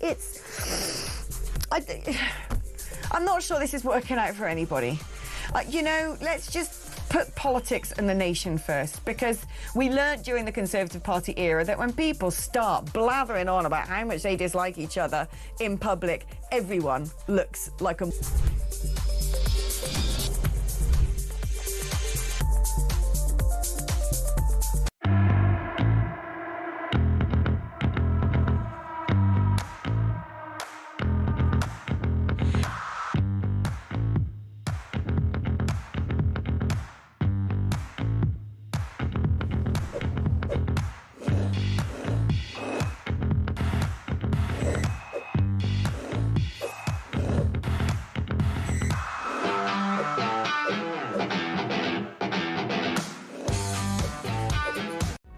Across the UK, on DAB+, on your smart speaker, on your smart TV, and on your side. This is Talk. Welcome back. Lots of messages coming in. David. Hi, David. John from Hinckley. Great show as ever. Thank you very much. Talking about why young people don't want to work. Simply, the rewards provide no incentive. In a career change in 1999, I went into IT, starting an entry-level position to gain training and experience. Today, I see similar entry-level IT positions offering salaries. I think this is 3,000 to 4,000 less than I started on then. This is wage deflation, not stagnation. Today, bills are higher than when I first started. Good point. David, I flew from Almeria around 10 years ago, that's in Spain, and the plane was full of 18 to 20-year-old Spanish kids. It was the beginning of the university years. We shouldn't underestimate how valuable it is to EU students being able to access UK universities. This really should not just be given away. That's built in Kidwelly in Wales. Thanks for that. Good morning, Dr. David. I'm sorry to say, but I'm getting out of the UK. It is lost, and we have a madman at the helm. Yeah. He doesn't care about the citizens of this once great land. I serve this country with my heart, and now it is broken. I don't want my family to grow up in a confusing and two-tier environment. I have an escape plan to bypass the 90-day rule. What is it? What is your escape plan? I think we all need to know. Thanks, Charles, for that. Good morning, David. Why are we trying to work out what's going to happen with this EU-UK summit? Starmer let it slip a few years ago that he will align the UK to the EU, and there would be no point in not being a part of it. I'll tell you what, there would be absolute war over this if that is what he is doing. Thanks, Trevor, for that. Good morning, David. Brexit actually narrowed the options for our youngsters by removing the ability to work in Europe visa-free. If anyone betrayed the UK, it was Boris Johnson. We could have gone down a much softer Brexit rather than the hard one. He also failed to implement correctly. We were left with a situation that gave us the worst of both worlds. That's David there. Let's hear a call from Alex. Oh, Alex is on the line, actually, from South Wales. Good morning, Alex. Good morning, David, and thanks for the opportunity to speak to you this morning. Oh, great pleasure, great pleasure. Great show, by the way. You were presenting in a fantastic manner and way and expressing everybody's opinion. Oh, thank you. I'd like to touch on the subject about prisons. Yes. If I may. Now, this announcement by the government saying that the prisons are going to be overrun and they're going to have to release certain prisoners to make room for others. Now, that's got implications for many reasons, as everybody's aware. But one concern that I've got is about the government saying that they're going to build prisons, but they're not going to be built in time. No. Now, the point I'm trying to make about this with this call is this. I don't know if you agree with this, David, but we've got decommissioned prisons that's not in use, that have been standing idle for years.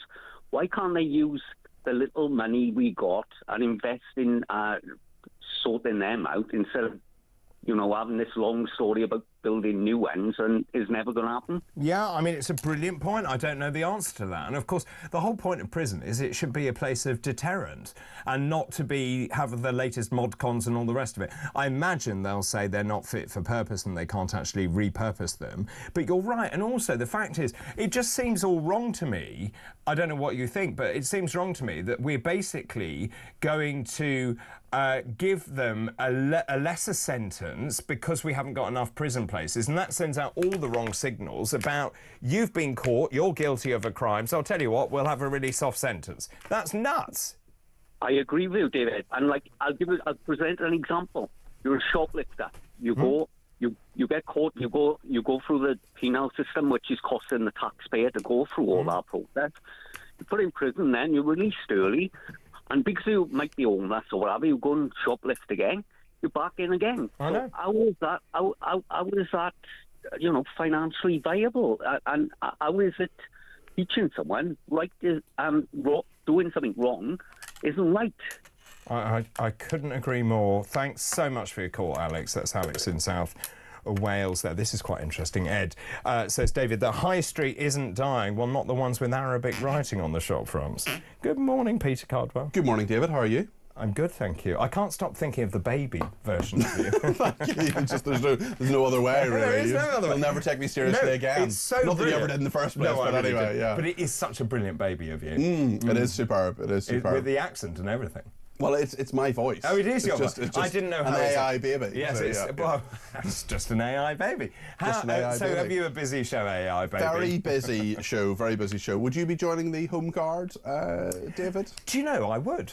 All right, okay. Yes, yeah, I would. I'd be a medic, wouldn't I? I assume, of some description. Or, I would actually, yeah. Why are you saying I'm old? I'm not saying that at all. I was merely asking the question. No, you were asking me, am I old enough to be in the Home Guard? I promise you I wasn't. I think you were. Okay. So far, so paranoid. Starmer says EU reset is good for our borders. We'll be asking. He's a liar. Whether that's that dealt with. There's a union calling this National Education Union. They're so pro-Palestinian, which is fine.